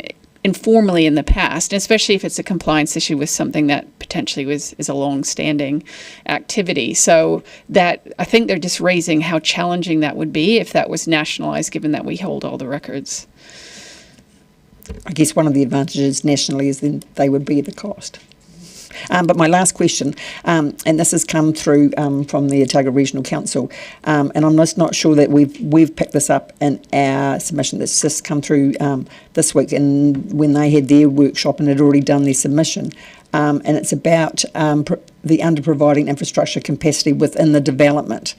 And basically the new system that they're saying should clearly enable territorial authorities, which I think that's why they're not saying that, to require infrastructure to be designed and delivered to the maximum zoning density rather than only the density a developer proposes to build. So I couldn't find that within our submission. So would that be something that we should maybe put within our submission? Yes, thank you. That request was passed through me from the ORC, and I do support it. I think it's a good point, and I recommend that we should include it in our submission. Thank you. I've got something drafted that I'll circulate to councillors, and GSO has that. Thank you. Councillor Sims. Thank you, Mayor Sophie. And it's an outstanding report and a very substantive draft submission, so very much thank you for that. I refer to paragraph 88 and 89, which relates to the disestablishment of retail zones, and I've got a couple of questions around that. Would you agree that this is actually an existential threat for George Street if this goes through as drafted? I do think it could change Dunedin significantly. I think one of the, I'm a planner, so I'm a bit of a town planning nerd sometimes, and there's things I recognize about Dunedin that are incredibly special globally. And one of them is that we don't have an out-of-town shopping, mall. We have our main street is our mall, and that's incredibly special internationally and something we should be really proud of. And I'd hate to see lost, and I do think this would be a threat to that. Thank you, and I am going to speak to that later because I agree entirely with you, and I'm actually really, really worried about it. It's the thing that worries me the most about this whole thing. At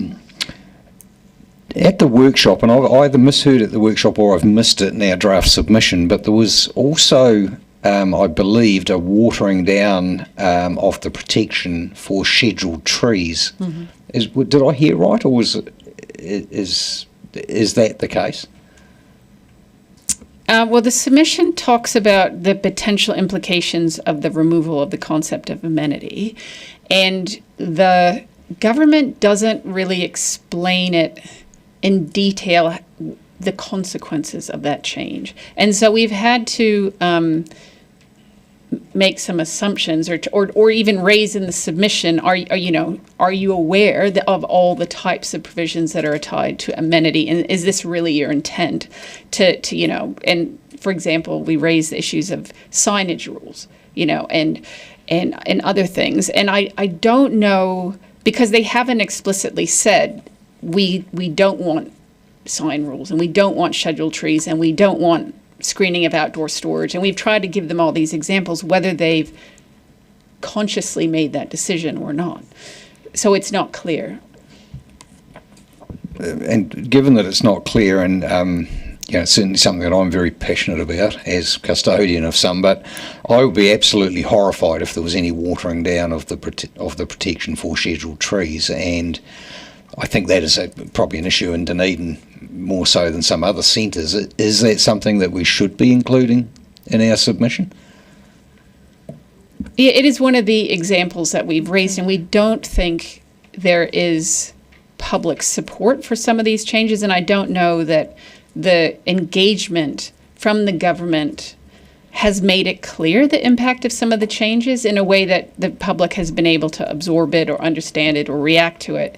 And I think in Dunedin, most people like having scheduled trees. I mean, from the feedback that we've had over time, and I've been in this job for 16 years, generally people are more supportive than the few people that are not supportive of them. But so I think it should be in our submission if we're to reflect what the community has told us in the past. So I have a few questions it was on page 75 and talking about heritage basically, and I just wondered whether there was a threat to heritage building protection, especially around, I guess it's character contributing buildings or heritage precincts. Is that what that paragraph 81 talks about a threshold of significance, and then buildings that cumulatively contribute to collective heritage value? Is that in the new regulations, is that not something that's actually protected? So yeah, this is another example of where the change that they've made to narrow what's the planning bill allows us to regulate to significant heritage is quite intentional. So it signals a desire to narrow the heritage that can be protected. However, the detail is not available yet. So that will come through national direction. So we don't know the full implications. We only have a sense of the direction of travel. So I can't tell you definitively because we don't know how they're going to define significant heritage values. Therefore, we spend a lot of time in the submission giving them suggestions around that next phase of work and how we think it should operate. On page 87, paragraph 163, and I just wondered if you could explain that a little bit more. It just talks about the Act explicitly provides for local authorities to make submissions and pursue appeals on the regional spatial plan content. This will be particularly important in cases where costs of regional spatial plan implementation may be borne primarily by one council who is outvoted on a decision relating to that infrastructure. And that was another thing that sent chills down my spine. So can you just expand on that a little bit more about what that means, about how could a council get outvoted? Because I know they're looking at putting committees in, and I suspect that was at a staff level, not a representative level. I think because there's the other change going on, so I may be a little confused. Yep, and it is very confusing. So under the planning bill itself, it talks about having a spatial planning committee and that the regions decide themselves about the membership and voting. So it very much leaves it to a regional by regional decision. However, in the other local government changes, it talks specifically about the spatial plan and using the combined territories board to do the spatial plans. So they essentially have two proposals for the spatial plans in the two different bits of consultation. So under the planning bill, it is silent on how that would operate, and we can decide amongst ourselves in the region. Under the Combined Territories Board, there's a different bespoke voting arrangement, which from memory was having to do both. The majority of the one vote per district and district council, and a majority of the population. But I think I would prefer that to be checked, but that's my memory of the proposal in there, just for the spatial plan provisions. Not, it obviously left the rest open. Thank you. That's made that clear, and even more scary when we go to give our feedback about the combined territorial boards. My last question is just around talking page 111. It was around the minor activities that are normally permitted, which the example given was putting a fence up, and basically nowadays you'd shake your neighbour's hand and put the fence up, but this is talking about that under the planning bill they'd have to file a notification, potentially pay a fee, obtain approval from the neighbour. So that should possibly worry just ordinary people on their land, that they might have to go through a notification process. Is that part of the finickety stuff in the bill? Yes, and that particular point was subject to a lot of discussion both within DCC teams and on our listservs, because it's something that isn't very clearly written, and there was a bit of debate about its meaning. So the majority of people read it this way, that it would require a notification for things that are permitted, and others thought, well, no, surely they can't mean that. What they mean is where you have There's certain types of activities where you just need your neighbor's consent. So there's a lack of clarity on the significance of this. However, we've raised it and hopefully highlighted it, and so I'd be surprised if that's what they intended to do. I think this is an accident in drafting. Yeah. So I want to say before we move on to the next question, just thank you for giving those examples, because that made a bit of clarity. Right, I've got Councillor Vandervis, then Ong, Walker, Hall, Gary. Councillor Vandervis. You've made a number of detailed and helpful suggestions about threat to heritage buildings and how to basically deal with them. In the 450 odd pages of the planning bill, is there any reference to the change for Dunedin area from low to medium earthquake risk? No. Given that there isn't, and given that you've got a lot to say here on heritage, would it not be worth mentioning that the biggest threat to our heritage buildings would be a change in risk categorisation from low to medium for our heritage buildings? If I may, Councillor Vandervis, I think this is what we're trying to portray. We have a number of pieces of live legislation in front of us, and we're endeavouring to contain our responses through the submissions with respect to that particular legislation. There are many instances where you could refer to something that's to the side or adjacent, but it's really in response to what's in front of us. Would it be more appropriate for me to bring that up with the dangerous buildings discussion that we're going to have later? Is that where earthquake risk would come in? It's probably more relevant than what's in front of you, but I can't answer specifically because, again, that might be subject to the constrained nature of responding to that particular topic. Sorry, Councillor, if I can just chip in regarding the earthquake and the dangerous and insanitary paper that's in for this afternoon.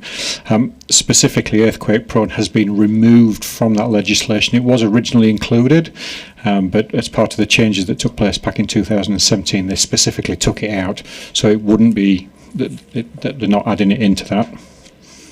Yeah, I noted when reading it that it excluded earthquake, and my question was going to be why. And if we're going to exclude earthquake from all kind of considerations, whether it's dangerous buildings or whether it's the bill that we're looking at now, when and where are we going to discuss the major change which would potentially make a great number of our heritage buildings not viable to maintain or operate?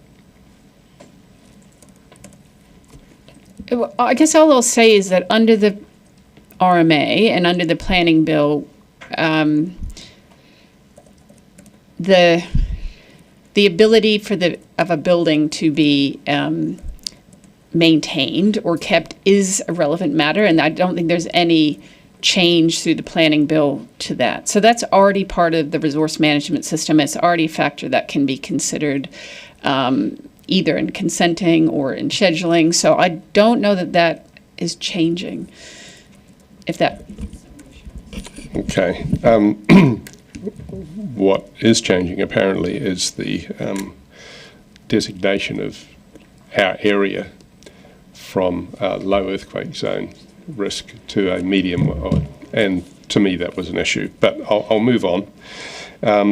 If we look at page 77, and I've long been asking for the planning of significant landscapes, for instance, to have a focus on effects rather than a blanket ban on areas.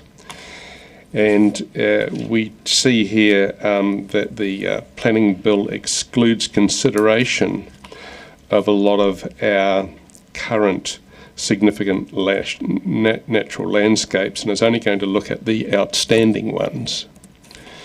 My question really is, why is it that we have such an extraordinarily large number of significant natural landscapes. It's almost 500,000 acres that are basically land, whether it's able to be seen or whether it's able to be enjoyed by people at all doesn't seem to come into it. There's just this blanket ban that you're not allowed to do anything with these areas. And I actually see it as a positive that it's the really outstanding ones that would be protected in future, and that this massive potential land around Dunedin that could be developed, that could have things done with it, currently not able to because it's just got this blanket ban. I'm just wondering why it is that we have such a large area of significant natural landscape, even when it's got no public amenity at all. Is that a matter of...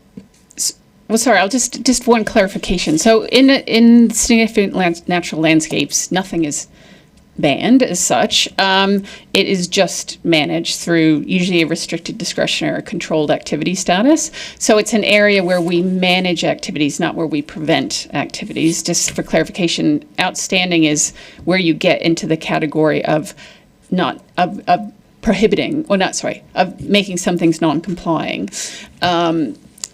So strongly discouraging. So that's the big difference. In terms of the land areas, I would just comment Dunedin has a massive land area. And so a lot of these figures seem quite large, but they're actually in quite remote places. And we have a lot of very remote land in Dunedin. So it's just the nature of our boundaries. What I was referring to was land very close to and around Dunedin that in a very hilly area, not able to be seen, not able to have any real public benefit from not being able to do anything with it. I mean, you said that it's not absolutely prohibited, but effectively, from my understanding, much of it is.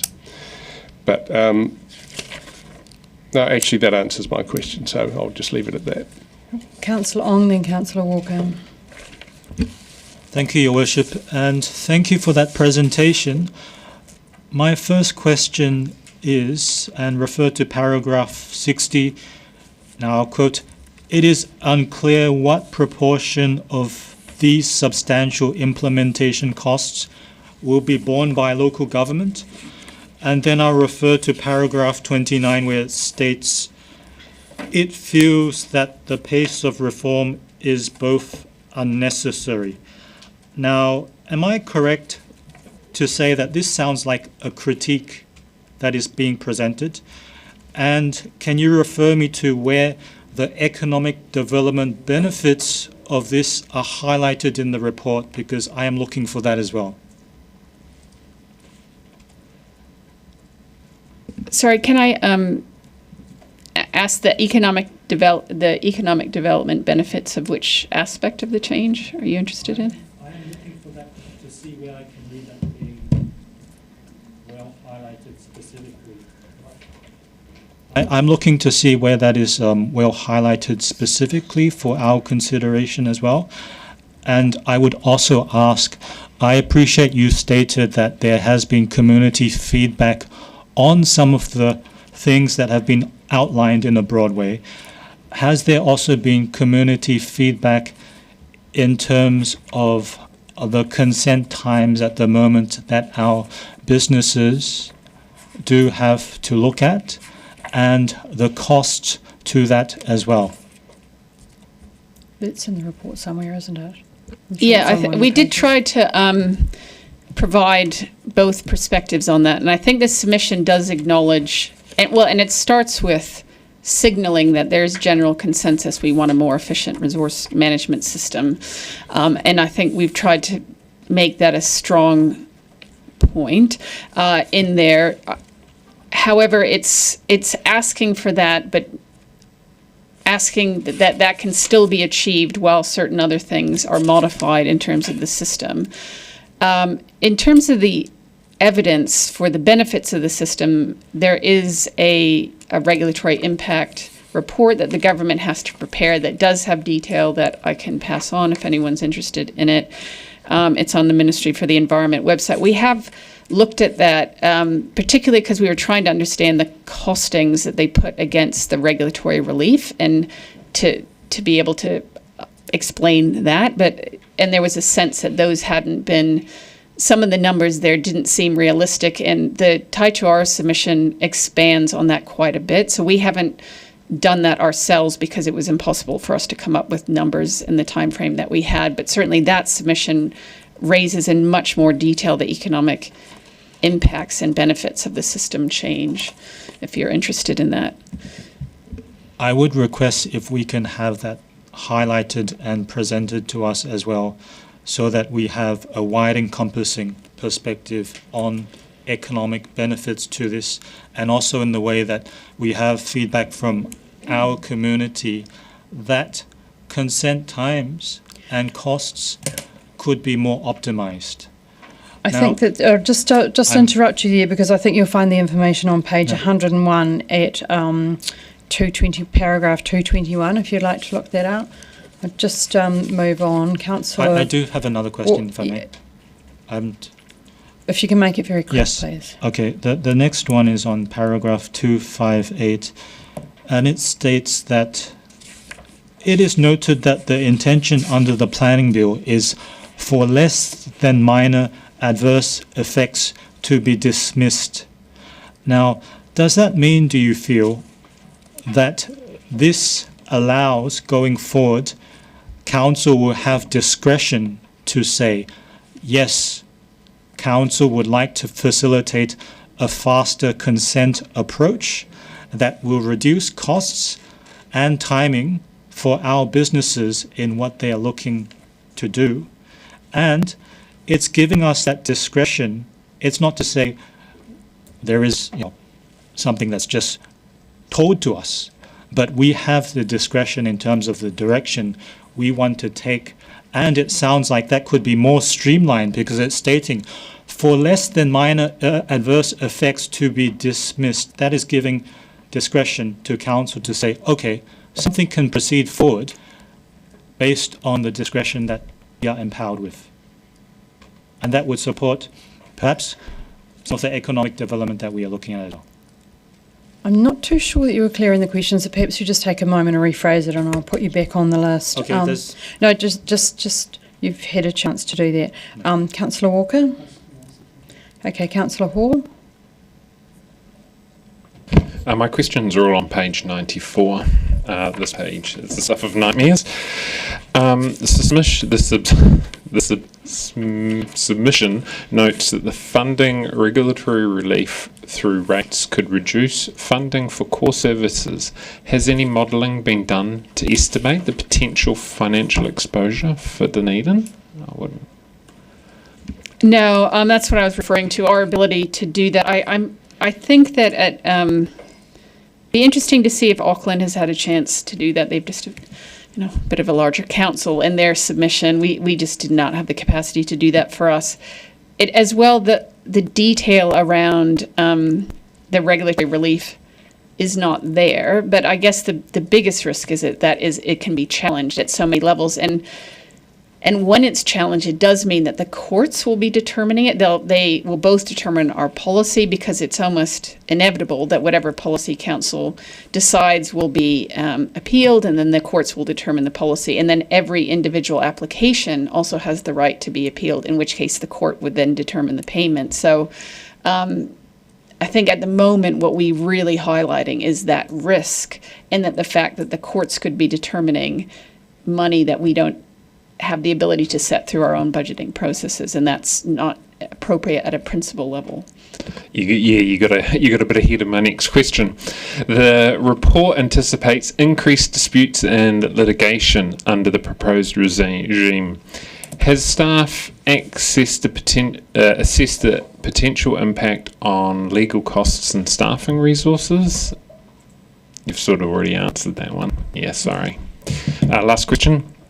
The submission notes that the landowners may receive compensation where development rights are restricted, but the council does not benefit when zoning increases land value. Should there be more in the submission advocating for value capture mechanism to address the imbalance? You could choose to do that. I think that is probably not for me to give advice on. That's probably a broader conversation around and how you fund things. So I can't really advise you in that space. I think here, the point of this submission point was really just to highlight that it's only going in one direction, and that if you're going to go there with recognizing the impact of regulation, then it should go in both directions. Councillor Gary. Thank you, Your Worship. Tēnā koutou. What an excellent submission.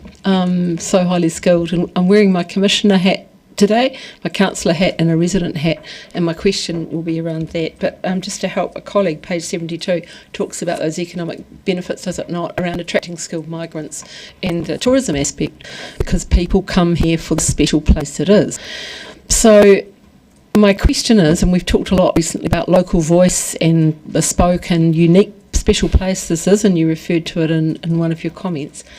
This has been rushed from a government perspective, and we haven't got much time, but I am deeply concerned about the community and their awareness of it. Do you think there's any awareness of this out in the community? And I think about, significant landscape areas, which is basic to our being a unique place.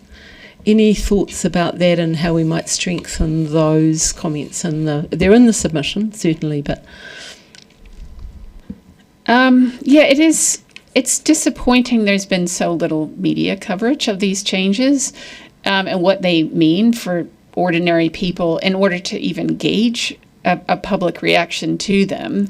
I don't think people are aware. I don't think it reflects a number of community views, not just Dunedin. There's lots of places in Dunedin where the character of that place, I think of Oamaru and Napier and a whole bunch of other places, is so important to its identity and people's pride in the place, why people choose to live there, and why immigrants come to these places. So I think it's under-recognized, and it's disappointing because I do think this deserves a genuine public debate.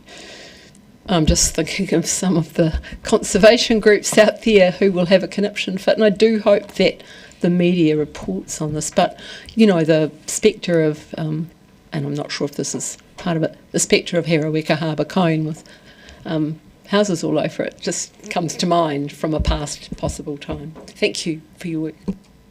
Councillor Lund. Dr. Johnson, just in regard to the regulatory relief and Mayor Sophie's original point about the chilling effect and the ramifications, can you just walk us through an example for, say, with a heritage building where the owner has said, I want to build a 4-storey apartment block and I'll have 10 apartments in there, but it's an existing heritage building that's protected and the city wants to keep it, and there's only possible to have 4 in there. So can you just walk us through the ramifications of that?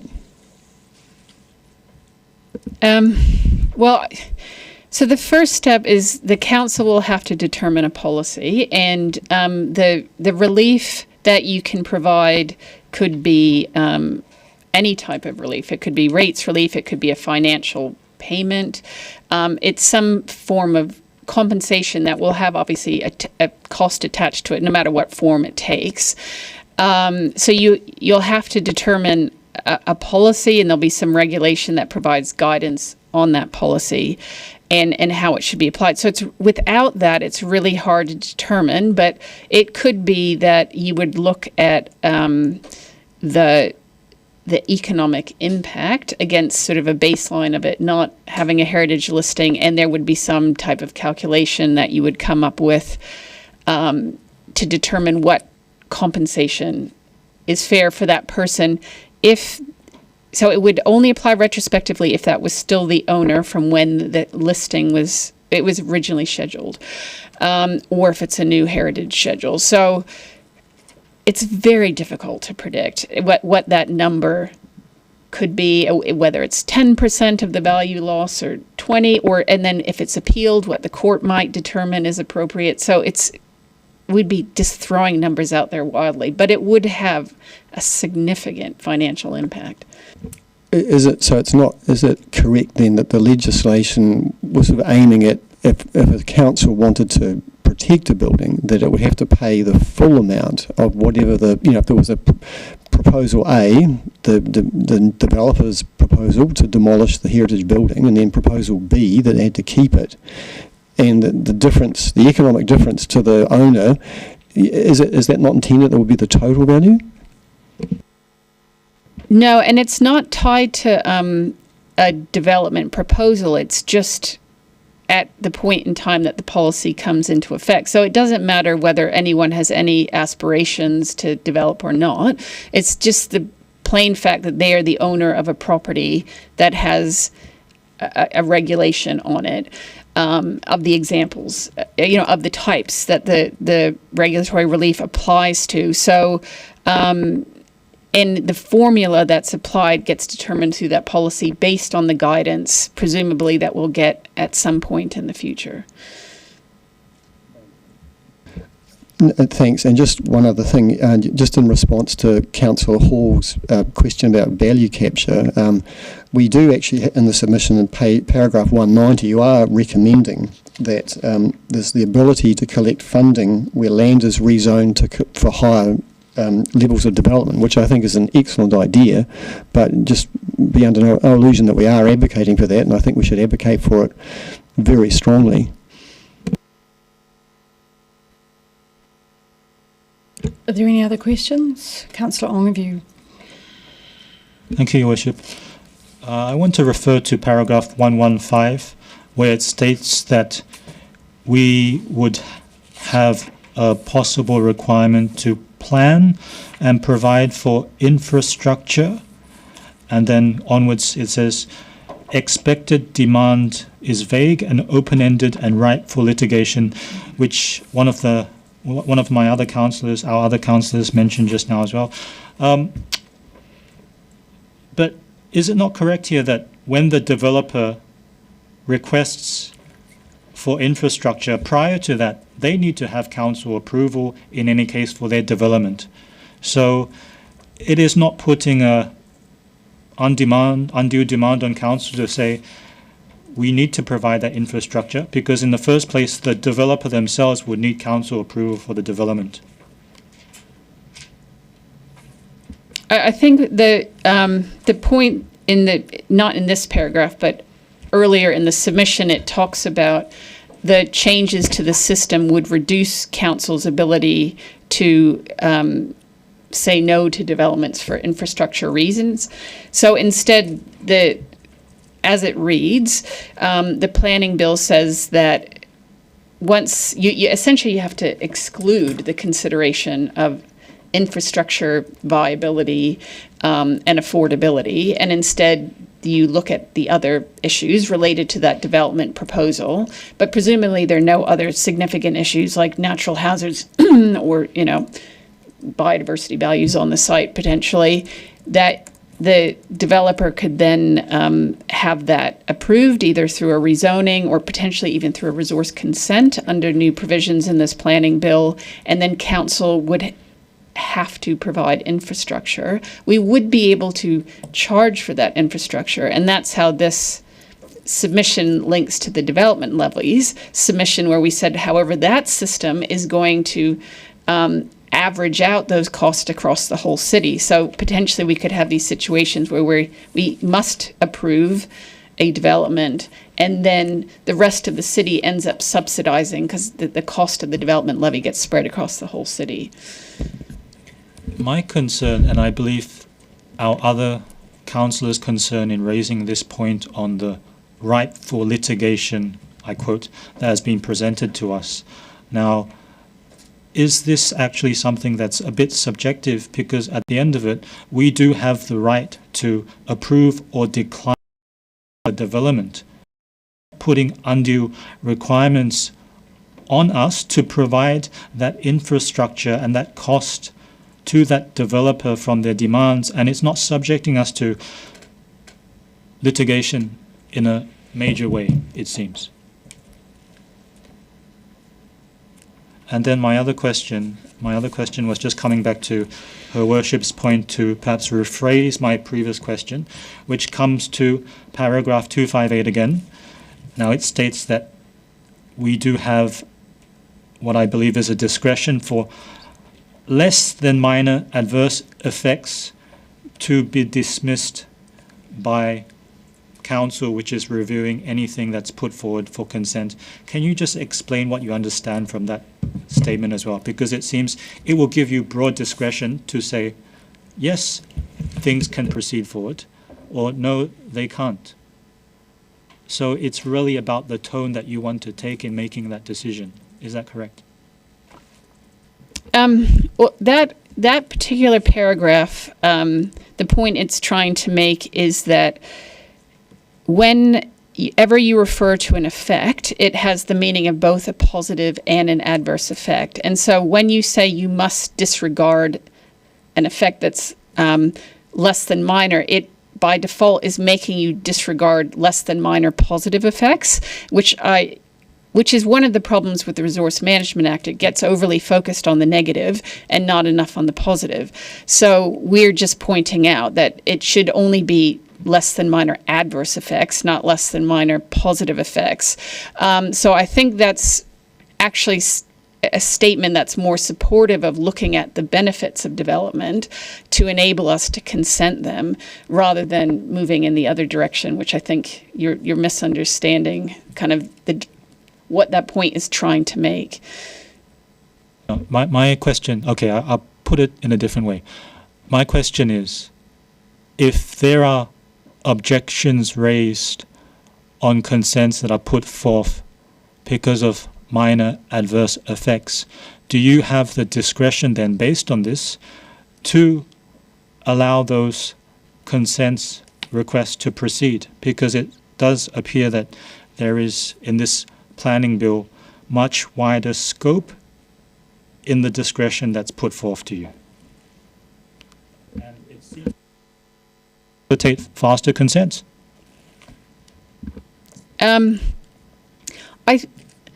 I think the council has broad discretion to grant consent under the existing RMA, and in fact, it almost all consents are granted. I mean, very, very few are declined, and our track record in terms of the efficiency at which we process consents is very good within DCC. So I don't know that this change, the government's intent is fine, and we're generally supporting it, saying, you know, if it's something that's so minor that things should be disregarded, they should be allowed to be. But I think that happens already in practice. I don't think that this is an issue that is currently a big issue under the RMA. I think the point here we were just trying to recognize is how important it is to remember that you also need to think about positive effects. And I think that's because sometimes, if you can't consider positive effects, unfortunately, it makes it harder for decision makers to grant consent, and that's not what we want. Thank you, team. Deputy Mayor Lucas has indicated that she would like to move this, and I will second it. You're moving it as per the paper? Yes, I'm moving it as per the paper with the addition of what I circulated. There's an amendment to the submission with the leave of the council, and that's the detail that's been recommended, that's been developed by staff. I'm not that smart to come up with that, and I'm conscious that I'm between council and lunch, so I will be brief.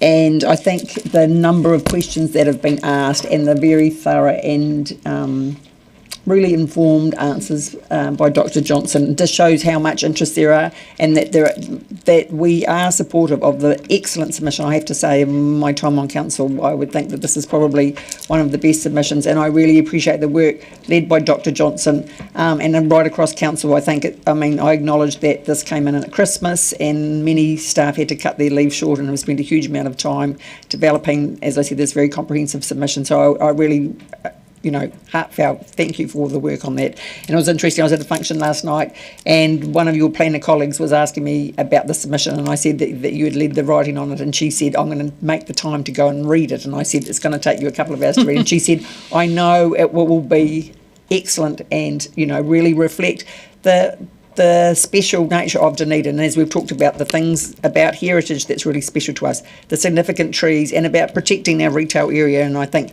you travel to other cities and you realise how special that is, and I think by highlighting those in our submission has been very important. And as Mr. Ward highlighted, this is transformational change since the Resource Management Act of 1991. We haven't seen change like this since then. And I think your comment, Dr. Johnson, is about the lack of media interest and even community interest, and I think a lot of people will not realise probably the unintended consequences of a lot of this legislation, and how a lot of their voice may not be heard because so much will become permitted. And I think that's going to be interesting, going down the track. And as I said, I'm appreciative of the addition into the submission, and I think that's good that we can work with our regional council colleagues, and including this point in the submission is about helping to reinforce the future-proofing development that is critical to achieving the intended outcomes of the reform, particularly around efficient urban form, resilience and long-term affordability. And so, yes, I just want to commend the staff on this mission. Thank you. Councillor Walker. Yeah, thanks. Also being cognisant of pending lunchtime, I'll try and be brief. And just in advance, just going back to the discussion, just beware, folks, for anybody who ultimately becomes an RMA commissioner, be warned of the agony and the ecstasy of a tree hearing. Anyway, as was pointed out, this submission is gargantuan and is incredible in multiple senses of the word. And like the Deputy Mayor of all my time in council, this is one of the best I've seen. It's professional, detailed, skillful, and I'd say truly accomplished. And I'd be lying if I said I understood it all. It was. I read some great novels over the Christmas period, but this definitely takes the Tolstoyan biscuit for me. 313 points, and some of those points covering multiple pages. I don't know about anybody else, but I don't know how the staff managed to do this, to be honest. The bill raises many of the questions, and I was going to ask some, but they were raised by others. It does raise a lot of concerns, and that's why we submit on these bills, whether that's heritage, retail breakout, noise, earthquake issues, etc. But what makes this incredible, and I think Dr. Johnson alluded to it, and sorry if I got if I wrote this down incorrectly, doing this within the context of national direction being ever-changing and not fully understood, I think makes this more incredible.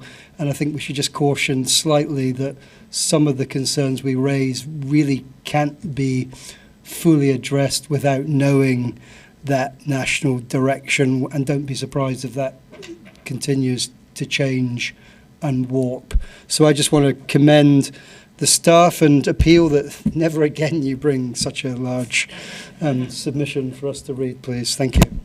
Well done. Councillor Mayhem, then Councillor Sims. Thank you very much. So this bill is about the delivery of a resource management function, but it touches on broader themes. The Resource Management Act of 1991 will be replaced by the Natural Environment Act and the Planning Act, which focuses on development and infrastructure. As our amazing staff have pointed out, the focus in a submission has been on the risks, what can go wrong, our policy and the cost to council to administrate this. Under the new resource management system, there will be a single combined plan per region made up of regional spatial plans for all councils, land use plans for each city, and a natural environment plan for each region developed by the regional councils. So the primary concerns are around weakened environmental protection. There's going to be reduced public participation and an undermining of te tiriti, and that is decades of partnership and kaitiakitangi role that our mana whenua have played. We have some obligations to uphold these partnerships, and I feel that the bill prioritises development. It restricts public input and into consents and diminishes our local council autonomy. This creates risk for long-term sustainability and will be potentially very harmful to our biodiversity. Already there is insufficient protection and restoration, also exclusion of climate change considerations in this bill. Most of all, it undermines our localism, reducing local control and legal risk, a movement towards a national direction and regional plans. I would argue that Ōtepoti Dunedin is unique in our needs as a coastal area compared to, say, Central Otago or Queenstown region. The concern is real that there's not adequate balance between development and environmental stewardship. Risks include setting environmental limits after rather than before spatial planning. That's backward sequencing will jeopardise the protection of natural resources, and we don't know at this point if the local environment will be able to sustain it. So the streamlining of development creates a risk that standardising provisions may weaken the protection of critical infrastructure, affordability, viability, and potential inefficiencies there with our infrastructure. It also excludes climate impacts, and I believe that's deliberately that they're excluding climate change targets and impacts in this bill. We as a council will not be able to tailor rules to our local needs. I am going to support this submission 100% as it is attempting to advocate for Ōtepoti and its residents before the impacts of this bill are felt. So kia ora very much to staff for their mahi. It's an incredible submission that you've put together advocating for us. Thank you. Councillor Sims and Councillor Hall. Thank you, Mayor Sophie, and thank you, Deputy Mayor Lucas, for putting through the motion, which I will certainly be supporting. I thoroughly enjoyed reading the submission, which bothered me a little bit given the implications for Dunedin. There are, however, significant opportunities within this reform for Dunedin. I do want to note that there appears to be cross-party support for most of this reform within Parliament. But there are significant risks, and I am going to labour the clarion call highlighted by Dr. Johnson regarding the disestablishment of retail zones. This is a big issue for Dunedin, and probably a bigger issue for Dunedin than any other centre, because Dunedin is one city where this horse has not yet bolted. It must be appreciated that in most other cities, most other larger cities throughout New Zealand, retail has already predominantly moved to malls, and one only has to now go and look at the bottom of Queen Street as a stark warning of where this ends up. In Dunedin, George Street is effectively our mall, and that's a very special part of our city which was no more on display than last Saturday. But as a result of this, and if this part of the bill goes through without amendment, it's almost inevitable that retail will drift away from George Street and that the DCC will be powerless to prevent it. I'm very fearful for the future of the centre of Dunedin. And I think also there is a second part to the warning that if this part of the bill is not amended, the onus will shift onto this council to increase car parking and increase accessibility to the CBD to help prevent retailers moving to Andersons Bay Road. It might suit me for that to happen, but that would certainly not be in the interests of Dunedin. And this is especially so when hospital parking demand is going to increase the pressure on central city car parking. So I'm using this opportunity to issue a fair warning about that implication within this bill. But I thank Deputy Mayor Lucas for putting this forward, and we'll be supporting it. Councillor Hall, then Councillor Treadwell. Thank you. This submission deals with major structural reforms for the planning system. It's not just a rewrite of the RMA, it reshapes how risk and costs are shared between landowners and councils. One of the most significant issues raised in this proposed regulatory relief regime, on page 94, the report makes it clear that funding compensation through rates would reduce funding availability for core services such as libraries, parks and roading. This is a direct fiscal risk to our community. The submission also highlights that the regime appears one-sided. Landowners may be compensated when developers' potential is restricted. That imbalance raises fairness concerns. This is also a likelihood to increase disputes, litigation, resourcing identified as a major issue. At the time when councils are already under fiscal pressure, one-ended exposure is not something we can ignore. For Dunedin, heritage protection is also relevant. Our character is part of our identity and economy, but it must be fiscally responsible, workable for local government. I am supporting the submission because it takes a pragmatic position. Reform, yes, but not unfunded risk. Thank you. Councillor Treadwell, then Councillor Gary. Tēnā koutou. So for those keeping score, planning bill is roughly 450 pages, I believe Dr. Johnson said, and the natural environment bill sits at least 350 online at any rate. These had to be cross-referenced with the recent simplifying local government proposal, and consideration had to be given to the looming rates caps. I'm just giving this context partly to acknowledge again the amazing efforts of Dr. Johnson and the excellent teams that have put together this, and partly to emphasise its value as a submission. So the contents of it speak for itself, but I'd just like to highlight its balance in terms of acknowledging the necessity of some changes, the thoroughness of identifying what areas need to be clarified, and also the clarity with which it speaks to the potential harm of it. All of this is exemplified in the section on regulatory relief, also referred to as regulatory takings. The development of a spatial plan is not in and of itself a bad idea, but the mandate to assess all existing areas of environmental or heritage protection for potential lost profit, which the council would then need to compensate those property owners for, presents a potentially monumental change to the country. As we're led head first into the guillotine of rates caps, this raises a really real possibility that we'll be fundamentally unable to provide environmental or heritage protections going forward. But even if we, as governors, we're happy to scrap all of those, the submission also raises an important point that if central government regulations, or if central government puts through any regulations, those same assessments would have to be carried out by us, and therefore the costs would again be pushed onto our ratepayers.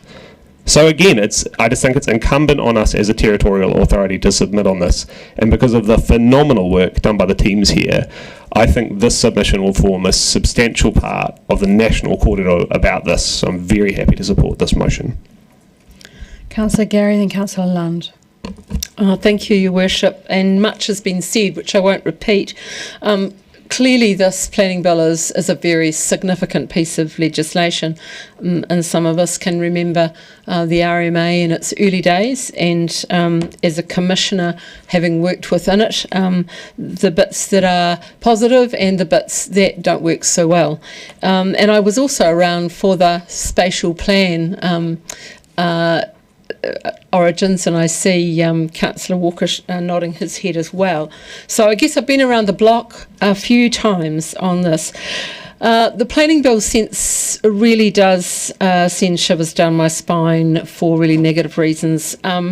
The submission's brilliant, and I want to first acknowledge, as others colleagues have, the expertise and talent of our staff never more been evident than in this submission, so congratulations to you. It had such depth and breadth, extraordinary. But I just want to highlight a couple of areas that haven't been. We talk a lot around this table about what a special place Ōtepoti is, what a unique place it is, and I think that's the the aspect that's really under threat with this particular piece of legislation. It's well covered off in the submission, and one of the comments made is around the narrow scope of professional judgment and local democratic choice, and that speaks to local voice and how this may take away our local voice. In terms of economic considerations, I was pleased to see the comments on page 72 about visual amenity being removed, because it is absolutely clear and factually correct that one of the reasons that skilled migrants choose our city, and I have conversations every other week about this, is the beauty of our built environment and our natural environment and the livability of our city. And also the visitor economy is attracted here for the special place Dunedin is, and I've just hosted visitors from Iceland who come from an incredibly beautiful country but spoke of this special city and its uniqueness. So the submission speaks to that, certainly. I think it's an affront to mana whenua, the way that the planning bill is written, and I thank the staff for addressing that very strongly in the submission, as our council position would want them to do. Another concern is the lack of reference to climate change, and I was particularly chilled when I read on page 66 the phrase that talked about the ORC not being able to, it wasn't in scope for them to consider discharge on flooding of houses downstream. We already have that problem, and to increase that is just beyond the pale, frankly.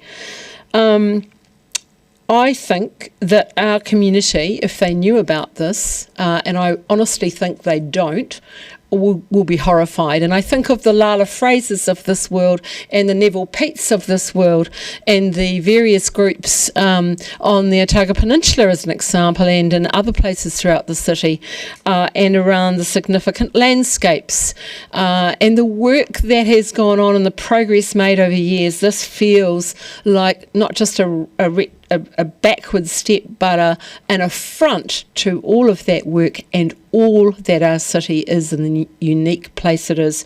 So if there's a message in this, it's to really give a call out to our community to say, get involved, engaged, this is serious. But the submission addresses that, and I thank the staff, a heartfelt thanks to the staff for addressing all of those aspects in this very, very thorough submission. Thank you. Councillor Lund, then Councillor Ong. I have three main concerns with the bill, but I, like most other councillors, I support the work that the team has done. However, I do not accept the claim that the legislation before council is in silos, and I am disappointed that despite the heritage being noted in this planning, in our submission, as being integral to our economy, and there's a lot of good language and good advocacy for heritage, we did not choose to follow that up and make our own submission as a council regarding the earthquake-prone buildings, and as Councillor Vandervis referred to earlier, the absolutely important change from low to medium. Now, I can fully appreciate the work that the team has done because I've prepared my own submission, and I would say it's got the same level of detail, although albeit not quite as long. So I fully understand the work that's gone in, but the regulatory relief provisions of this bill and are extremely concerning, and I accept Dr. Johnson's point that it's completely unknown, but I think it could be in the hundreds of millions. We have 915 heritage buildings in Dunedin, and if even a third of those people wanted to put together some proposal to say, well, we want to demolish these and build, a new building, as in the case of 231 Stewart Street, then we are up for financial destruction. And following on from Councillor Sims's important point about the CBD. We only have to look at Timaru to see what happens in recent years when they allow retail development to be encouraged and done on the periphery of a CBD. If you drive through the main street of Timaru now, it's heartbreaking. And it's all because they have allowed retail development, just like Christchurch has, just like a number of other cities have. But we do not want that to be our future. And I fully support Councillor Sims's call for more parking and better access into the CBD in order that we can strengthen it and make it prosper. Further, it's great to see in the submission at paragraph 90, one of the solutions is that we should follow Hobart's example. I absolutely agree with that, and I can't wait until our mayor manages to take the time over there to visit Hobart and follow their lead.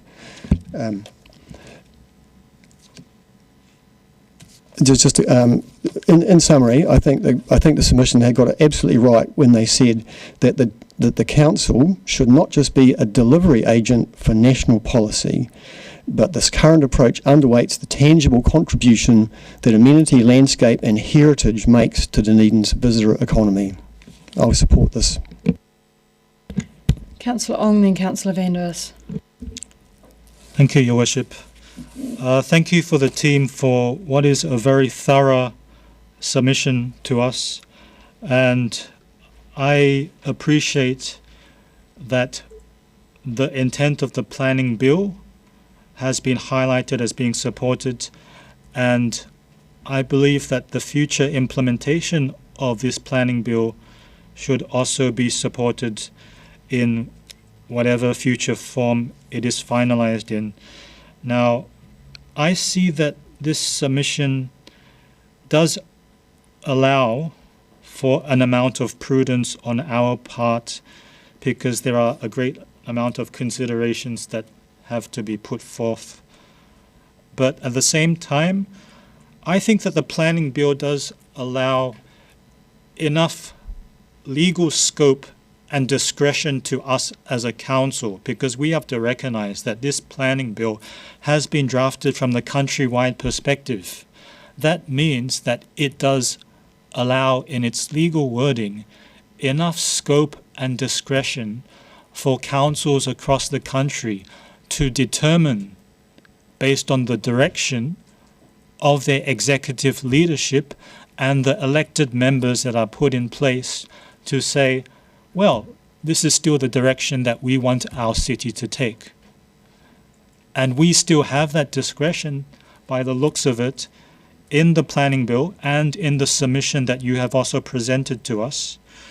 I will support your submission, but I would also like to request, as I've requested earlier, if you are able to highlight to us where the reduced consent timelines and cost and those potential economic development benefits for our city are also well covered as well. Councillor Van der Wes. The aim of the bill is to streamline development, and nationwide that has progressively become a more serious problem over many years now. The bureaucratic power of no has been wielded too often and has prevented a lot of things that might have happened that have been very positive, both economically and in terms of providing facilities for community. In Dunedin in particular, development has often been just too hard.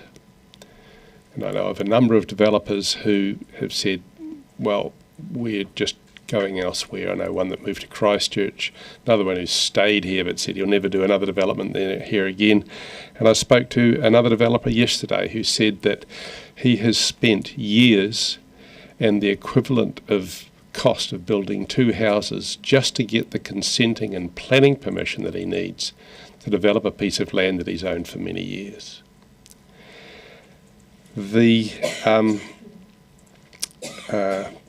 criticism that this planning bill excludes climate change targets to me, I think excluding climate change targets is a positive. Climate change targeting by the DCC has cost us millions of dollars every year, and counting everybody's carbon footprint and preventing all kinds of development in many areas. The catastrophising of rainfalls and floods and everything else means that you can't do anything in the way of development on a hill because you're going to have slips, or there's going to be protected bush that you're not allowed to touch. You can't do anything on the flat either because of proposed or worried about floods or sea level rise that hasn't happened in the many decades it's been promised. This Point of order. There you go. I'm just, you do your point of order. Yeah. Point of order, I'm not sure what number it is, but I don't believe that thank you, Councillor, 25.2, yes, well I know that, I just don't know whether it's A or A to F actually, but I believe the statements are quite disrespectful, to be honest, or C probably is the one, contains ambiguity, statement of fact of opinion. Okay, thank you. And I will uphold that point of order because 6 people just died in Tauranga because of rainfalls and floods and slips. So please withdraw. Sorry, I don't know what I have to withdraw. What words was it that... You were talking about rainfalls and floods. I didn't write down the exact words, but just catastrophising about it. And actually a catastrophe did happen in our country in the last couple of weeks, and I think there's a lot of people feeling a lot of pain over it. And I entirely agree, and that's incredibly regrettable. And it turns out that it was also entirely avoidable, that hours before those 6 people died. There is actually an investigation into this, so I don't think we can speculate onto what happened. So perhaps if you continue talking about the Planning and Environment Bill submission and just keep to that and we'll avoid speculation. I think it's unfair that you choose to talk about it and then not let me. Okay, well I am... Point of order. Okay. Are you going for disrespect? 19.2, disrespect. Are you talking about disrespect to the Mayor? So I don't think I can rule on that. I'll just hand that over. Yeah. Yes, I'll uphold that had been disrespectful. I'd like you to withdraw that or apologise. Thank you. I'll withdraw anything you like in the interest of trying to get to say something here. We desperately need to streamline development processes here, which have become so convoluted that an awful lot of development simply can't happen, and what does happen is extremely expensive. It's adding to the cost of housing something wicked. It's adding to the cost of goods here because people can't basically access cheap retailing. Councillor Sims' comment about George Street being a precious effective mall for Dunedin, I agree with, but it isn't the planning bill that really threatens George Street. It's the lack of access, it's the lack of parking, and the fact also that online retailers become so easy. What we have to do if we want to keep George Street is we have to make it much easier for people to be able to access George Street, and we need to make sure that George Street has a wider range of reasons for people to go there. Not just being forced to go there because that's where the banks are, but actually having a whole range of different kinds of things that can happen in George Street that will make it a really attractive place to come. And then they've got to come by car, most of them. You've got to provide parking. So I approve of a number of the things that are in this bill. But I don't approve, and it'll be my reason for actually voting against this submission, of the wanting to maintain 3 different levels of power and control over what you can't do on all sorts of areas around Dunedin that are listed as significant natural landscapes. I think that we should focus on the things that really are outstanding, and this is what the bill does. But to have 500,000 acres of natural landscape that you can't do anything with, when a lot of these areas are completely invisible from any street or vantage point, this is all helicopter parenting in my view, where a helicopter view of Dunedin is how we've been planning rather than effects-based planning. It's the effects on people on the ground that should decide what our planning policies are. And I think that this planning bill will actually help allow Dunedin to develop in areas where it hasn't been able to in the past. And with some reservations, especially about the heritage issue, which I think has been well raised and hasn't really been properly addressed in the planning bill, I think that we can look forward to a whole lot of development in Dunedin that hasn't been able to be developed before for various reasons, including our own planning oversight restrictions. I think that recalls some of the words recall the song Pave Paradise and Put Up a Parking Lot, and I think we're all very lucky to live in this paradise with, I think, was it 500,000 acres of significant natural landscape. I do want to reiterate the thanks to the staff. It's been an extraordinary amount of work. Thank you for the workshop before Christmas and working through the holiday break. The RMA reform is a huge change and incredibly significant to us as a city. It affects all of our city and all of the people living in it. And I hope that the questions and the speeches have alerted people to the huge changes coming at us.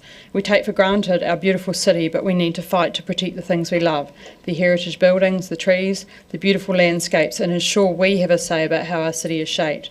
These changes will affect our everyday lives and our enjoyment of our city, not only for us, but for our visitors, our lifestyle, and attracting skilled people to live in the city. So I agree that there is need for change. I support the broad intention of the bill to enable the high quality land infrastructure and planning for the future and to make it easier for people. I think that the devil is definitely in the detail, and we may end up in a special kind of hell if this goes through as it is. The submission says many times that the bill lacks clarity and has significant impacts for our council, including financially and legally. I think the planning lawyers will be rubbing their hands with glee. We all know about the complexities of the RMA law and how much time lawyers spend talking about that. Concerns that have been raised here are the loss of local voice, taking power away from councils and communities to make decisions which affect us. We have the local knowledge to make better decisions for our communities. The regional spatial plan issues, i.e. Dunedin influencing what Queenstown does, seems a little bit crazy to me. The timing and the sequencing about the national framework, which isn't sorted out, so we are submitting on stuff that we actually don't know the overall picture of where it sits. The pace of reform, as we've said many times, is too fast. There's a key quote in there to ensure that speed does not come at the cost of quality, and I think that's what we do have to focus on. Curious that regional councils are going to be disestablished, but adding another layer with regional committees and not quite sure who they're made up of. And then the concern is the outvoting spectre, which may have significant cost implications on one council, could be us. Huge impact to fund all these changes, the staff costs. I note in the submission we asked the government nicely to perhaps help us fund those costs, but we all know about the unfunded mandates, and I am not holding my breath on that one. The funding issues, as was highlighted, will continue for many more years. The staff, the infrastructure, the impact on our ratepayers. There's also the rates cap coming up. I was really concerned about the removal of visual amenity amidst significant natural landscapes, and that's been brought up. I'm really concerned that we would ruin the thing that our visitors and our skilled migrants treasure, our significant landscapes, and destroy the natural beauty. When someone brought it up, I thought that we were very, very lucky actually to have our significant areas of natural landscape. The government itself is investing huge amounts of money and relying on tourism to grow the economy. Imagine unfettered signage all over our Otago Peninsula on the way to the wildlife icons. Dunedin gets around 2 million visitors a year pre-COVID and puts hundreds of millions of dollars into our economy. So we're not just talking about developers developing everywhere, we are talking about the way that our city looks, and it's the economic benefit of visitors and of people moving here. Was disappointed about the rules on outdoor living space, so I'm really concerned that it would affect the quality of life of people. Concerned about the effects on the central city retail areas. We've worked really hard to protect those and invested in them. There was I just said paragraph 81, effects on infrastructure and ratepayers. The words right for litigation make me extremely concerned there. And concerned that the new system doesn't provide for the ability to say no to growth, where infrastructure may make growth unaffordable and the impact on rates for years to come. So the thing that scared me the most was the heritage and the regulatory relief. There is just, we do not have a bottomless purse, and I'm really, really concerned about that. So if anything is kicked out, that is the number one thing that I hope is kicked out of this bill. Chair, you're right of reply. Yes, just briefly, because I think my rumbling stomach may drown out the few words that I've got to say. And listening around the table, there is no one here who disagrees with the need for the reform of the RMA. And I think most councillors have heeded warnings about the impact of the reform, the way it's currently drafted on our city. And I think I have great faith in Mayor Sophie speaking at any hearings, I'm sure with the support of Dr Johnson and her team, to really advocate for Dunedin, and because we are a special city and we need to protect what we've got here. And I think the key things that you've just mentioned, Mayor Sophie, is about the cost of reform, and that is a real impact. In the current environment that I think Councillor Walker mentioned, is that the huge amount of changing legislation all at once and what impact that's going to have on us. And the other point is about the speed of which the staff have had to come up with. We've had to, get to terms with this. But I mean, I asked the staff to take a break now, because if this gets passed, the onslaught that's going to come to have to implement is going to be pretty hideous. And so, the time frame, for this to come into play is, quite frankly, pretty ridiculous for all the work that has to be done. So I acknowledge the team, of what's ahead of everybody. So thank you. Thanks again to the team. I'll put the motion. All those in favour say aye. Aye. Those against? No. Recorded, please. I declare the motion is carried. And before we break for lunch, I would just remind councillors that there are still 11 reports to get through after lunch. So ponder on that while you have your lunch, and we will see you back here at 2:15. Oh, sorry. Seconded by Councillor Walker. All those in favour say aye. Aye. Anyone against? That is carried.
On item 10, the inquiry into the 2025 local election submission, and coming to the table we have Danielle Tolson, Nadia Wesley-Smith and Nicola.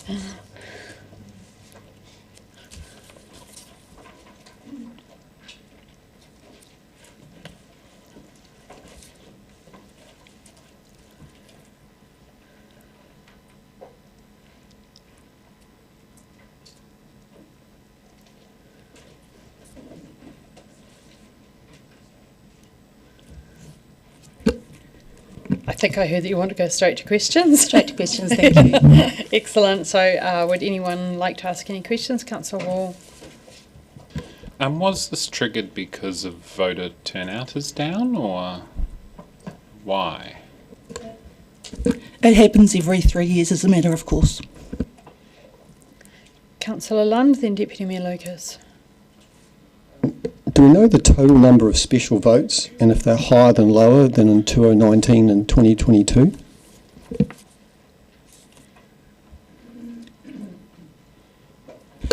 No, I don't think we have that information, but I can follow up if you want. Yes, please, and also, obviously it'll follow on, but the percentage of special votes versus the regular posted votes. One other question, do we have a rate of the returned mail? We could possibly get that through the DX mail numbers, but they also use New Zealand couriers for bin clearance towards the end. I will ask the company that ran the election for us and see if we can get that too. Deputy Mayor Lucas, and then Councillor Chambers. Thank you. I note that the scope of the inquiry includes electoral integrity, including disinformation or misinformation. So a number of people have asked me, and I don't know whether this is covered by this, is in terms of integrity of candidates. So is there anywhere where candidates are checked for their integrity, whether that be they be police vetted or whatever that is? Because people are quite surprised that there is no checking apart from, I guess I think we turn up with some form of ID when we... but that's not what this is about. I'm just... No, okay, thank you. Councillor Chambers. Yeah, thank you. Microphone. Oh, John, microphone. Is it? You bet. Blinking. Yeah, borrow Marie's. That's all right. Thank you. Yeah, it was a very long campaign, but I was quite impressed by the success of the last minute, the campaign, the advertising programme to get people to vote at the last minute. It really was quite successful, and actually really got the voting rate quite up at the last minute, which was a surprise to me. But what stood out for me as a candidate was the low turnout amongst students, or the low interest level among students on the campaign. Did you have any way of getting an impression of what percentage of students actually vote? No, though there were special voting booths available at the university campus. We do know, and it's anecdotally with some other things that we do around young people and opening the letterbox and using the postal system, and I think this reflects that. Councillor Lund. Just on paragraph 15, where we, just following on from that, where it says that there was a concerted campaign resulting in a very large percentage of nearly 27% of the votes received, and with 11,300 votes on the final day. But that might not necessarily have been the media campaign. That could have well have been, if there were large numbers of special votes, that people hadn't received their papers. They actually had to make the trek down to the DCC and record their vote in person. That could well be a contributing factor, could it not? No, I don't believe it is on the final. The push to get those last day votes was deliberate, and it reflects a trend of people who literally have had their voting papers on the kitchen table and haven't handed them in. I can find out what percentage of the last day votes were special votes, but the vast number of them were normal votes. Are there any more questions? Councillor Ong and Councillor van der Vis. Thank you, Your Worship. This question, I suppose, is perhaps in a similar way to questions asked earlier, which would be more anecdotal in what you see. between our overall voting participation this time around and our student participation in voting as well this time around, do you think as a whole that excluding our student participation, the turnout may actually have been higher than previous times around? Because we did have a record number of candidates that stood, I believe. We don't have that information. What I do know is that the overall turnout was lower. Councillor Vanders and Councillor Hall. If we look on page 120, we've got 33 that says that approximately 14% of special votes were disqualified in Dunedin City. Can you tell us how many ordinary votes were disqualified? What percentage? Not right now, but it's another thing we can follow up on. If we can find that information, I will pass it on. If you could email me with that information, I'd be very interested. Thank you. We'll be on the final return, so I'll get Robin to circulate that. I mean, Ms. Dillon. And if we look at 35, it says that DX Mail handled the majority of mail deliveries, achieved within 4 days, which was within target. Can you say what the target was? We would have to look at their contract, which is commercially sensitive information. No? I'll check. My recollection, again, subject to me checking, was 5 days. And if I read 41 correctly, you set up a dictation service for voters, and was only one person actually used that service? Is that what it says? One person in Dunedin City, elections.com run elections for other local authorities, and they had that service available for everybody that they ran the election for. Great, thank you very much. And then it says on 44, it says that while the pop-up voting booths, which were only open certain days of the week, were not well patronised, they encouraged elective participation. What numbers were, what does not well patronised mean? What were the numbers? How many people actually did use these pop-up booths? Sorry, again, I don't have those numbers, and I'll ask Ms. Dillon. But broadly, we tried everything we could think of to encourage participation, knowing that some things would work and some things wouldn't. Rather than these vague statements about, well patronised and within target and just absent of real disqualification numbers, can we actually have some hard numbers in future rather than having to ask all these questions? Thank you. Certainly. Councillor Hall. I don't know if this is the place for these comments, but would it be the right place to say something we want a bit more of a digital strategy, maybe a QR code on the form that you can scan and then just submit it online? I don't know if they've looked into that. So electronic voting has been looked at a number of times, and the stats are interesting. Electronic voting doesn't encourage an increase in participation. It just provides another, that's what the stats show, another avenue for people who are already inclined to vote. But what I'll do is, with these questions, and I'll follow up post the meeting with a bit of a summary of some of these questions on what's happened in the past, so that you have that information. Because I know when I filled it out, I had that book, and I thought it would be really cool if there was a digital version of it where you could rank them easier instead of if you know what I mean.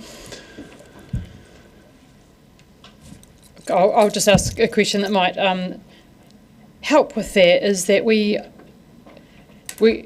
are asked to do submissions on the electoral process and electoral reform, aren't we? And I think we have done one within the last year, and perhaps we had suggestions on how we could improve that, including central government promotion of elections. Would that be true?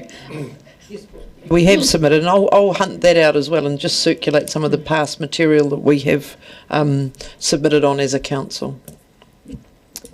Councillor Vandervis, and Councillor Lund and Councillor Sims. Is it possible under the current sort of electoral regime for councils to elect to get the Electoral Commission to run the voting system rather than the local council, or is it mandated that the local council must run the electoral system? The Electoral Commission runs the central elections, and the local body elections are managed independently of them. I realise they're managed independently of them, but is it necessary under current law for the local council to do that? Again, I'll have to check that some of these questions would have been helpful probably in advance, but I'm pretty sure it's the legal settings that require us to do it separately than that, but I will check. There's a local electoral act, which I'm sure is what sets the framework for council elections. Councillor Lund, then Councillor Sims. This is probably more for CEO Graham.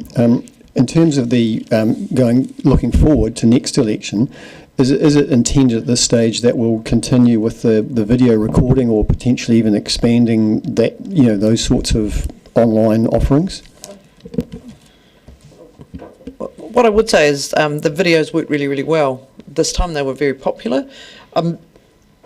If video was still the medium of choice in 2.5 years' time, then absolutely we will use it. But if things have moved on and video is not the mechanism of choice, we will certainly look to use whatever is popular and likely to attract interest of the community. As long as it's not holograms. Councillor Sims.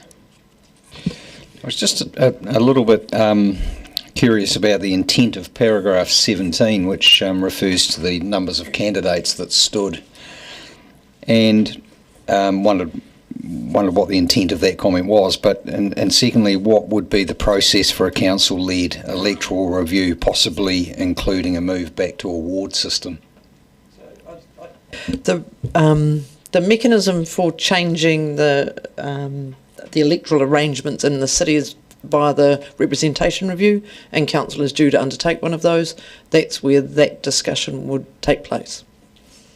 And then your other question about paragraph 17, I'd check with the team what we were meaning about that. That came through from elections.com. I think that was just in response to the low level of votes in the early stages of the voting process. So we can take that out if people don't feel that accurate reflection. Sorry, if I wasn't intending to advocate for that to be taken out. I was wondering whether the intent of the comment was to then prompt a wider discussion about electoral review. Candidate numbers aren't necessarily related to electoral arrangements, but there's a broader conversation, I think, as part of the representation review about the ward structure or otherwise, and then the voting method, because there's new information and data about where STV works best, when FPP works best. Councillor Vandervis. On paragraph 45, it says the DCC submission supports the view that the election process for local body elections in New Zealand is, quote, well regulated and ensures a high level of electoral integrity. Given that less than half of the people able to vote did, how can you be sure that it has a high level of electoral integrity? I was going to say, especially because under postal voting, that means that more than half of the postal votes were flying around somewhere in Dunedin and not being used, we hope. The integrity isn't about the number of people who vote. It's about ensuring that the process of voting and the counting of the votes has a degree of integrity. I'm not aware of any issues that would suggest that statement isn't correct. I'll put it another way. Under the first past the post and booth on the day voting system that we used to have, There were scrutineers, independent scrutineers that could volunteer, that could guarantee, if you like, that the booth-type voting was carried out appropriately, that people were ticked off the roll appropriately. None of this is available with postal voting. So in terms of electoral integrity, I question both STV and postal voting. And the claim that the reason for introducing STV and postal voting was to increase voter participation, that hasn't happened. So given all of that, I wonder whether, with postal voting in particular, whether you really can assume electoral integrity when more than half the voting papers are floating around Dunedin not being used. I'll reiterate what I said in response. This isn't about participation. This is about ensuring that the votes that are cast are validly cast in accordance with the law. There is nothing to suggest that the votes in the election were anything other than that. Councillor Chambers. Yeah, thank you. Just in relation to paragraph 46 about online using social media and online forums, I'm not quite entirely sure what trolling means in this sense, but also what I found happened to me in using Facebook, which was quite a good way to reach the voting public. I got a lot of phishing emails sent to me purporting to be from Facebook, telling me I was breaking all the rules and I was going to be removed from Facebook forever. And I found them really quite disturbing. I believed them for the first 2 or 3 I got, but I don't know if it was quite a factor for me as a candidate. Those phishing emails telling you were breaking all the rules. I think it's just if it's worth including that in that paragraph, something about phishing emails in that section. Are there any other questions? Would anyone like to move the resolution? Therefore, I will move that we, thank you team, that the Council approves the draft Dunedin City Council submission with any amendments to the inquiry into the 2025 local elections, authorises the Chief Executive to make any minor editorial amendments to the draft submission, and authorises the Mayor or Delegate to speak at any hearings. I just thank the team for putting this submission together. There was a lot of information to gather, and I think we as elected members sitting around the table, we're all very interested in the local election submission and how the elections went. I thought our turnout was fair, 45.47%, and it was interesting that quite so many were late as well. I think, judging from the questions, that we need to think about the upcoming work to be done on the representation review, which will also be part of the government reform as well, with the regional councils, the local councils. So we will need to make sure that we are on top of that. And then also the electoral arrangements. So we submitted to the government on the electoral arrangements, which is around voting methods. And I think we had brought up around perhaps looking at online voting or looking at a voting day to possibly bring people out as well. And that is part of the opportunity for change. So for newer councillors here, there is a long drawn out process. There are many ways to submit to government on how this process works and the integrity of it as well. Would anyone else like to speak? I'm happy to second the motion. I'm sorry. Would anyone like to second the motion? I was looking across. Thank you. Sorry, I was like, why are you looking at me? Anyone else? Councillor Vandervis. Deciding that 45% turnout of voting is kind of okay or satisfactory, I don't think is appropriate. To be satisfied with that, especially with postal voting, when on election day 55% of the postal votes were lying around somewhere in Dunedin and not used.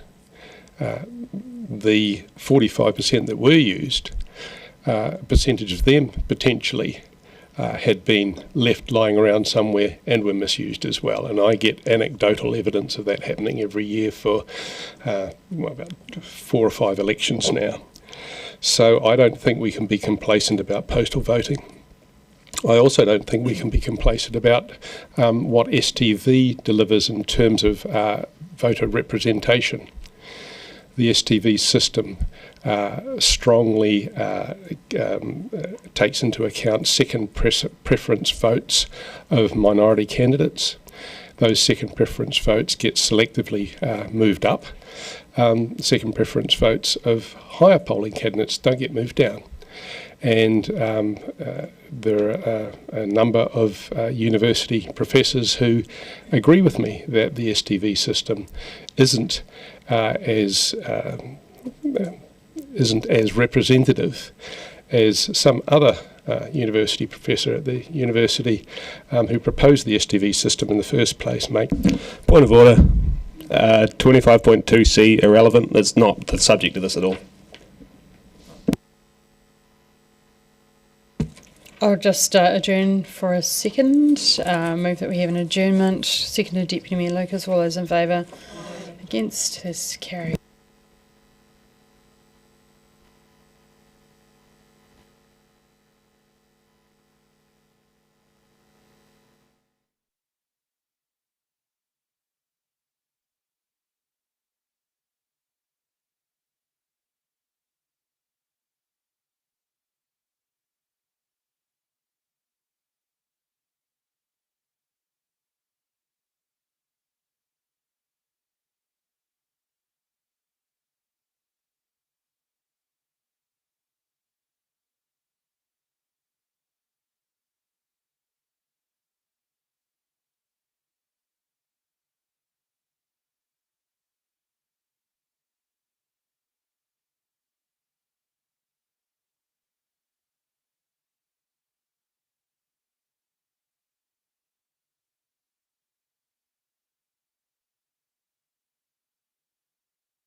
Was very clear about that we have a representation review which talks about the method of voting. This is around the submissions on the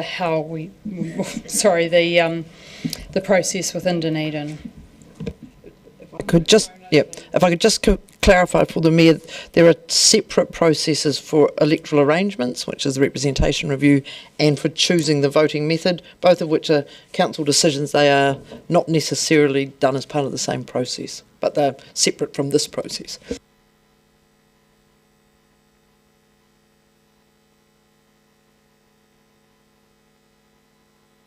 Would you like to continue on? I would like to, but I don't see a lot of point given that nobody wants to hear. Did anybody else have their hand up?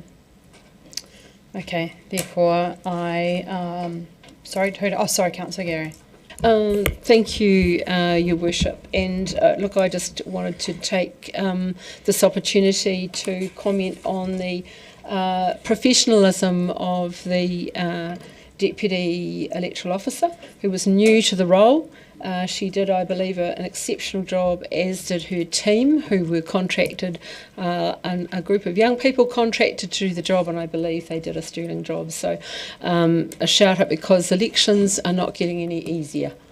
And that was signified by the level of abuse and trolling that went on, and they're not getting any easier for all sorts of reasons. But this election was conducted very professionally, and I also a shout out to the staff members who volunteered on the day, on the Saturday, and who were out in town with their boxes and the bins collecting votes. And I understand that about an hour or even less before the 12 o'clock deadline, there were people literally lining the octagon, I'm told, with their papers up on any flat surface they could find, filling it out, which may have taken quite a long time given the number of candidates. So great job, and the comms team around the encouraging people to stand was excellent and very engaging, and then the getting out and vote videos. Thank you. No one else. So just quickly reading this, so Local Government New Zealand does talk about that the system needs to change, but this is not what this is about. We also note that the national voter turnout for the whole country was 39.4%, Auckland 29%, and Hamilton 33%. So Dunedin did better than that, but still we would all like more voter turnout, because I think that people should be lucky to be in a democracy and exercise their democratic right. So I will put the motion.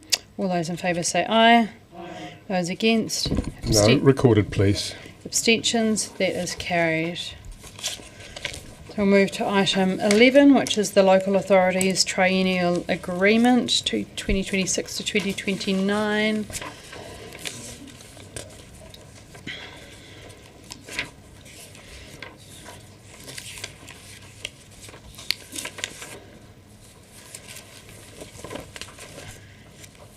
And Ms Harrison and Ms Moran are here. Do you have any opening comments? Just ready to take questions. Are there any questions? Thank you.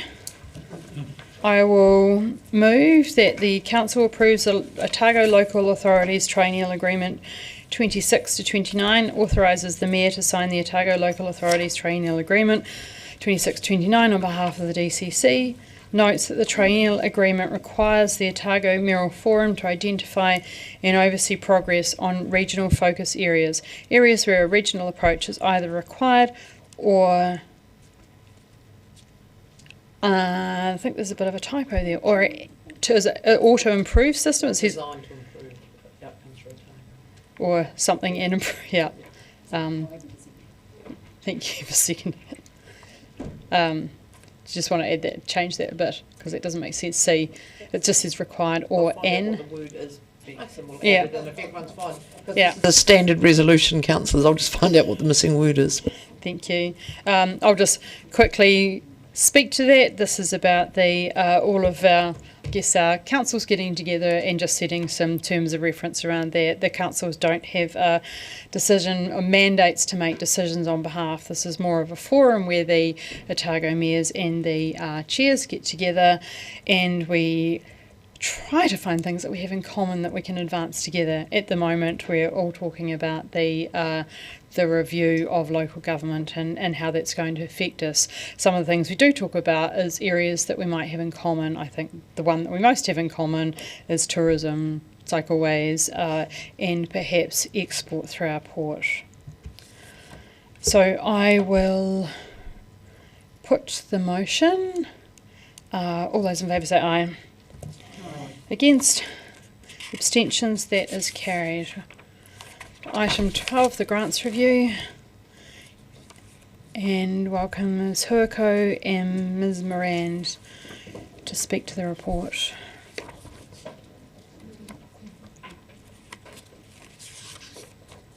Thank you, Ms Sophie. I just have one small point to clarify, and that is on around point 4.5, Council's preferred governance structure. Just mindful that we have two smallish grants, one with the Waste Levy and one with Creative New Zealand, that have their own rules, and so we're just mindful around how those are work in practice. And if I think of Creative New Zealand, they have an external panel with that. So I just wanted to clarify that and apologise that wasn't as clear as it could have been in the paper. Thank you. Can I just clarify, you were talking about 0.5, or where was that? And oh, sorry, just around section 5. Section 5, okay. Sorry, around section 5. I'm just saying that we just have two exceptions there with the Waste Levy and Creative New Zealand, as you're well aware. Thank you. Questions? Councillor Gary. Thank you, Worship. Tēnā kōrua. I wondered if you could clarify for me, and my sincere apologies, I wasn't able to attend the grants workshop. But on page 148, 149, I'm trying to get my head around, they're both around re-establishing a grants subcommittee, and I'm particularly interested in option 3 in terms of what it means. I haven't seen anywhere there any mention of community reps. It just talks about still requires review of who sits on the subcommittee as representatives. Could you just summarise how this model, option 3, differs from what we used to have, and any other helpful points, please. Thank you, Councillor Gary. Option 3, so that's under point 35 on page 148, starts at the bottom, says grants subcommittee, staff delegations plus council oversight, so it is a real mix. And then if we remember last triennium, it was all through the grants subcommittee. So yeah, that's the main difference. In terms of the, you are correct, this paper is silent on community reps because we first wanted to test the question whether the grants subcommittee or delegations is appeasing to this council, yeah. And would you consider that option 3 as being a more complex model from an applicant's point of view than option 1? Thank you, Councillor Gary. I think from an applicant's point of view, it would not be noticeably different. That's be my personal opinion.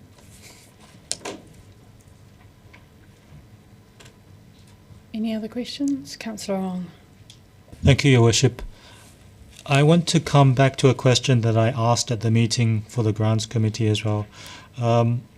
So in terms of rates relief, can you look at going forward how rates relief can be provided to building owners and landlords of student housing accommodation so that it can incentivize upgrades when deemed necessary based on minimum standards, and it can accelerate those upgrades? Excuse me, Councillor Ong, that's actually outside of the scope. This is how we're going to have the mechanism for deciding on the funding, not what the funds are going to be. I don't believe it is, but it is outside the scope, as I've just said, so please do not interrupt me. Does anybody else have a question? Councillor Lunn, sorry. At paragraph 30, it just talks about that the current grants provide partial operational funding to organisations delivering services, programs, venues, which we know. But then it says, while these investments support the council's community outcomes, their contribution is frequently indirect and not always clearly attributable.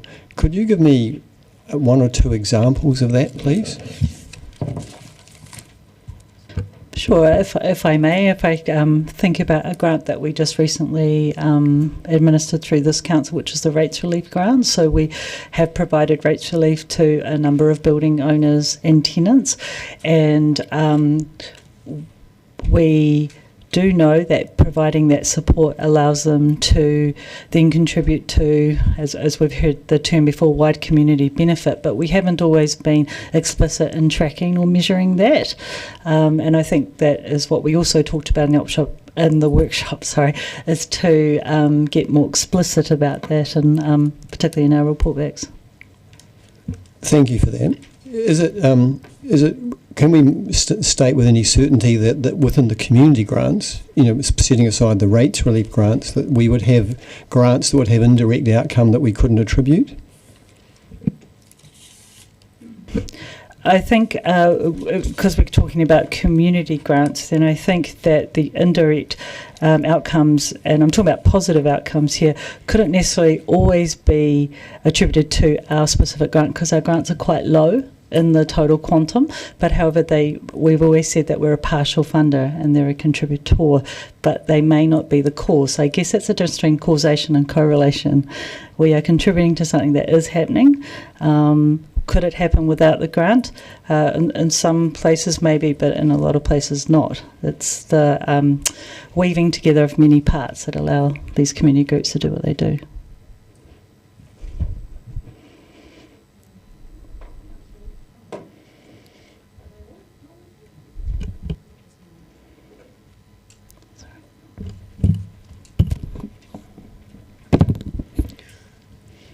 Councillor Fiso. Tēnā koe, Your Worship, tēnā korua. I'm sort of I'm looking at the motion that's been circulated, and so I just want to understand what staff understanding or your expertise. What do you consider to be a medium grant? If I may, and my colleagues here will correct me if I haven't quite got this right, but we don't actually have a clear definition around what is a medium-sized grant. I think it's a really good question. Oh, there's some weirdness happening, isn't there? I think it's a really good question, and I do wonder that depending on where the resolution lands, that is something when we come back, it might be it's one of the policy settings where we offer a definition of what those grant levels are. In terms of the possibility of having delegations to staff up, to limited amount, to some amounts, whatever the parameters are, where does it, in your opinion and your expertise, where does it start to get unsafe for staff to make the decisions that are inevitably political in terms of accountability? I think that's a really difficult question to answer on behalf of my colleagues. I imagine that there may be a sense of uncertainty if staff are delegated a larger amount than they currently are. My sense is, though, that were this to be council's way forward, we would need internally to look at how we manage staff delegations, and it might be slightly different. It may be that we, for example, had more junior staff who are experts and have the relationships with their community reporting through to the executive, for example, to provide the safety around some of that decision making. Councillor Ong. Thank you, Your Worship. And I believe Councillor Fuso highlighted a very good point. I would have to ask you, how do we ensure that, as Councillor Fuso was saying, there is political neutrality across the decisions that are made? Staff operate in a politically neutral way.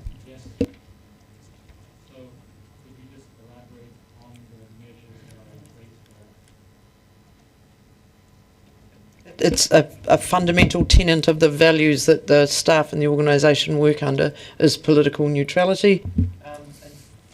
And if I can finish,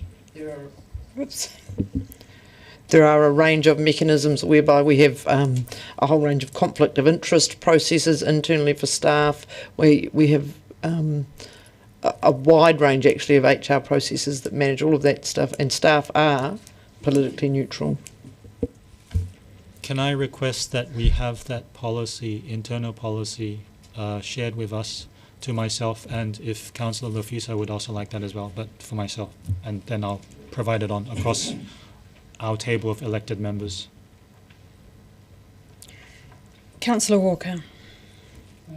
Yeah, thank you, and thank you for this, but it would have been useful to have this in advance actually, and I think I just want to make a request through the Mayor that at some point could we have 10 minutes break, because I'm trying to concentrate what's going on and I'm trying to read this. And maybe a question to the mover, if that's appropriate. Am I allowed to do that? Just on point E here. Can I just, because I'm trying to absorb a lot of things very quickly here. E, just to be clear, does not include a grant subcommittee and or any community input, does it? Just for clarification. Correct. Would you like a 10-minute absolutely. break now? I don't know if anybody else would be happy to second that. Because it's very complex, because there's 1, 2, 3, 4, 5, 6. Yeah, so I will move an adjournment until 3 p.m. Seconded, Councillor Gary. All those in favour? Aye. Anyone against? That is carried. Will this be afternoon tea as well? Yes, it will Marvellous. be afternoon Just tea saying, as well. So councillors. if you want a biscuit and a cup of tea, go for it.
call the meeting back to order, please.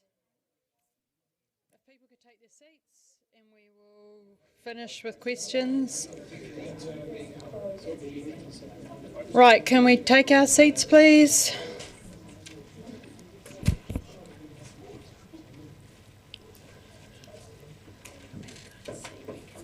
Pardon? Oh, he's just come back from the... No, don't. It's fine, he's coming back. Right, and we will move back into question time. Councillor Fiso? Tēnā koe, Your Worship, tēnā korua. I'm sorry to ask a oblique question, and you know me, I'm coming from left field, so I was just thinking about a discussion that we've had around the table, not necessarily on grants, but about layers of complexity and removing layers. And so I just want to really offer a big mihi to not only the community who have years and decades between them of and centuries probably of experience and expertise with respect to what's happening on the ground to our communities and whānau who are deprived and have been deprived for generations. So forgive me for asking this question, but in terms of the motion that's before us, and it's on the surface may appear to be efficient, but can you, from your expertise and experience in the grant making sphere, identify possible unintended consequences that may arise from generally trying to make these processes efficient? At what cost? If you could advise us, feel free if you can't. I think that's a really difficult question for staff to answer, because if you'd like to have a try, but I was just going to talk to actually maybe the motivation at the beginning, and it wasn't so much efficiency as about clarity. What we have heard is that our processes and our positions over the years have been quite confusing, and so the intent was really clarity rather than efficiency. I am unsure if some of these processes that we have put here as options, if they will be more efficient yet. They're yet to be tested, but the ethos that drove this work really stemmed from clarity first. Yeah. Any more questions? Oh, sorry, Mandy, I missed you. First of all, I just want to foreshadow my intention should this motion fail, particularly option E. A, it's not moved yet, Councillor, and B, the instruction you'd given us was to prepare you an amendment, which is taken before the substantive motion. I'd like to move an amendment to this option should E fail. I'll just wait. And again, Councillor, if it's an amendment, you need to move that before E is taken.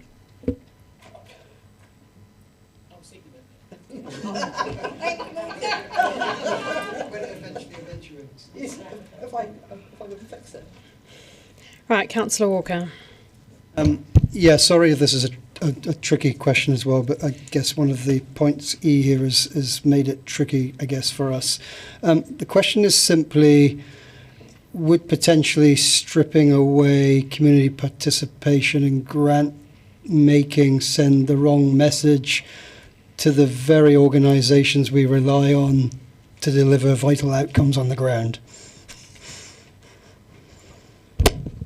If I may, Councillor, this paper didn't go that far. I guess we stopped at the point around how would this council like grant decisions to be made, and it if council, for example, decides to not have a grant subcommittee, one of those options, then the rest is is moot in a way. So we did pause it.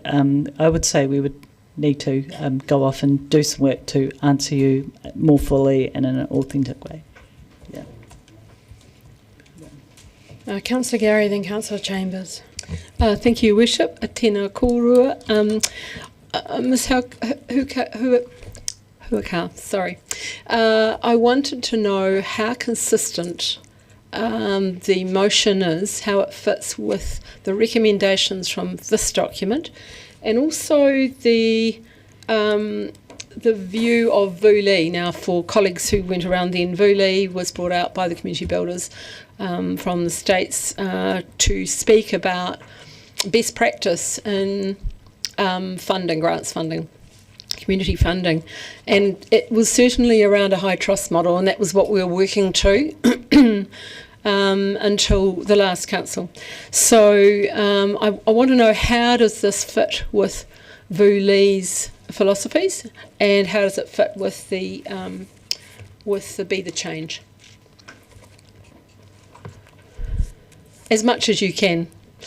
Sure, thank you. I was just conferring with my colleagues. So forgive me because I don't have a printed copy of the resolution in front of me, so I'm going to try and read from that. But from, I would say there are at least 3 questions in the resolutions, or 3 answers, sorry, that probably Vule wouldn't have a comment about because they're so unique and specific to council. However, on the broader questions, such as the definition of a grant, and I'm only inferring here, and I would hate for him to hear me speak on his behalf, but in reading his material and probably also thinking about the publications of community builders, there is a debate there about whether there is an opportunity here for the DCC to refine its definition of grants and more firmly align it with the community non-for-profit sector. But I would hesitate to say I'm 100% on that because this is someone else's thinking. I do appreciate your colleagues, fellow councillors have also talked about actually working with a variety of organisations has been really beneficial in the past. And again, we have some funds, for example, Heritage or Biodiversity, that have worked with our private sector. I can't really speak to that. It's not my subject area, but I would say that they would argue in some ways it's been quite successful. So I just want to caveat that. And on the rest of the matters, just quickly, because I'm mindful of time, partnership and around community local voice is something that is championed in both Vule and in those publications. So you can make your inferences there about the rest of that. Thank you. Thank you. I might come back with another question in a moment. Councillor Chambers.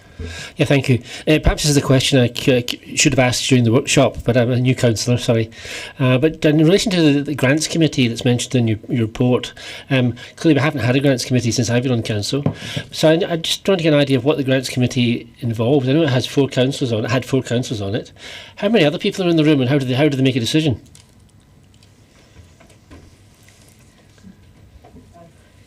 Well, actually, your colleague to your left is the former chair, so perhaps could actually answer that. I was merely a staff member that presented to it. But yes, number of elected councillors and some community reps with subject matter expertise. Mana whenua rep, thank you. And have I forgotten anyone else that I... 5 councillors, thank you. Yes, so your colleagues will know these details more. So the grant subcommittee's sole purpose was to administer and make decisions about grants, so that would be the difference. Dennis. Councillor Gary. Thank you. 2 other questions. Can you tell me, given my comment around moving towards the high trust model and then the brakes were put on that, what are outside agencies doing? Like, is it the J. Mackenzie Trust, for example? What are other funding agencies doing in terms of best practice? I think along the continuum of grant making, we are seeing some of these entities experiment with participatory grant making, so that is where you might have a unique category, if you like, and that funding is the funding quantum is provided, and then the recipients actually decide how that's divvied, right through to partnership funding over many years, not just 2 or 3, but over many years. There has been some examples where we're seeing communities funded at a significant level, and particularly around funding for change, if you like. So they're wanting to fund long-term systemic change, and there's been research on that, particularly in the community development space. Has got tough lately, and we're starting to. I'm still waiting to see some of that research that has come out of that. So the Community Trust, I understand, has got a slightly different way of doing things now towards the higher trust model. Am I correct in that? Sorry, they have retained their actual traditional categories. That hasn't changed yet because they're undergoing a strategic refresh, but they do, more recently, they've got the Rangatahi Fund, which would resemble what you're referring to around partnership and high trust, yeah. Thank you, that's helpful. And finally, just for the benefit of people, everybody, it's in the, where is it?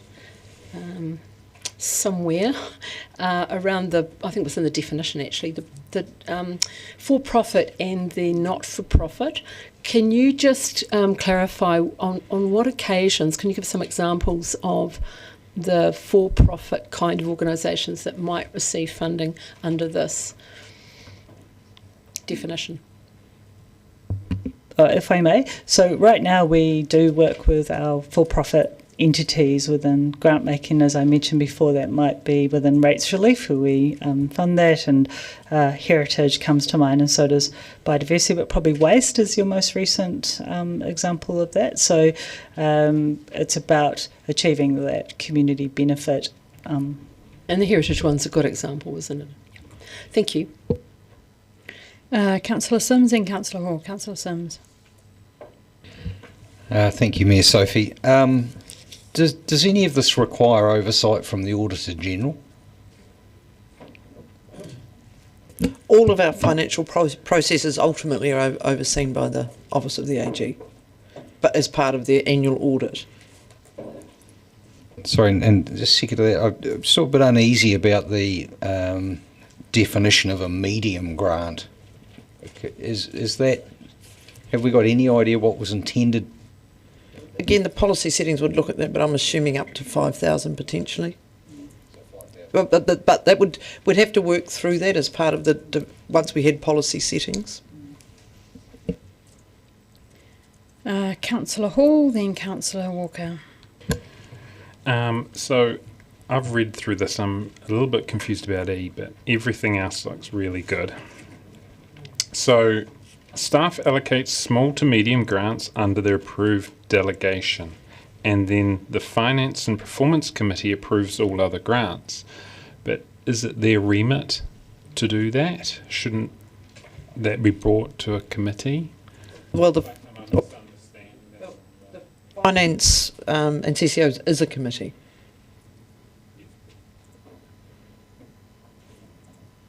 And so that is one of the 3 standing committees of council, and given the finance part of its title, I guess it was assumed it was the most appropriate one for decisions relating to money to go to. So how many? So instead of replacing it with a hybrid, the staff make all decisions under $5,000, and possibly assuming that's where the definition sits, but that's what hasn't been. And I'll just check with Gina. 5,000 is about where we're thinking, or would it be slightly higher?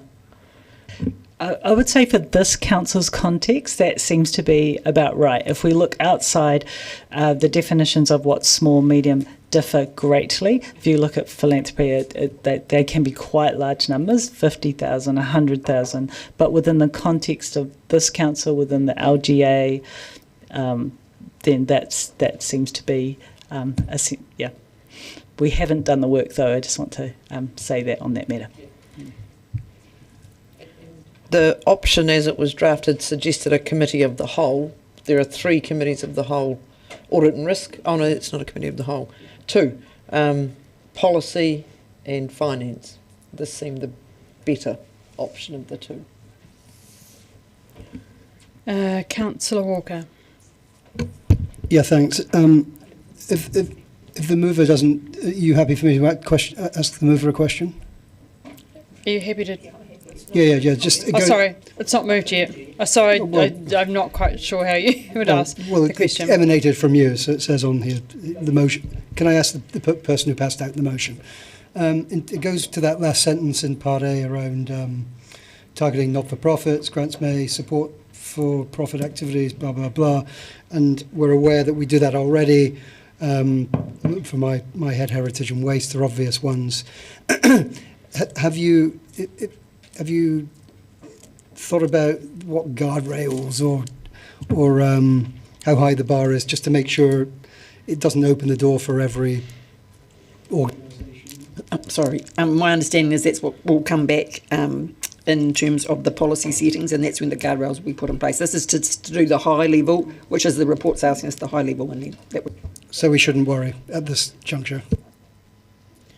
Follow up on that this will create the policy settings, at which point there will be more work done and the detail will come back to council, and ultimately it will be for you to determine where the guardrails appropriately sit. Councillor Mayhem. Oh. Mood light. Dun dun dun. So that following on from that question, so that would be 3 at the bottom there. Request that the staff undertake these steps. So my issue is with part 2 of E, that the Finance and Performance Committee approves all other grants. So that's large grants and major events, and I don't know, what is other than medium grants, everything else. I'd like to move an amendment.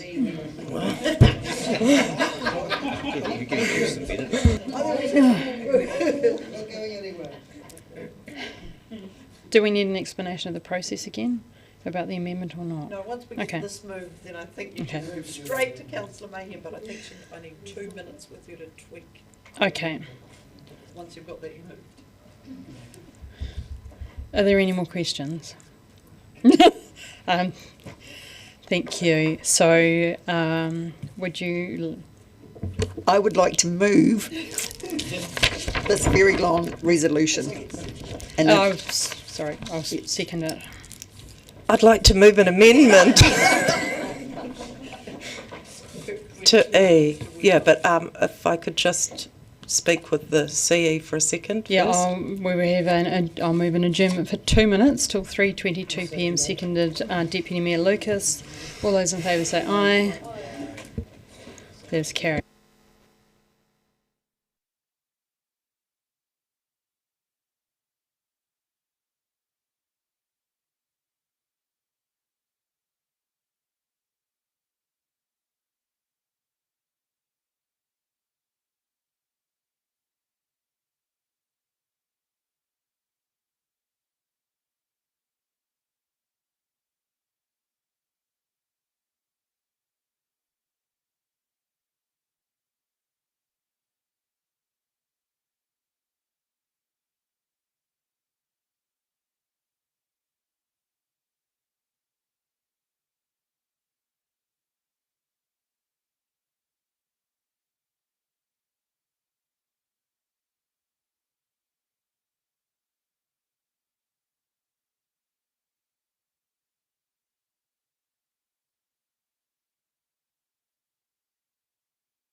Amendment is being moved. So we need to second it. Is it 10 minutes for an amendment or is it 5? Let's try 5. Would you wish to speak to this? Yes, I think it's very clear. Don't fix what isn't broken. I feel personally it's very important that we reinstate the grants subcommittee. We've heard from our community very loudly, not only today but in the grants workshop, and we also heard about that best practice with community funding is for there to be community representation and involvement in this decision making. This aligns with feedback that we've had from our community, and also I'm hoping this will cover off multi-year funding and everything that was sitting within the grants subcommittee historically. Thank you. Any other speakers? Okay. Just can you keep your hands up, please, so I could just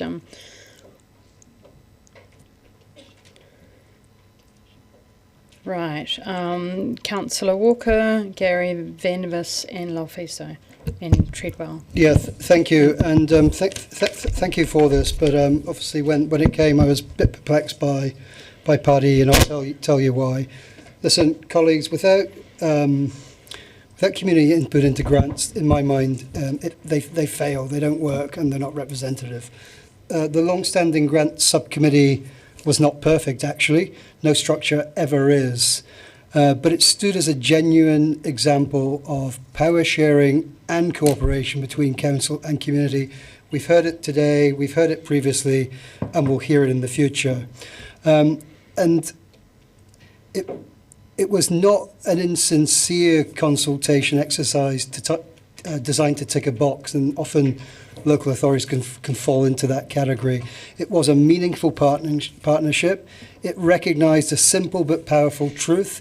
Decision making is strengthened, not weakened, when we trust voices with real authority and manner instead of pushing them to the margins, and that's what this motion would have done. The appointed community representatives were not there for show. They brought deep cross-sector knowledge, some of them are behind me, lived experience and hard-won expertise.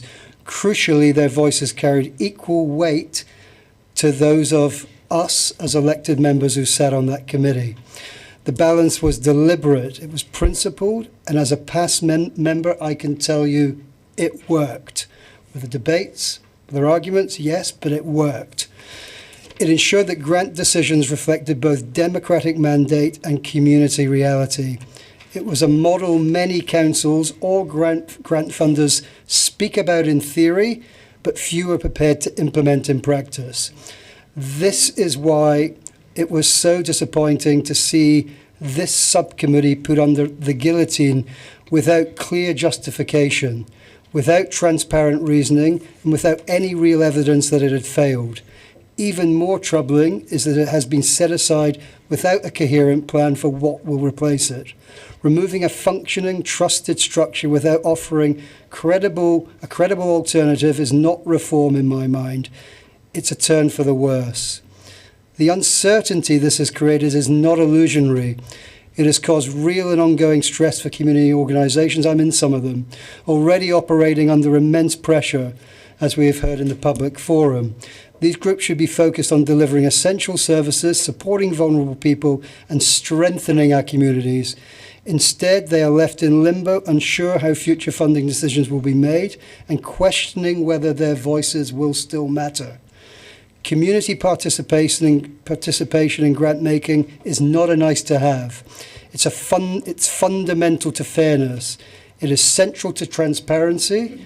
It is essential to good governance. Stripping it away sends the wrong message to the very organisations we rely on to deliver vital outcomes on the ground.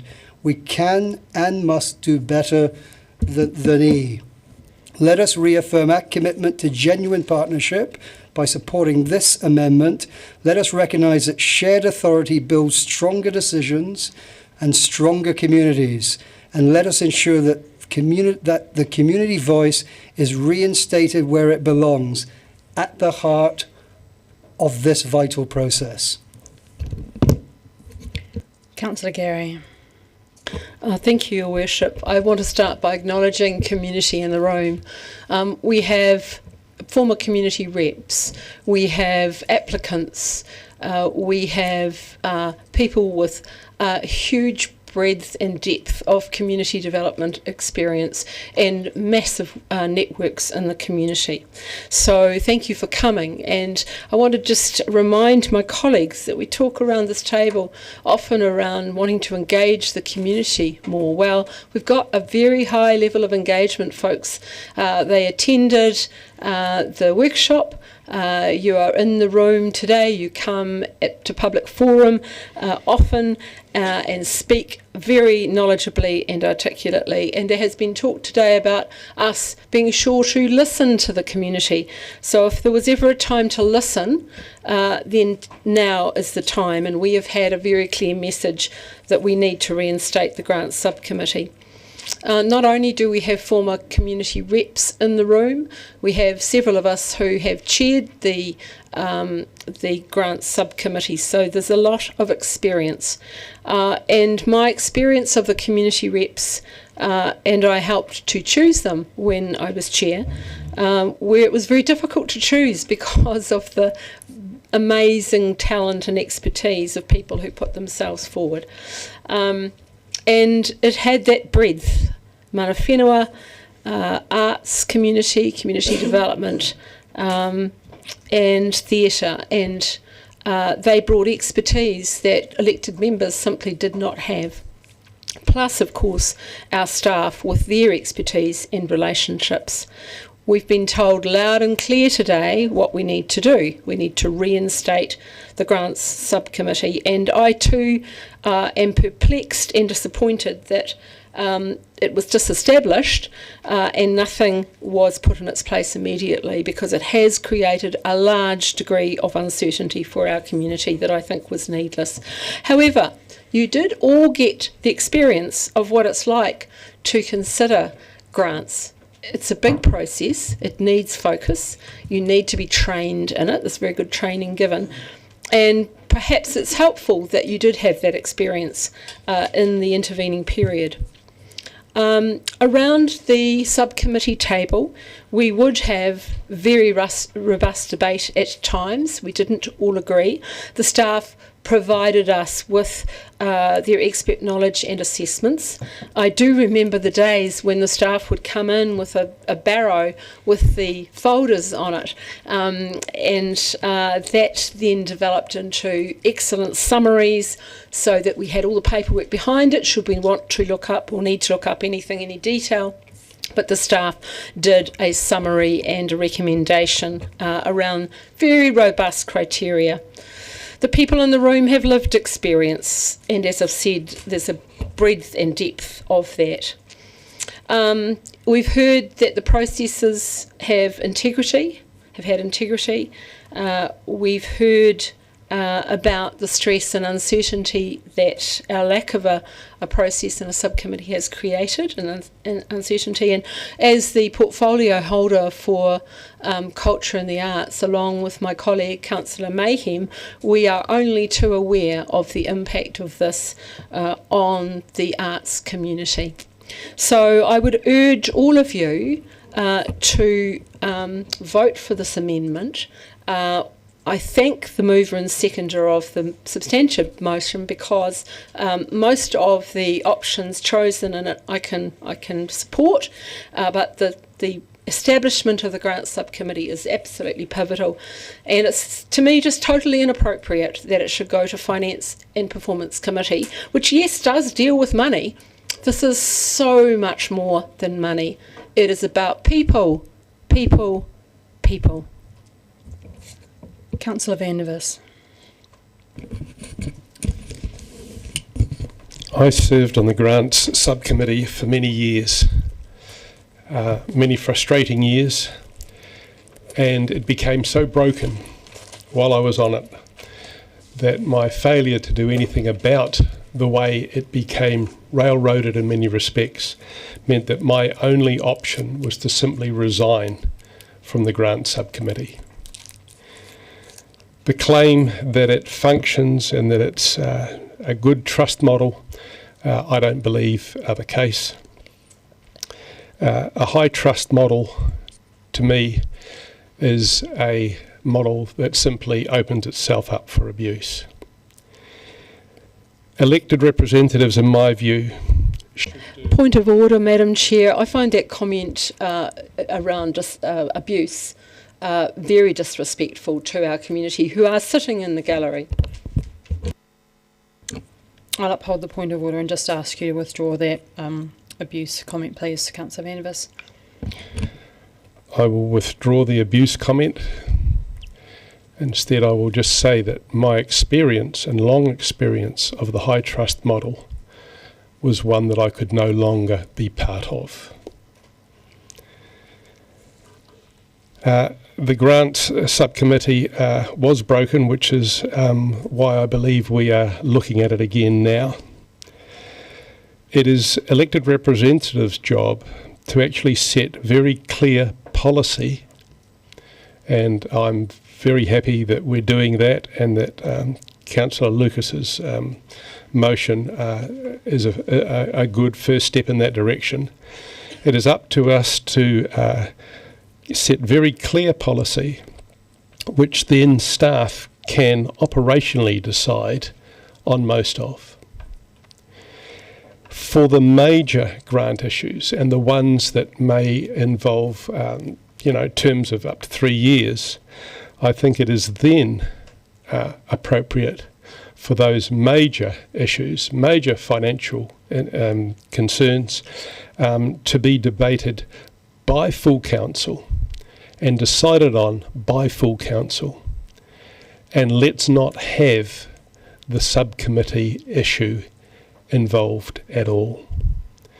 The subcommittee weakness was actually hinted at, I think, by Councillor Gary when she talked about the difficulty in choosing subcommittee representatives. There's a real difficulty in choosing subcommittee representatives. The people of Dunedin have chosen us as their representatives, and it is down to us to make the really big decisions regarding grants, and up to us to set a clear policy that allow all the smaller grants, the $5,000 type ones, to simply either be accepted or rejected on the basis of clear policy and decided on by staff. Councillor Fiso. Tēnā koe, Your Worship. Tēnā koe, Councillor Mayhem, for moving this amendment or amended motion ahead of the substantive one. I have so much that I could say, but I'm going to try and discipline myself and try and maintain some sort of mode of respect. The first word that occurs to me when we're talking about this is one of manaakitaka and equity. And if decision making was to go to a committee of the whole, which is us, I still would challenge the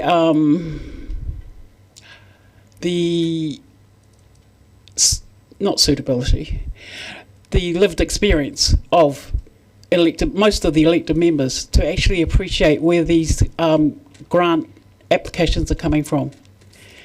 And for me, always in the background of our decision making is again about te tiriti o Waitangi and also equity. And also, as I've said before, a lot of the applications for grant funding come from whānau and communities who have been deprived for generations. And some, particularly since settlement by, the Scottish people here that came here in 1848. So I just want to acknowledge Ms. Murray Ms. Piggott, who's resigned, but in terms of the staff who actually kept us going and answered questions and ensured that we as members of the grant subcommittee had everything that we needed to make decisions. Now, I've heard some of the elected members say it's so much reading. In my opinion, yeah, it's so much reading. That's what we owe. That's what we owe the community to do, is to do the reading. And I question whether members of the Finance and Performance Committee will actually... Point of order. 25.2. Disrespect, implying that Finance Committee members would not read their papers and also would not have the lived experience necessary to make these decisions. Sorry, did you go 25.2? Okay. I will uphold it because it's around implying that councillors wouldn't read their papers. So if you would just withdraw the implication, thank you. Withdraw it.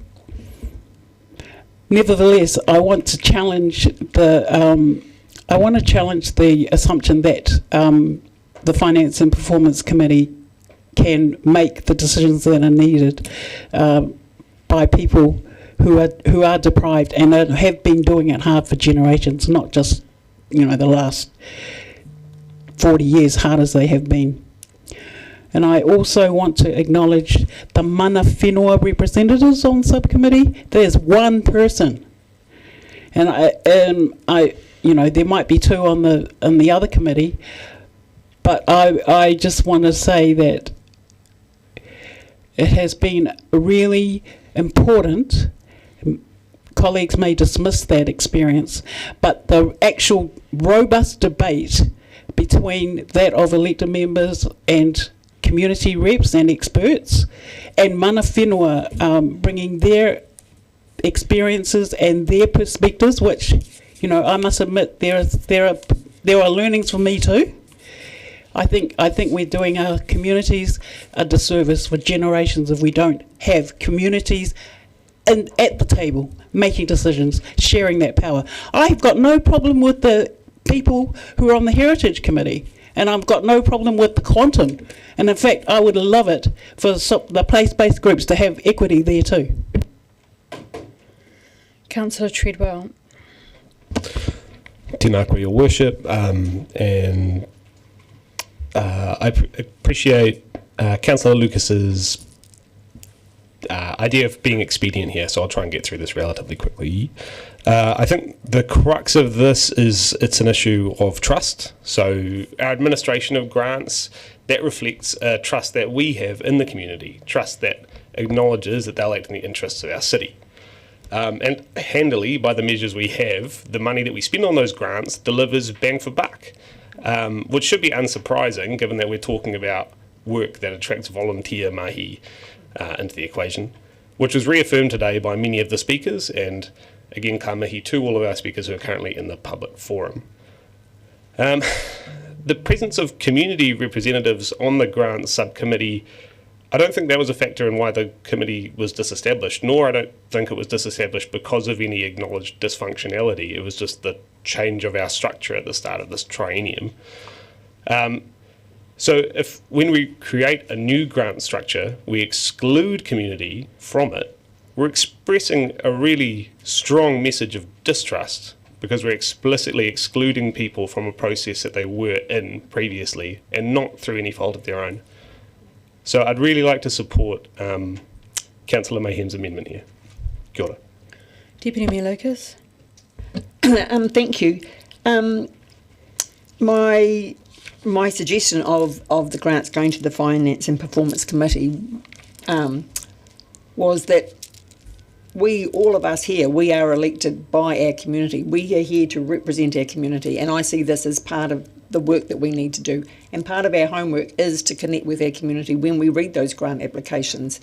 And I think many councillors have forgotten that sitting on that Finance and Performance Committee are mana whenua representatives. And when I look around the table today, I think possibly half of councillors have previously sat on the grant subcommittee. So they are coming with experience. And we've heard from the public forum, and many speakers here have said about the expertise of our staff. And having sat on the grant subcommittee, the staff by far know our community, and they bring that knowledge very clearly to the table. And we heard this morning, and I wrote it down, about the incredible DCC staff knowledge.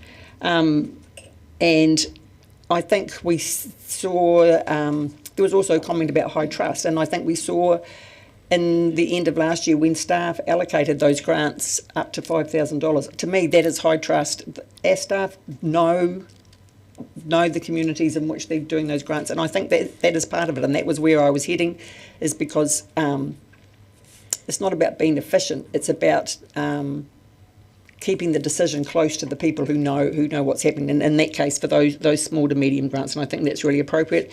And also I'm very conscious about, we set the policy, we set the strategy. We should be making the decisions about where the funding is going so that it meets with the very clear policy and very clear strategy of this council.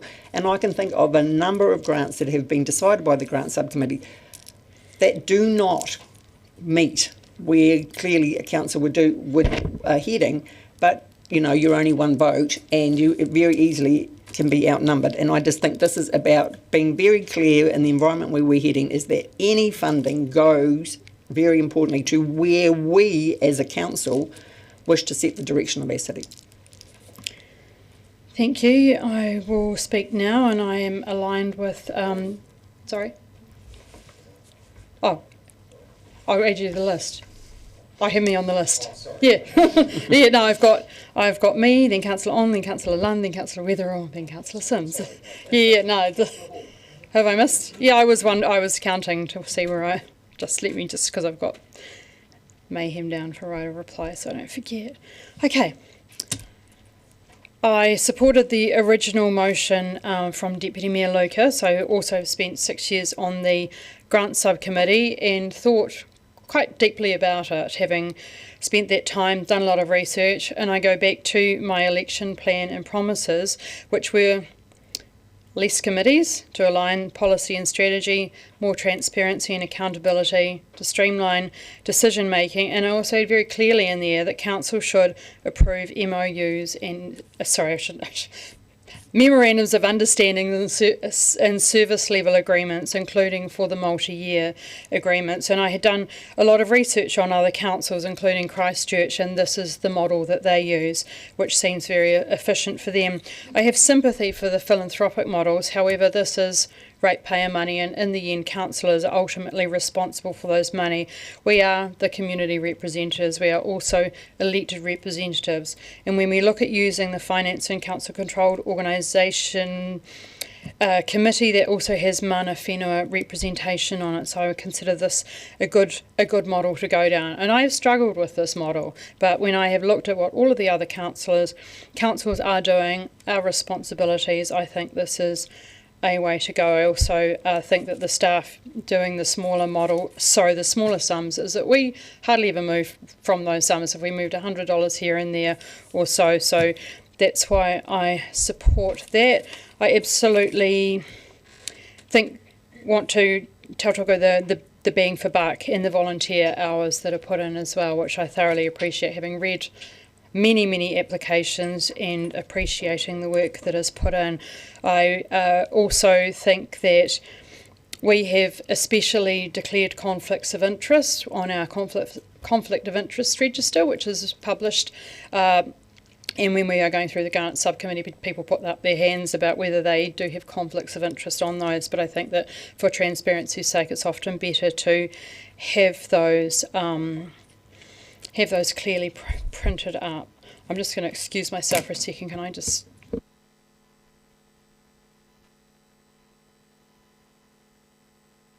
Thank you. Councillor Ong. Thank you, Deputy Mayor. Now, each of us as elected members represent our community, and each of us have, from both the public forums and the outreach that comes to us from across our community, the understanding of many of the community services and community needs that we have, and that is also presented to us from our council teams. I support the status quo. I believe it is for us as elected members to review this and to decide upon what is granted. And I would just frame that in thinking of what we do as a whole.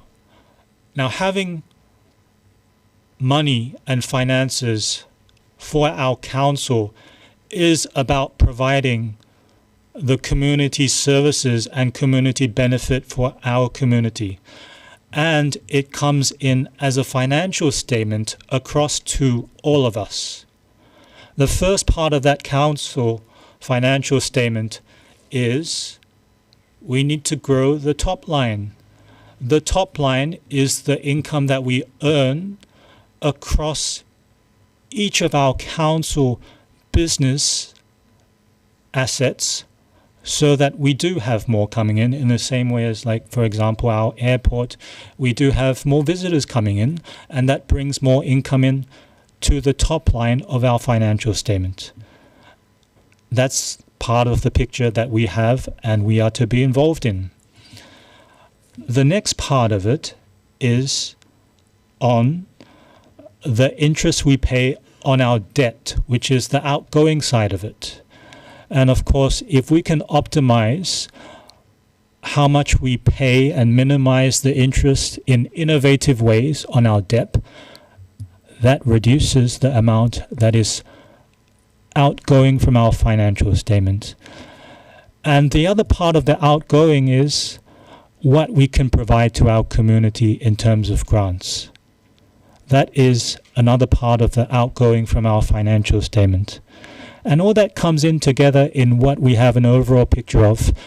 The top line, incoming. Below that, the outgoings. And then at the bottom of that, at the end of every financial year, we have either a surplus, a profit, or a deficit, a loss. And that translates into, well, it needs to be covered somewhere, and that's covered by our rates. So when we think about that bottom line figure and that overall picture that each of us are involved in and need to be reviewing, that bottom line figure that we see at the end of every financial year is going to be, at the end of it, something we are all involved in and is able to provide for our community when we have that surplus across the grants, which is the outgoing side of it. So I believe it's very essential, the status quo, where each of us as elected representatives for our community are involved in overseeing that. And that's part of the overall picture that each of us have in the financial statement that is for our community's benefit. Thank you, Councillor Lund.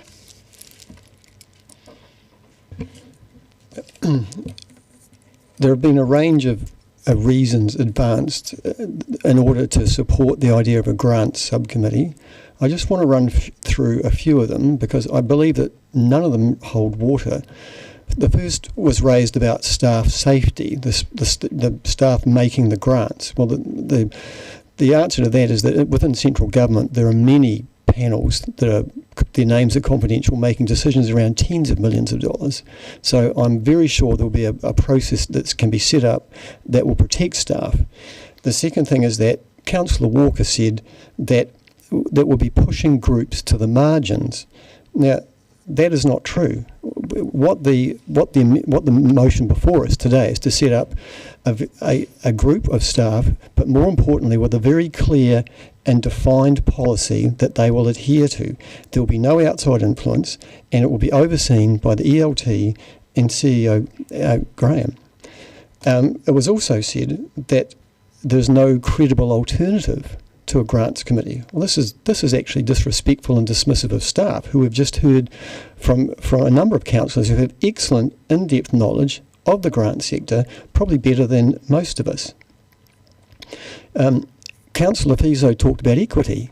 Well, this is about equity for the ratepayers, because to give a bit of context, we are a very generous council. If we look at other South Island cities, where our grants budget, our contestable grants budget of 3.39 million is 8 times higher, for example, than Nelson and Invercargill. So we owe it to the ratepayers to have a clear process, free from influence, run by staff with in-depth knowledge.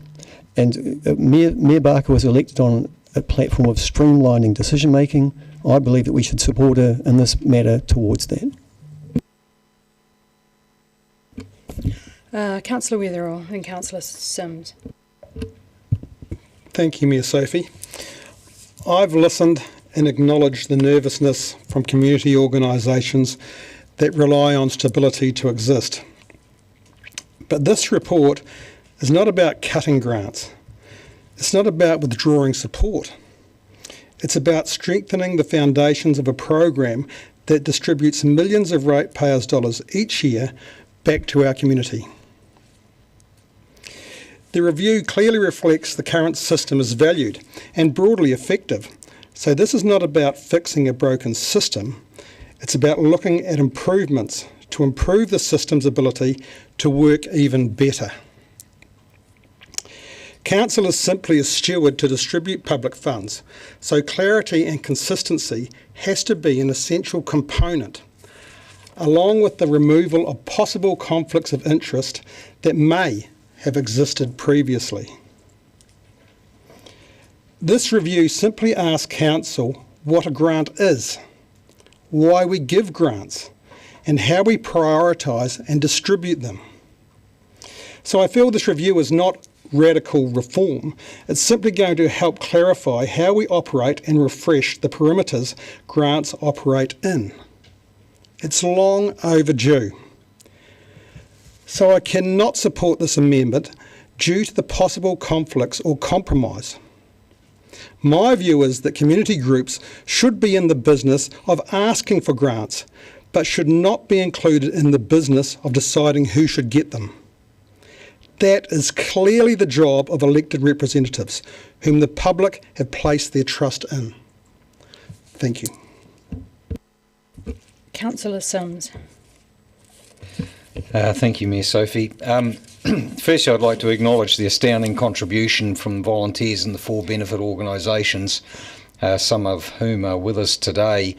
It remains one of the greatest lessons that I learned as chair of the Mosgiel Community Board, how dependent the community is on volunteers throughout, and in fact I strongly believe the community would collapse within about a week without the efforts that are going in from those people all of the time. The Finance and Performance Committee is a committee of the whole. The spectre of 15 speeches accompanying every grants application looms.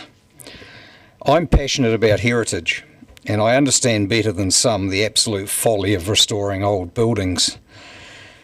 I believe I have a lot to offer to the heritage grants process.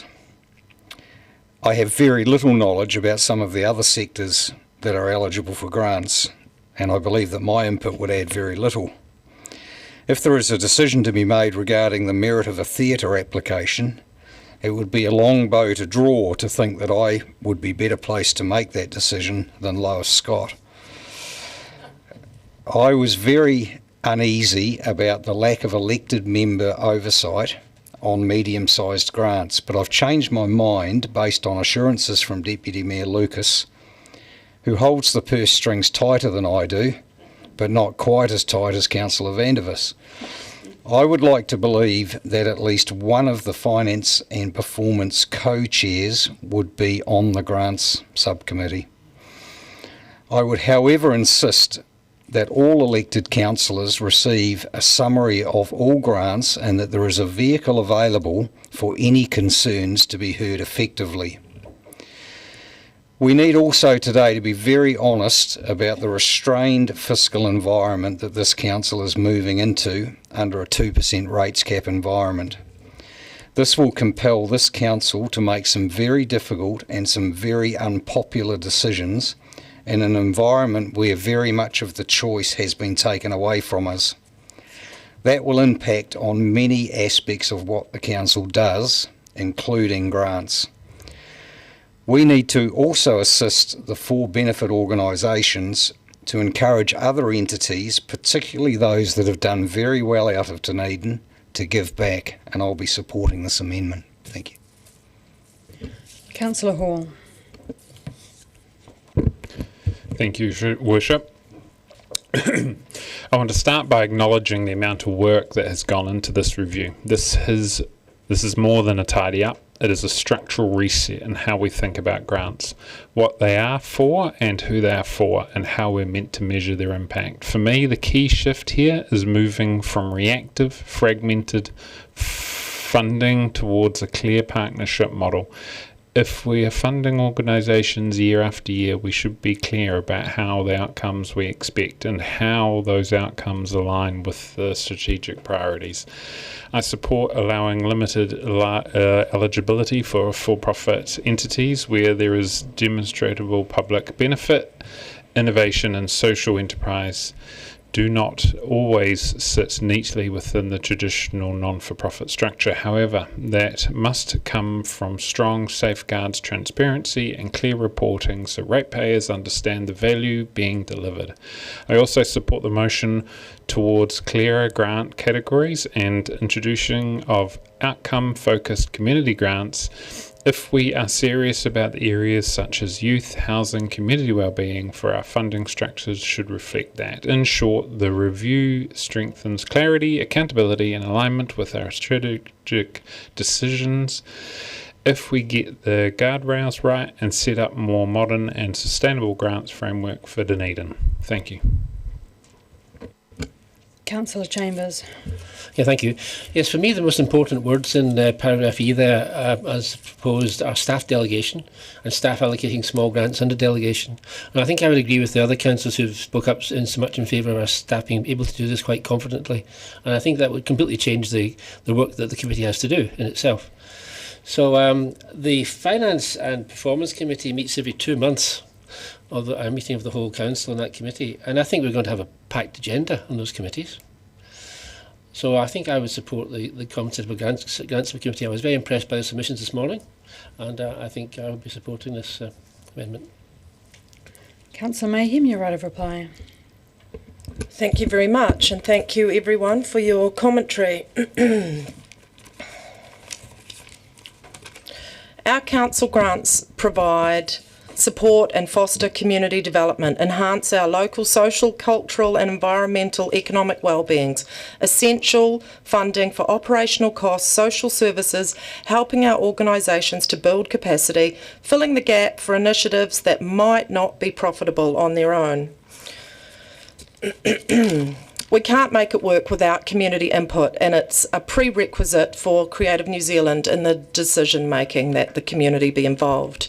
This is strengthened with community representation, especially mana whenua, and that is good governance in my mind.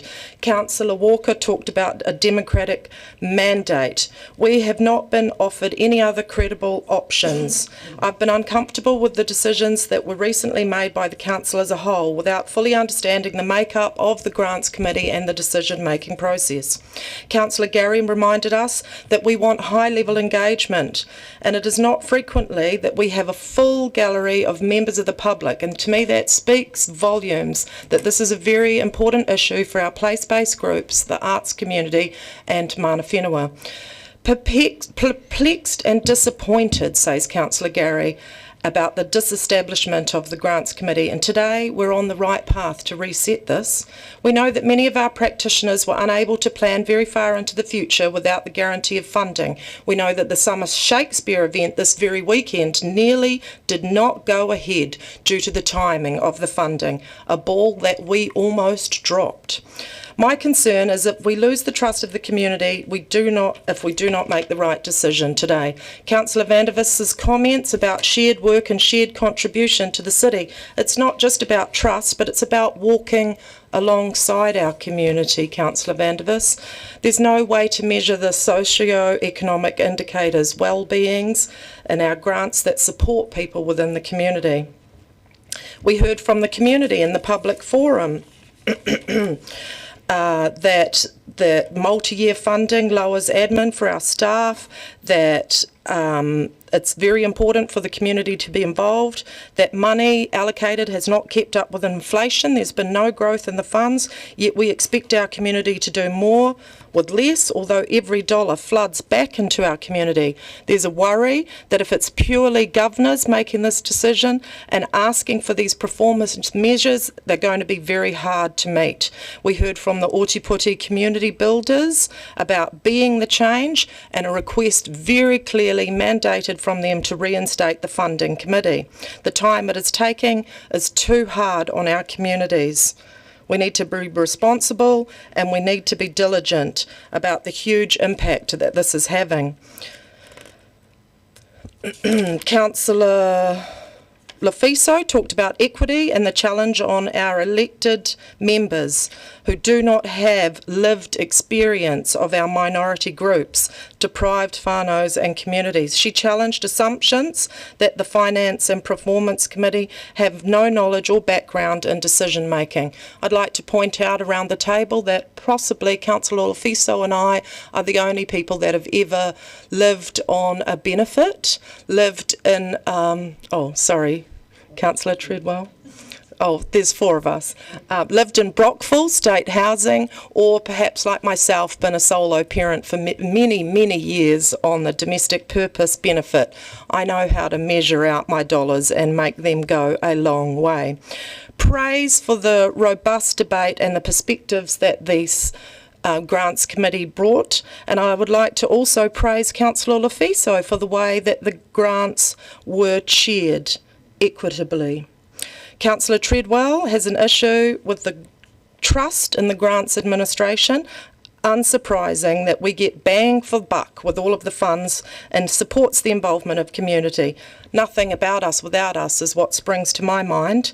Mayor Sophie spoke of supporting MOUs and service level agreements. She said she looked into other council models, but I can't agree with any model that excludes community voices in these decisions. That's undemocratic in my mind. Councillor Lunn talked about staff making decisions.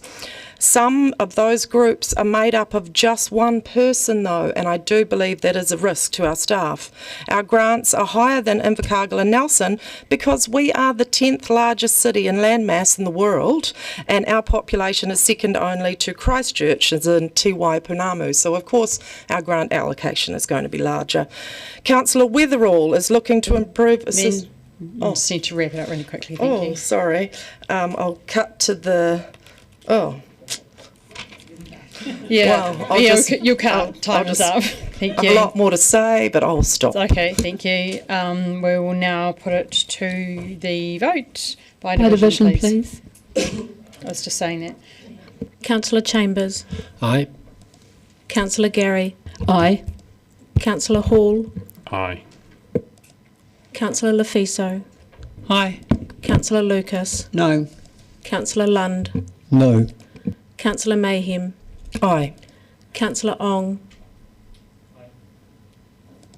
Councillor Sims. Aye. Councillor Treadwell. Aye.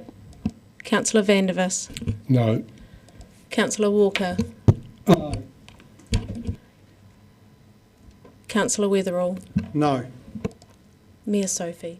No.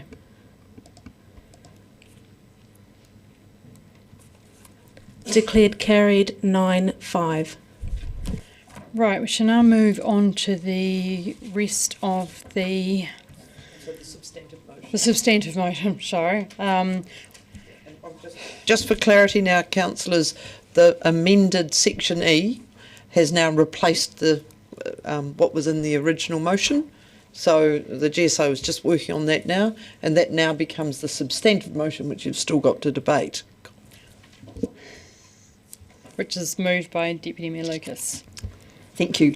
My intention was to try and be helpful and expedient because I was aware that the report was seeking us to agree core policy settings on 6 areas, and my intention was to try and be expedient, and I thought The staff led an excellent workshop last week, and I listened very carefully, and each of the points that I have from those 6 policy settings, I took from that workshop, from the lead from the workshop, and I'm seeing nodding from staff that was how they had heard as well. And in particular, in Part D, where we're confirming our preferred approach, I heard very clearly about the development of new partnership-based grants aligned to priority community outcomes, for example, housing, youth, and health. And so, I mean, that's been added in.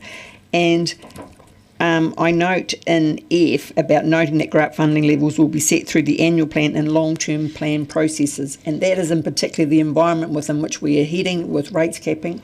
And I have to put a caveat out there for anybody who is listening or watching, is that we are going into a really tough, fiscally responsible time, and grants is going to have this, the microscope put on them, and I look forward to staff coming back with the grants management policy, and as we talked the other day very clearly about putting those guardrails in. And I really would like to thank staff for this report and giving us these high level core policy settings that we need. And there has been, the community have told us that, and we have struggled with not having clear messages. So hopefully this is the first start in a process. So I really appreciate the staff work on this.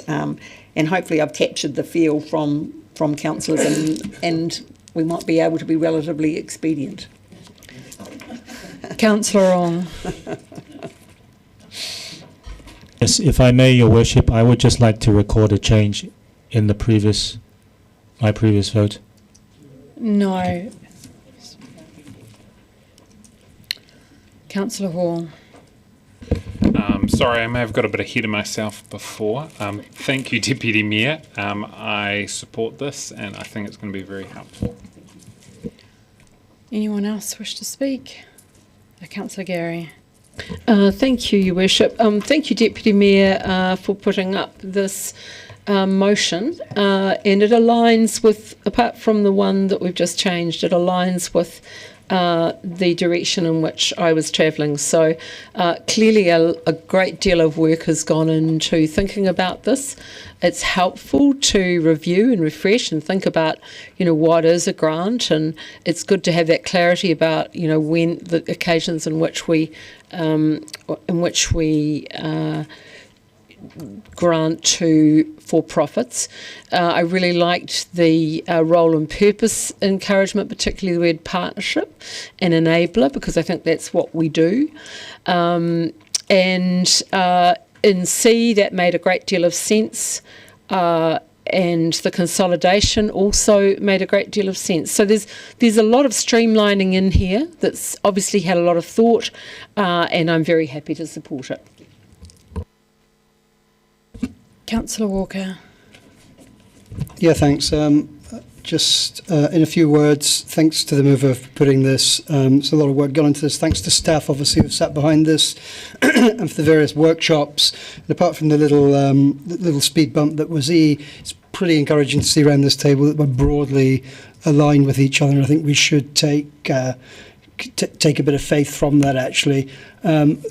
I'm assured as well, and your comments now as the mover about those guardrails, but something we can address when this comes back to us, because I wouldn't like just a little bit nervous on that one in A, that it just provides, unless we put those guardrails in, an opportunity for some groups that may do good but probably shouldn't be funded by us. But I'm fairly confident we can address that. But thanks to the staff, and guys, we should pat ourselves in the back because we do, on the whole, agree on this.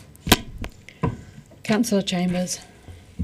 Yeah, thank you. I'd like to thank Councillor Lucas for that big report producing a one-page thing to vote on, because it was quite complex and there were a lot of choices. I was particularly impressed from the workshop of the plan to sort of consolidate the number of categories down to 4 from the previous 10. That seemed very sensible, and I'm especially pleased to see the prospect of having possibly some grants in the areas of housing, youth wellbeing and health, which I think could make a big difference to people in our community. So I'll be supporting the motion. If there are no more speakers, would you like to exercise your right of reply? I just want to make the comment about that do think that that workshop was very good to get us an agreement around the table, and it's good to have landed in a position where we are in agreement in the way forward. So I go with hope in the further work for the grant. So thank you to all of my colleagues. With that, I will put the motion. Oh, sorry, I missed you. No, you didn't miss me at all. I just wanted a clarification because I can't see on the screen there. Is E, are we voting on E in this? No, E has been removed. Has been removed. Thank you. Yeah. Oh, wait. Oh. So E has been, if I might, through you, Mayor Sophie, E is now including a grant subcommittee because that's what the amendment has done. So can that be separated out from the vote? No. So you what I would suggest if you wanted to, Mayor, is that you could take everything except E as one, and then ask for E to be done separately. A to D and F. Yeah. Okay. And 2 and 3. So one. Oh, sorry. Yeah, so just let me go back. One E separately, everything else is one. Yeah. Oh, because we've got 2 and 3. Okay.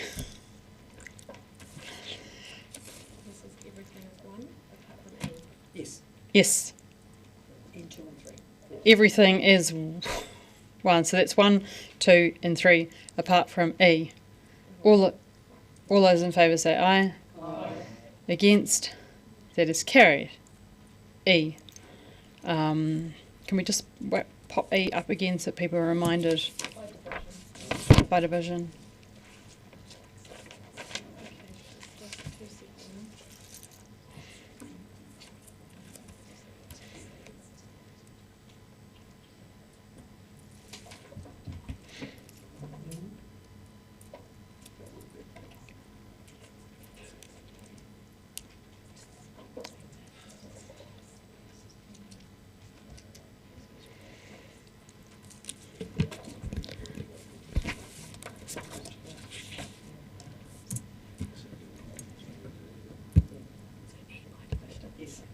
E by division? Yes, so E just needs to come up so people can see what they're voting for. Sorry.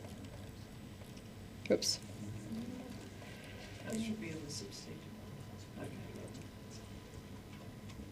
Okay.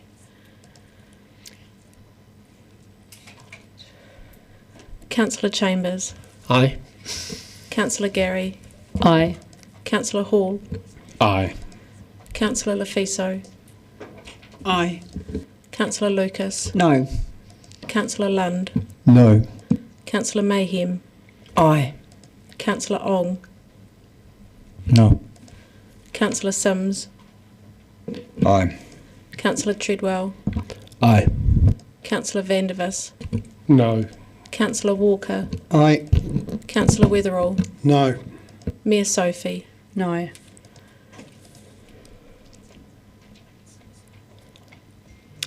Motion carried 8-6. Right, move that we adjourn for 10 minutes. Seconded Deputy Mayor Lucas. All those in favour say aye. And against, that is carried.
to item 13.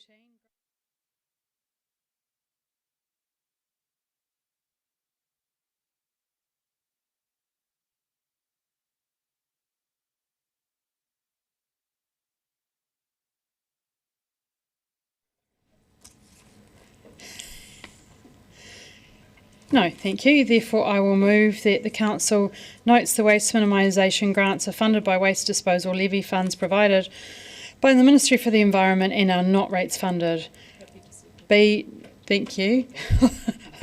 I'll finish saying it, then you can second it. Notes the approved funding allocated to organisations for waste minimisation, small projects and waste minimisation community grants, seconded by Councillor Mayhem. Any discussion? Therefore, I will put the motion. All those in favour say aye. Aye. Against? Abstentions? That is carried. Move to item 14.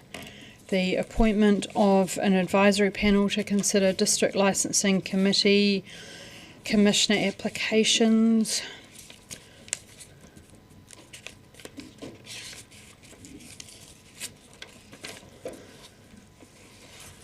Welcome to the table, Ms. Wright and Mr. Henderson. I forgot to welcome the previous, but they hardly got to sit down.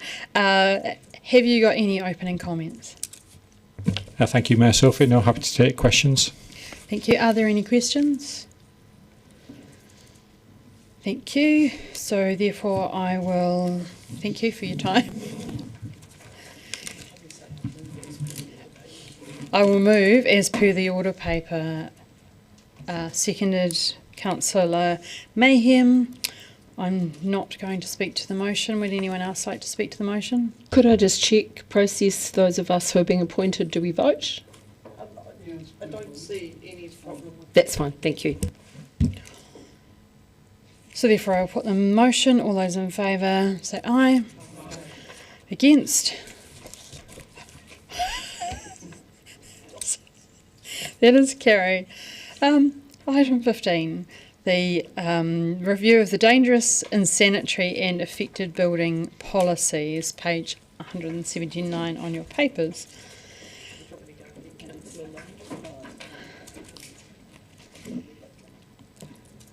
Welcome to the table, Mr. Sutton, Mr. Hart and Mr. Henderson. Do you have any opening comments? No, thank you. Mayor Sophie, happy to take questions. Thank you. Are there any questions?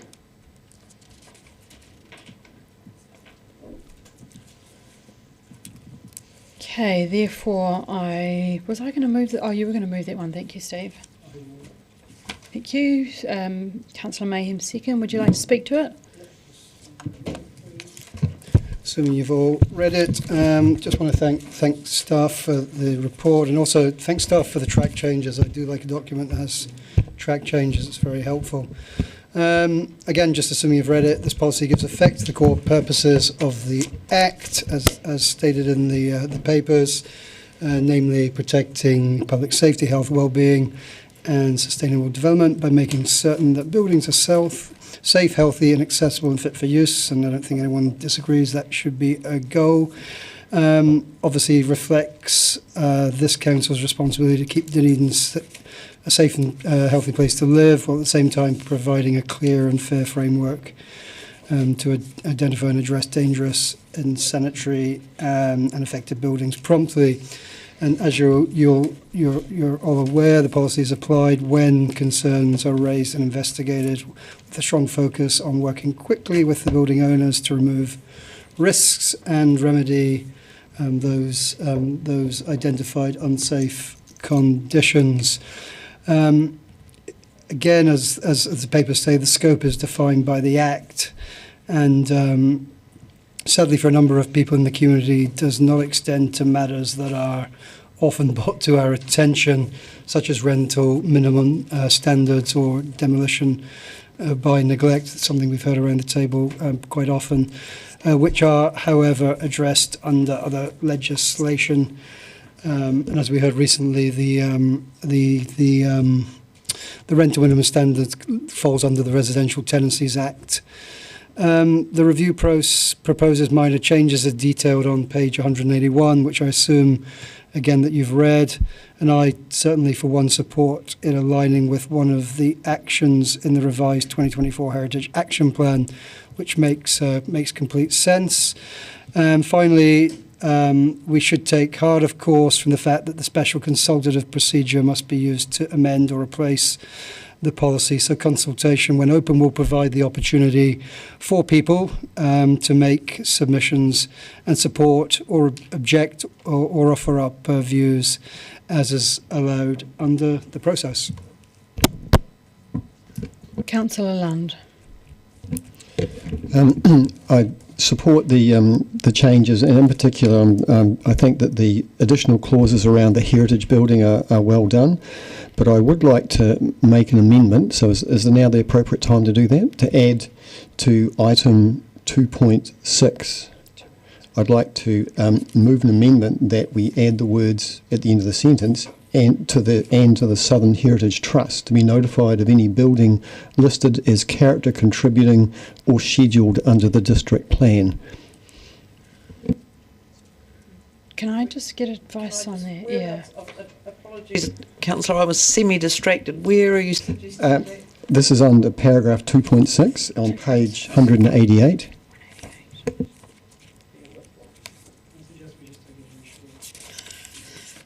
We'll take a short adjournment, but please no one leave the room. I move that we take an adjournment. Seconded, Deputy Mayor Lucas. All those in favour say aye. Against? That is carried.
And we've resolved that. So would anybody else like to speak?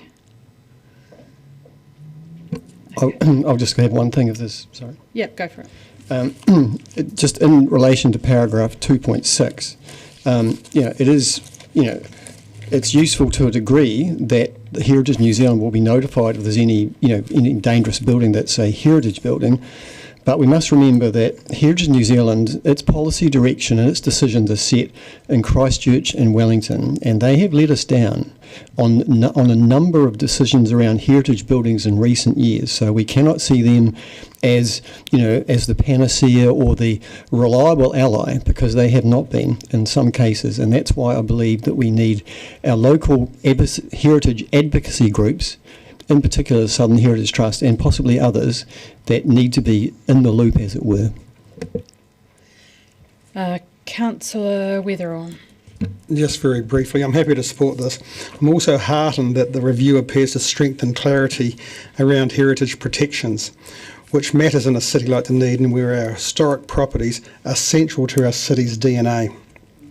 Protecting public safety and protecting heritage should be achievable goals all heritage property owners can aspire to, and I look forward to the opinions from the consultation process. Thank you. Councillor Walker, your right of reply. I will therefore put the motion. All those in favour say aye. Aye. Those against? Abstentions? That is carried. We'll move on to item 16. Councillor Weather, are you... Happy to move, thank you. Thank you. Seconder? Deputy Mayor Lucas, thank you. Do you wish to speak to this? No, thank you. I just see it as a conclusion to council sorry, process. Sorry, we forgot to ask you any questions. Thank you. I think you might see. Did anyone have any questions? We got a bit excited then. No. Thank you.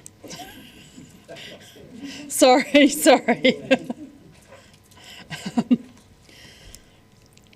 Okay. Pardon? Yeah. If no one wishes to speak to it, I will put the motion. All those in favour say aye. Those against, that is carried. Item 17, the Waipori Fund. Ms. Allen to the table. And Mr. Davies. Sorry, I didn't have that on my list. Hey, might have been thinking he was getting away with that.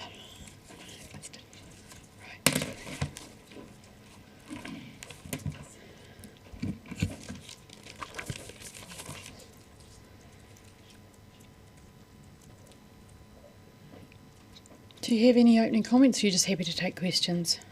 Thank you, Mayor Sophie. Just one update, if I may. DCHL are getting underway with the review of the SIPO immediately, and they will provide an update to Council on the 25th of March. Thank you, that's useful. So I have Councillor Ong, then Councillor Vandervis. Thank you, Your Worship. I have questions each time that the Waipori Fund's risk assets performance is presented, and it is the same question actually. The first is, there is a significant underperformance of the equities component, which comprises more than 50% of the fund, versus the benchmark. And I have a few questions. The first is, and these come back to the principles of investing in risk assets. The first is, should there be all eggs in one basket, in the sense that I understand there is one investment manager solely that is investing the risk assets for the fund? The second is, and this comes down to, well, what is being done, which is stock picking, the investment principle to ask, can a blindfolded monkey... Excuse me. No, this is a... No, you cannot use language like that. No, this comes to a very specific that investment question. It is not... This is well known in investment principles. Right. I want to qualify that. I'm going to call a point of order. So if you would let me finish. No. This is well known. No. Just let me find the number. And you have to roll on it, Cherry. Disrespect. Yeah.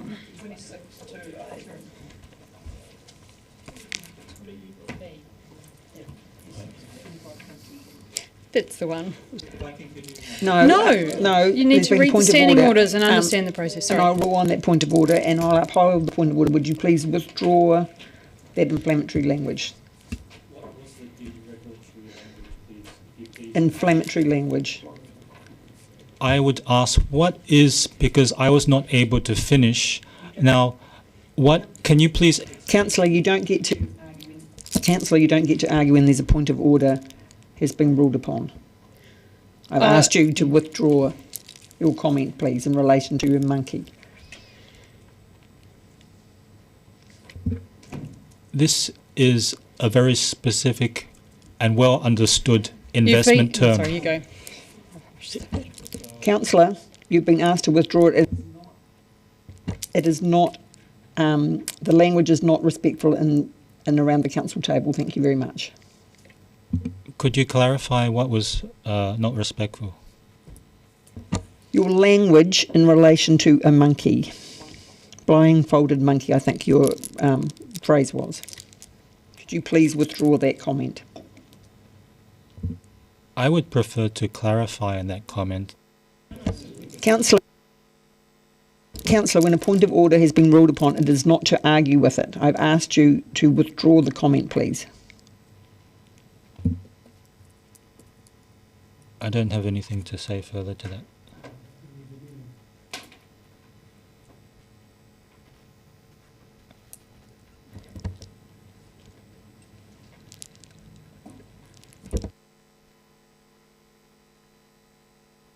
And if I might just help, and I've just done a quick Google, and the phrase used by Councillor Long is apparently a famous investment metaphor. Whether or not it's an appropriate metaphor, I'm not sure. So maybe if we could just have Councillor Long suggest that he continue with what he was saying. Please continue. And please don't misconstrue what I'm saying, because this is well understood in the world of investing and stock picking. The question is, and this comes to a well understood investment principle, that the investment managers that are investing in stocks will well understand. The question is, can a blindfolded monkey... No. Point of order. 25.2 language again.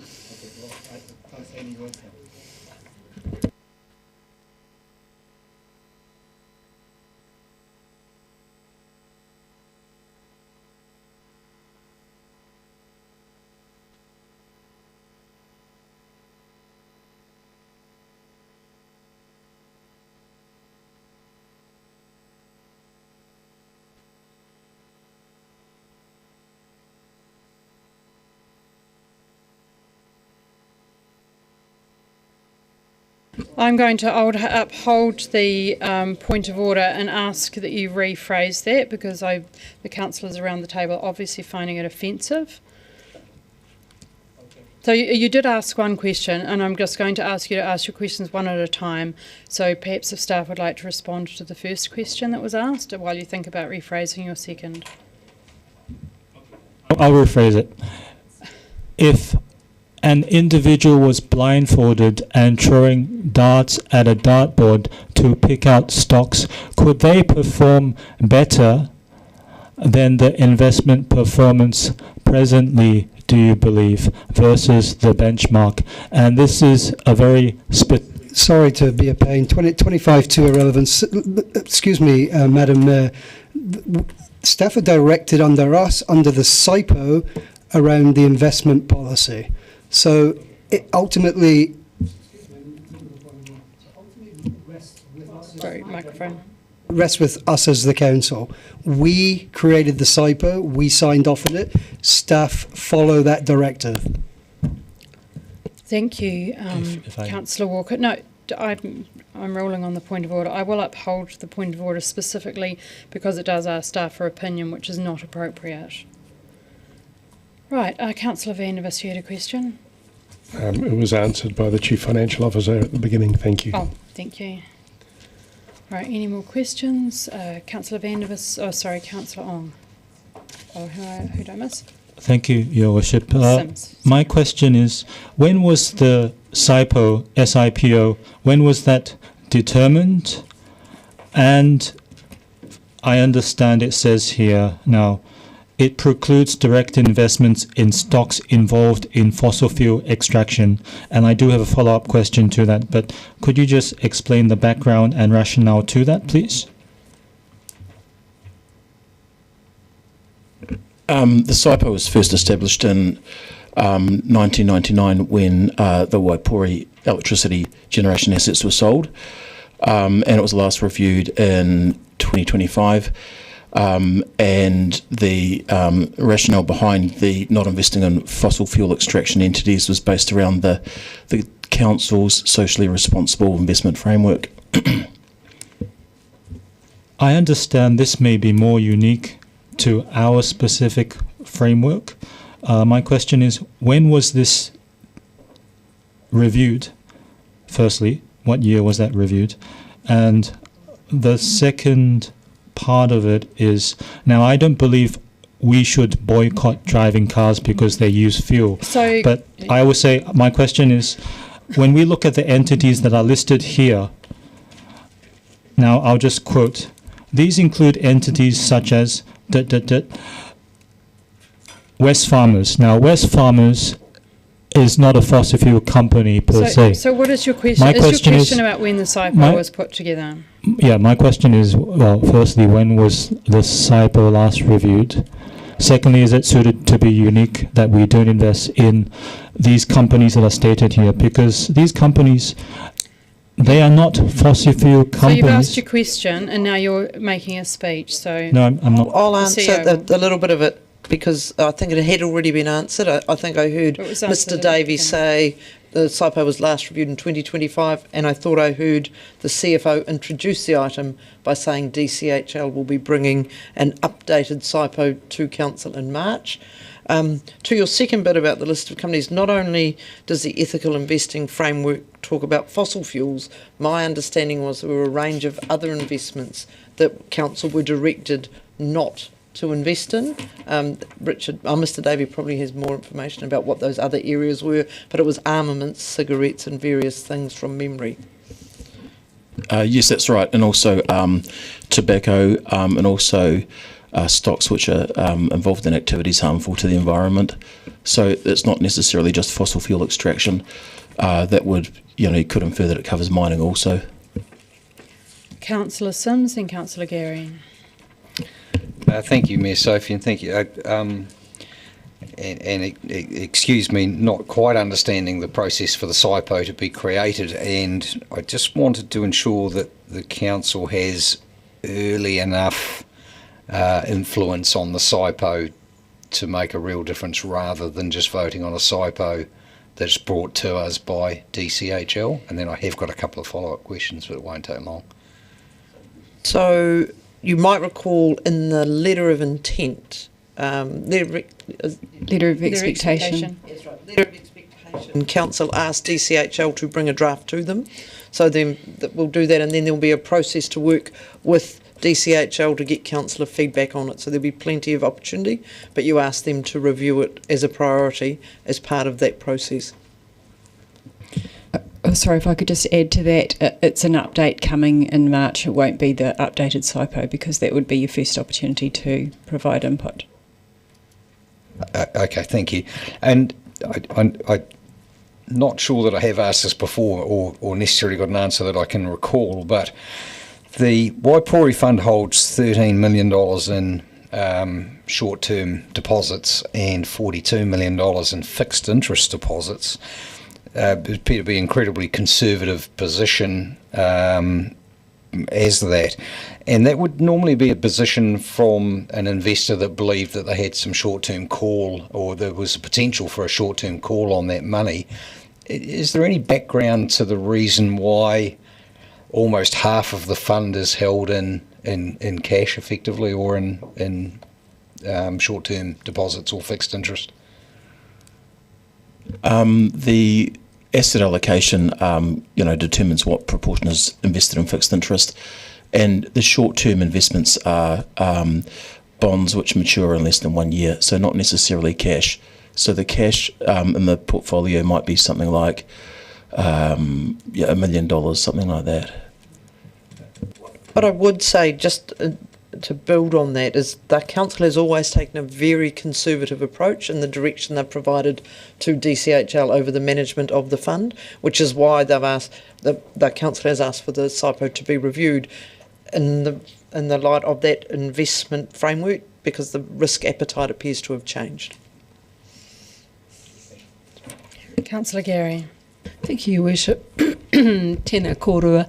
Mr Davey, can I check something with you? My understanding from talking to fund managers is that ethical investments are mainstream. They're not out of left field at all. They might have been at one time, but you would expect there to be ethical investment. Am I right that that is the norm now? Yes, definitely so. Councillor Ong. Thank you, Your Worship. I want to reference what's stated here and what has been highlighted. Now, we are being told we do not want companies that may be doing harm. I fully appreciate and agree with that. And I will ask, do you think Wesfarmers, which owns Bunnings and Kmart and is precluded, stated right here that we are precluded from investing in it, not my words, do you think it's doing harm to our community? Because it states here we are precluded from investing in Wesfarmers. It states right here, and we've just been told we are precluded from investing in. I don't think Bunnings and Kmart. I think they're contributing to our community. But that's, I think, you, if I may, that all staff can do is apply the direction that Council has set for us. Council has determined its ethical investing framework. The current SIPO delivers on that, and therefore the Waipori Fund is invested based on that. Okay. Can we review the SIPO as soon as possible? So I think, just Councillor Ong, at the start of the meeting, it was mentioned that there would be an update that the SIPO review was coming to the Council on the 25th of March in the opening comments. So it was very clear that that was happening. And in that case, can we ensure this underperformance versus the benchmark? This translates into, in the last financial year, more than $2 million in underperformance versus the benchmark that we could have achieved. Can that be? Look, Councillor Ong, all we can do through the chair is follow the direction of Council and bring back the SIPO to the meeting in March, at which point you will have an opportunity to question the directors and ask them the questions you have about benchmarking. Councillor Walker. Straightforward question. Take away the ethical policy we have. I'm very glad we have it. Can you, hand on heart, when you make an investment on a Monday morning in whatever company it may be, guarantee that it may not underperform? I don't know. Yes, yes, I think that's yes, right. Again, we need the answer. Yeah. Councillor Ong, one more question, and we need to move on because it is 10 to 5. Okay, I'll ask our colleagues here. The questions are for staff, not for colleagues. Yes, I know. Staff colleagues, they're the same to me. No, they're not. Well, they're staff. Okay. Can we, to answer Councillor Walker's point, can we invest in these passive index benchmarks to ensure we are not underperforming these benchmarks and losing out more than $2 million in the previous financial year in the opportunity cost that we have from investing directly in these passive market index benchmarks that are widely available? Thanks for the question, Councillor Ong. I believe staff have already answered that to the best of their ability. Being no more questions, Councillor Vandervis, would you like to move? Yes. The seconded by on Deputy the order Mayor paper. Lucas. Sorry, it was. Sorry. I'd switched off. Pardon me. But I had read and had appreciated that what was on the order paper was in order, so happy to move it. Thank you. Would anyone like to speak to the motion? Oh, no, Deputy Mayor Lucas seconded it. Yeah. Okay, did you wish to speak, Councillor Chambers? Yeah, a bit like Florence Nightingale. I quite like to see data presented in a graphical form or something you can see and visualise. So on page 209, there's a nice graph at the bottom of the page of the report, and it looks pretty good. It's going in the right direction, given all that's happening in the world. So I think our fund managers are doing a damn good job. Thank you. Your right of reply. Therefore, I will put the... Oh, sorry. Sorry. I thought you were trying to second. Would you like to speak? well then I think that it's getting too late. So, Councillor Ong. I won't be facetious. I will just say, well, I'll just say, it's been, I understand it's been, for everyone, it's been kind of, we're getting into the evening. But I'll ask Councillor Chambers to just look right at the page, and it shows the performance, or rather the underperformance, versus the benchmark in the equities, the 3 equity categories. It's just well stated right there in front of us. That's all. You're right of reply, Councillor Vanvus. I'd just like to briefly say that the benchmark that keeps being referred to is inappropriate. We have created a benchmark of our own, rightly or wrongly. That benchmark precludes an extraordinary range of different kinds of industries, as well as various poisons, tobaccos and environmental damaging things, and that despite all these constraints and an indication that we really wanted a careful and relatively low risk investment, despite all this, the Waipori Fund has maintained its value. It's given us returns which we have all been happy with. I would personally like to see a higher risk profile, but given the risk profile that we have imposed, I think it's been well managed, and we need to celebrate the millions that we've had to spend from this fund on a regular basis. Thank you. I'm now going to put the motion. All those in favour say aye. Aye. Those against, abstentions, that is carried. Move to item 18. Financial report period ended the 31st of December 2025, and welcome Mr McAuliffe and Ms Allen to speak to the report. Thank you, Mayor Sophie. We're happy to go straight to questions. Thank you. Councillor Vandervis. Just looking at page 214, what have we got here? 214. Yeah, it is 214. The parking revenue, it says here that enforcement revenue was unfavourable of a bit over 300k. What was the previous kind of revenue level that we got from enforcement?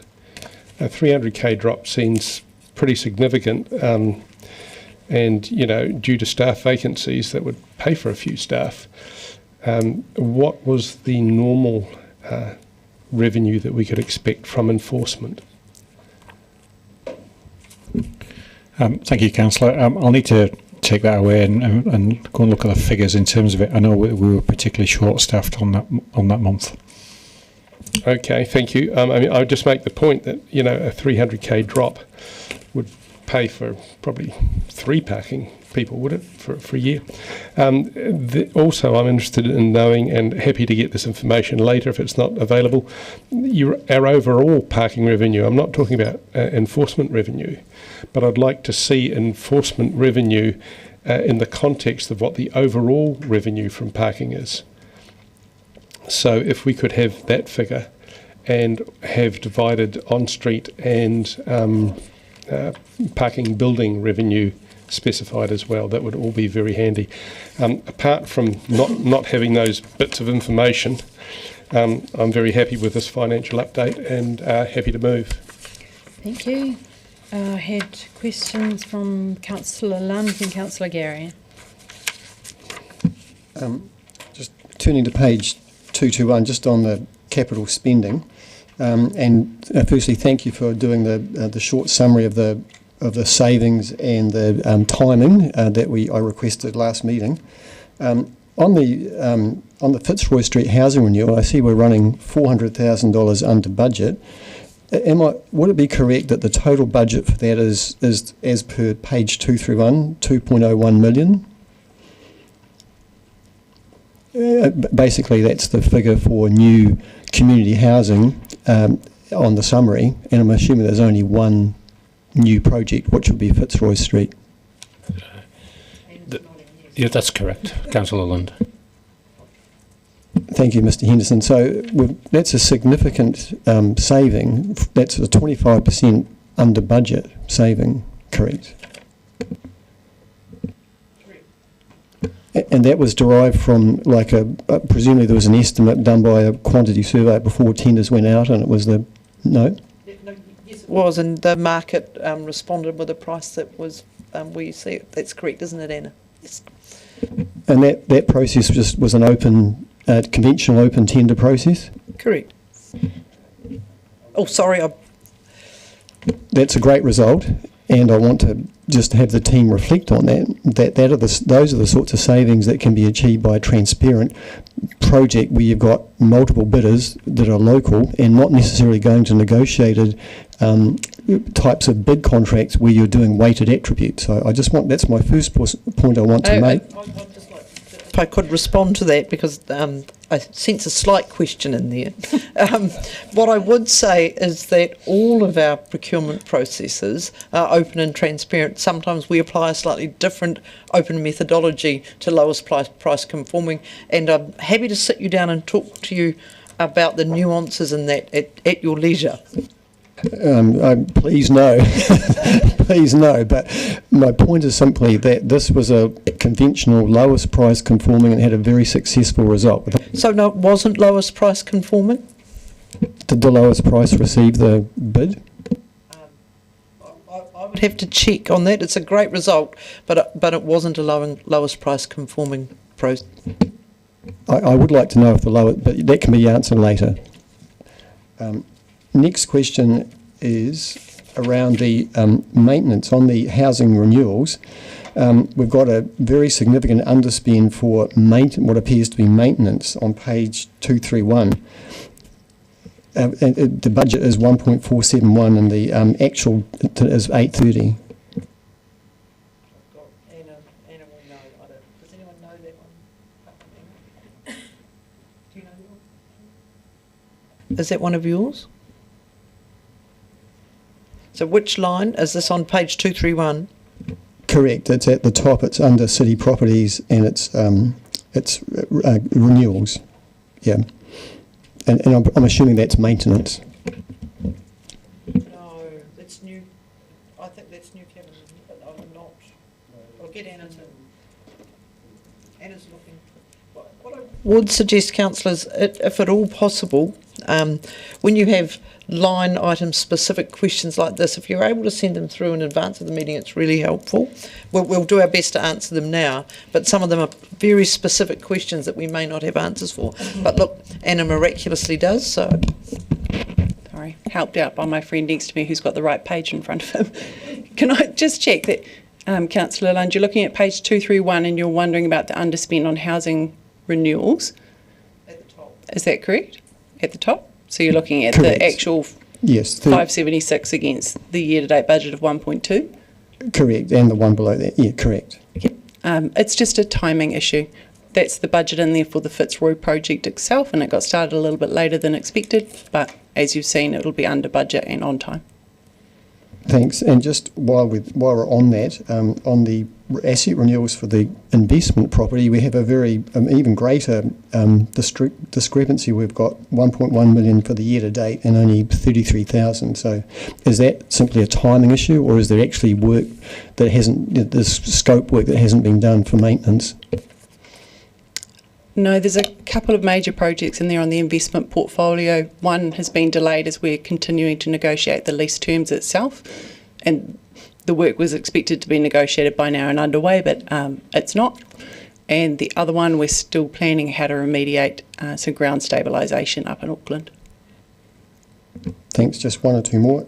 Is the cost, there's a $4 million cost for the Civic Centre upgrade in the financial year. Is that the total cost of the Civic Centre? No, that's not the total cost. The project is on budget, but when we set the budget for the Civic Centre upgrade works, it was quite some time in advance, and it's just a matter of timing. We will finish on budget.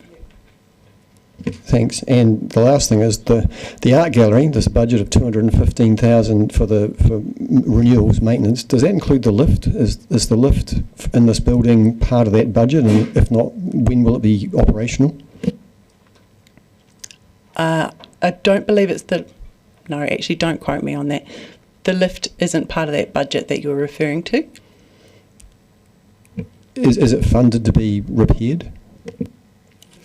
I'm not sure about the work that's underway at the moment. Sorry, Councillor, I just need to check with my colleagues from DPAC. Thanks. I've got Councillor Gary Chambers and Deputy Mayor Lucas. Councillor Gary. Thank you, Your Worship. Page 225, the October 2025 wind event. And thank you to staff for, as requested, putting this in there. And I just want to check, probably with Mr McLean and Mr Ward, or it might be the Chief Executive, to ask, is this an onerous process to gather these costs together? And do we have more to come in? I find it very, very helpful to have these costs in one place. I wouldn't say it's onerous, but it is an additional process, so it all takes a wee bit of time. Would that be fair, Scott? Yeah, we assign a code to it to track it. What does take time sometimes is the time we get onto things like cleaning up trees. We'll start with priority things and then move through, so there can be quite a long tail to the costs. So, yeah. I think there may still be some costs, I think is what he's saying. That was my next question, is there'll still be some work that has to be done. But thank you for providing it. I think it's particularly helpful. Councillor Chambers and Deputy Mayor Lucas. Yeah, thanks. Just on page 235, just with regard to the South Dunedin short-term option, I see that there was 750,000 in the budget for the year, but here we are 6 months into the year and only $8,400 has been allocated so far and spent. So is it on track to pick up? Yeah, thanks for the question, Councillor. Yeah, we're in the early stages of the work doing design work currently, so the costs associated with the design work are relatively low, but we have consultants engaged for design work and contractors now engaged for the first phase of the enabling work, so we'll start to see costs pick up throughout the rest of the year. Thank you.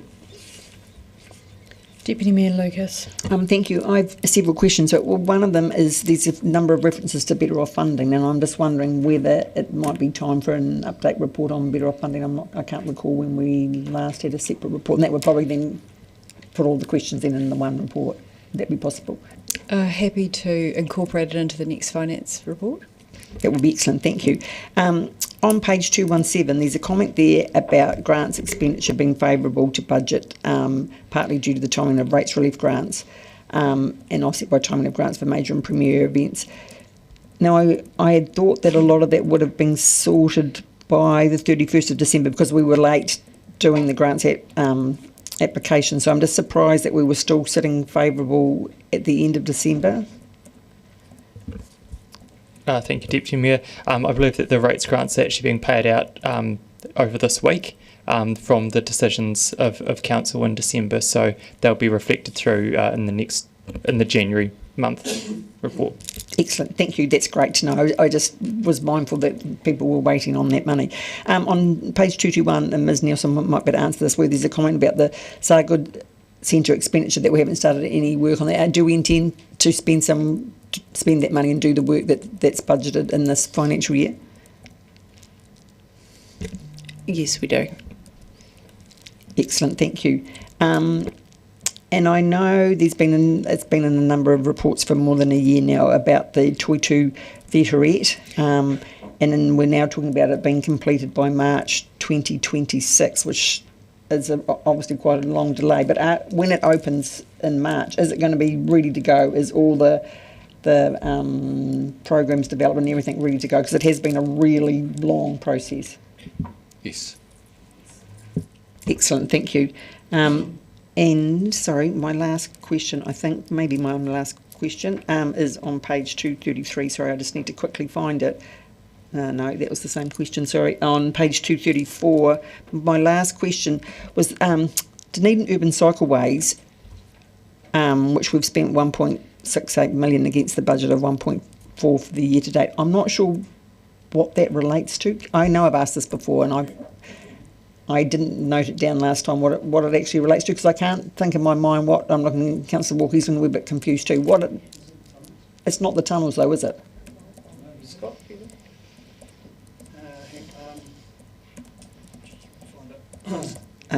Sorry, on page 234 on...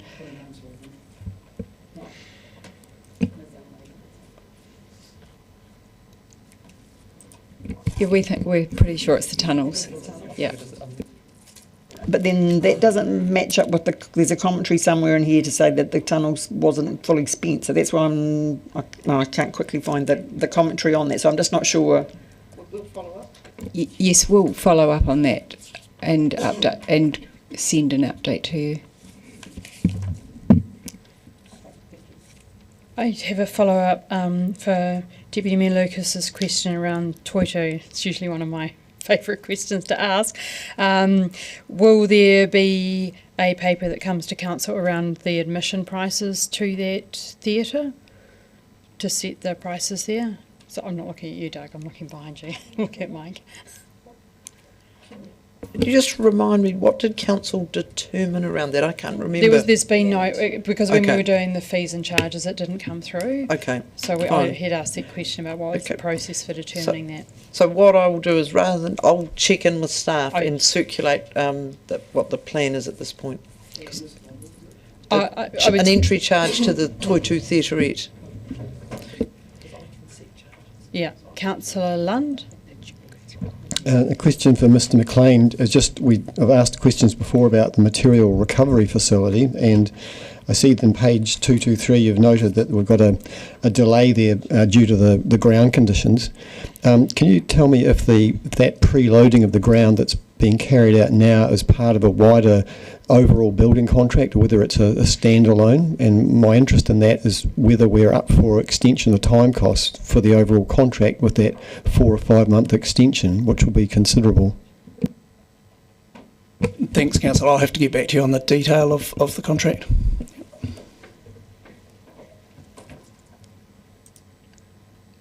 Did you have a question, Councillor Sims? Sorry, Look around the corner of my eye. Page, thanks, Mayor Sophie. Page 214. We now appear to have year-on-year incidents of the waste volume going to Green Island coming well under budget.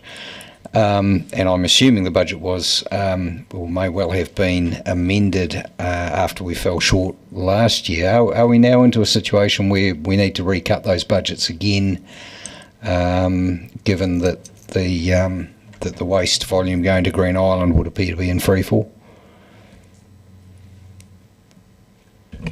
I know freefall is an interesting term. We and I've mentioned this, I think, at our last meeting. Excuse me. We budget off the prior year or previous year's volumes. We got it probably around about 10% incorrect, so we're doing some work on that and bringing the corrected figures back. But we look backwards and forecast forward, so we have no real control over what does come in, but that's when we set the budgets, that's what we do. We have to, it's a forecast essentially. Okay, that looks like the end of questions. Councillor Van der Vist, you've indicated that you wish to move. Deputy Mayor Lucas, second. You wish to speak to it? No, I'm all good, thank you. Anybody else wish to speak? Therefore, I will put... Oh, sorry, Councillor Lund, did you have your hand up? Okay, thank you. Therefore, I will put the motion. All those in favour say aye. Aye. Those against, abstentions. I declare the motion is carried. And usually road closures are our last item, so don't get too excited because there are two more. There is the terms of reference for the CCO. It was going to be in non-public, but it's in public now. So I will closure. Therefore, I will move that the seconded, you don't know what I'm going to move. Cherry.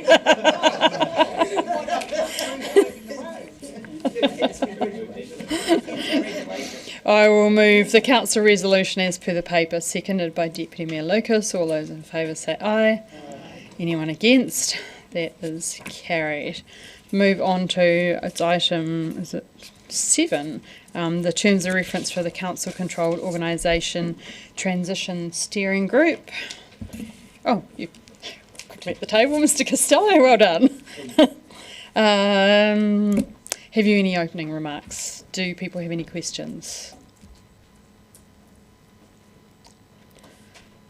Councillor Sims? Sorry, I just thought it was, thanks Mayor Sophie and thanks Mr Costello, I just thought it was important to point out or ask you, I guess, what has just the scope of what we're talking about today, that it is just the consultation phase of the transition, if there is even to be a transition. And yes, it is. It is just to get us through to the public consultation phase. So it's providing that guidance and direction for how we prepare, what we ask, what we're actually going to pull together, so that we actually get that right.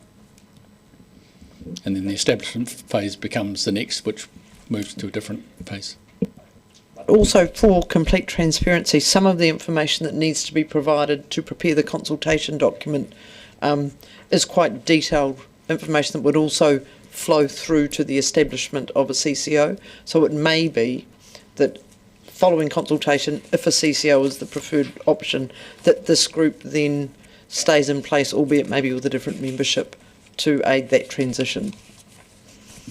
And could I also seek clarification then, and there may be some confusion about the fact that the external advisors, members of the steering group, have not been identified, but that there's a technical aspect of that, in that those people are unlikely to put themselves forward until they know what the terms of reference are. And that's exactly what's happened. Councillor Vandervis. Can I ask, is that the reason that the original paper was non-public, that those dates were there, and that's the only change for this now public? It was anticipated the names were going to be there, so we had, but in the end we weren't able to confirm with anyone because they hadn't seen approved terms of reference, so we shifted it into public. Thank you for that, and good to see it in public where possible. Thank you. Councillor Walker. Yeah, I just had a question around the draft tour in terms of the remuneration, and the question is, does this not fall under the previously agreed set of remuneration criteria we had, or is this a separate?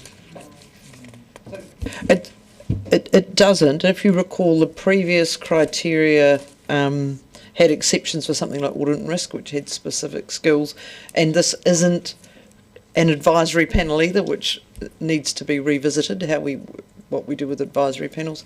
So, and some of the people we are looking at will bring very particular expertise that does come at a cost. Councillor Fiso. Tēnā koe, Your Worship. Tēnā koe, Mr. Costello. Again, the terms of reference. I just wanted to check on, I don't know, the stakeholder engagement and communications plan.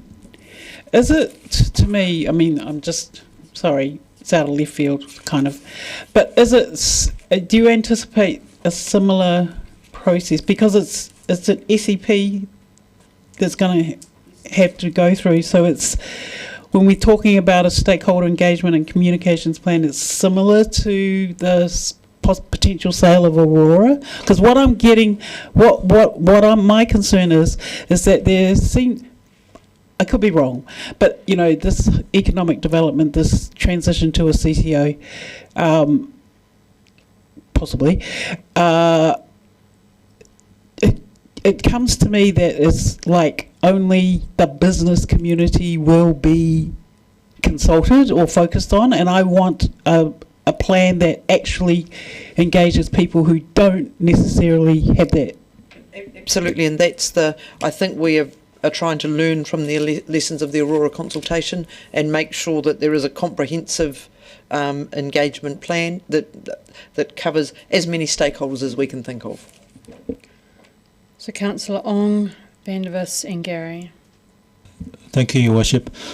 Can you clarify why there may be a view that Councillor Lafiso mentioned on Aurora and what Councillor Lafiso was asking? And my other question is just on the process. Can you explain what's the process for the 3 external advisors to be appointed, please? I can answer that first question about the Aurora. It was clear from the feedback we got from the community about the consultation on the Aurora proposal that the material and the consultation didn't land. Whoops, didn't land well with the community, and we have taken that feedback on board and are trying different things with future consultation. Just second question, the process for appointment, Councillor Sims and I have discussed some of the people, and I have approached some people who wanted to see the terms of reference before they would consider being on it. When we look at the 8 external members will be appointed based on their relevant expertise and ability to contribute effective governance, strategic oversight and skills and industry experience. So we have been looking at people with a lot of depth within the Economic Development Agency, Regional Tourism Reorganisation sphere.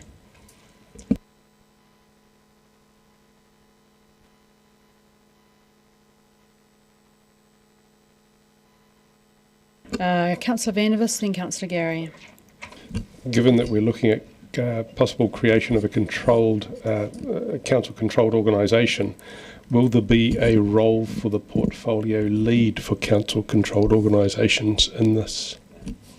If I may, potentially if a CCO was set up, but until we've consulted with the community, the support around that will be legal, because it will be about what the legal requirements are for a CCO. If a CCO is then agreed as part of the consultation, the terms of reference may change to reflect that, depending on what council wants to do. Councillor Gary. Oh, thank you, Your Worship. And if you'll indulge me, this is sort of an adjacent question. There was some commentary in the media from Invercargill City Council around the ability to make contributions to Great South because of the rates cap. Have we put any thought into whether that would be the case in this scenario? And no one may be able to answer it right now, but I was interested to know if any thoughts got into that. We've clocked that comment as well, and so as part of the process of developing the material, detailed costings will have to be worked through, and depending where rates capping is, that will form part of the material that is provided either in the consultation document or in the supporting material. Excellent, thank you. Councillor Ong. Thank you, Your Worship. Can the chair of the CCO and other elected members be in attendance for the discussions and meetings that would take place for this, in view that when it comes about, each of us are going to be involved in providing that strategy as elected members?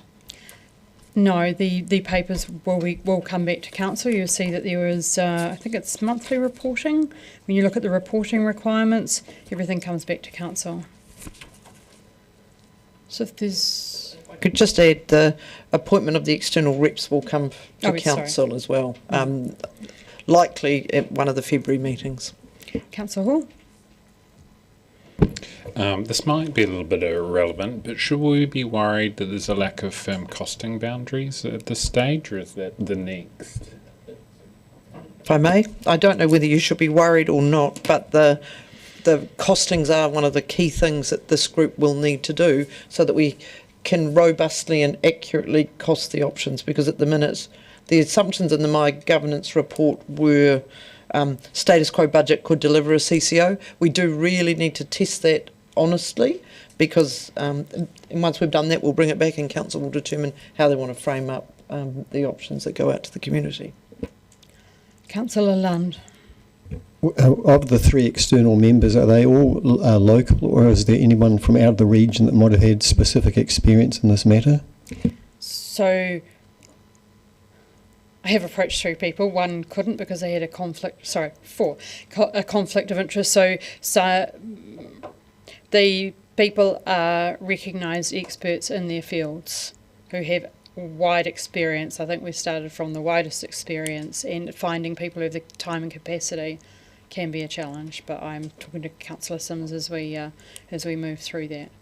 With the leave of the Mayor, could I just also comment that I think they're high calibre people that are being considered, so you can take some assurance from that. Councillor Vanders? Could we have a specific answer to the question whether they were local or not? Whether we've had a nationwide search? From memory, the 3 names that are in the mix at the minute are not local.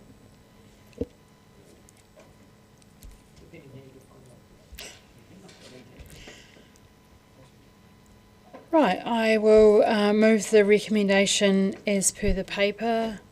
Oh, yeah, seconded. Councillors, just checking, can we move these if we're appointing ourselves? We can, okay, just double checking. I move the recommendations, seconded by Councillor Sims. And in speaking to this, we've, gosh, was it just last week or the week before that we decided on this? So we have moved very quickly, and I would like to expressly thank the staff for all of their work. Thank you, Mr. Costello, on getting this together in such a short time frame, and I really appreciate that work.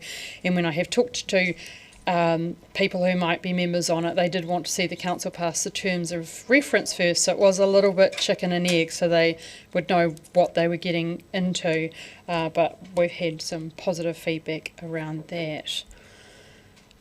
Time is moving on, so would anyone else like to speak? Therefore, I will put the motion. All those in favour? Aye. Anyone against? That is carried. And before I close the meeting, Councillor Lund, would you, once we've closed the meeting, would you like to address the council?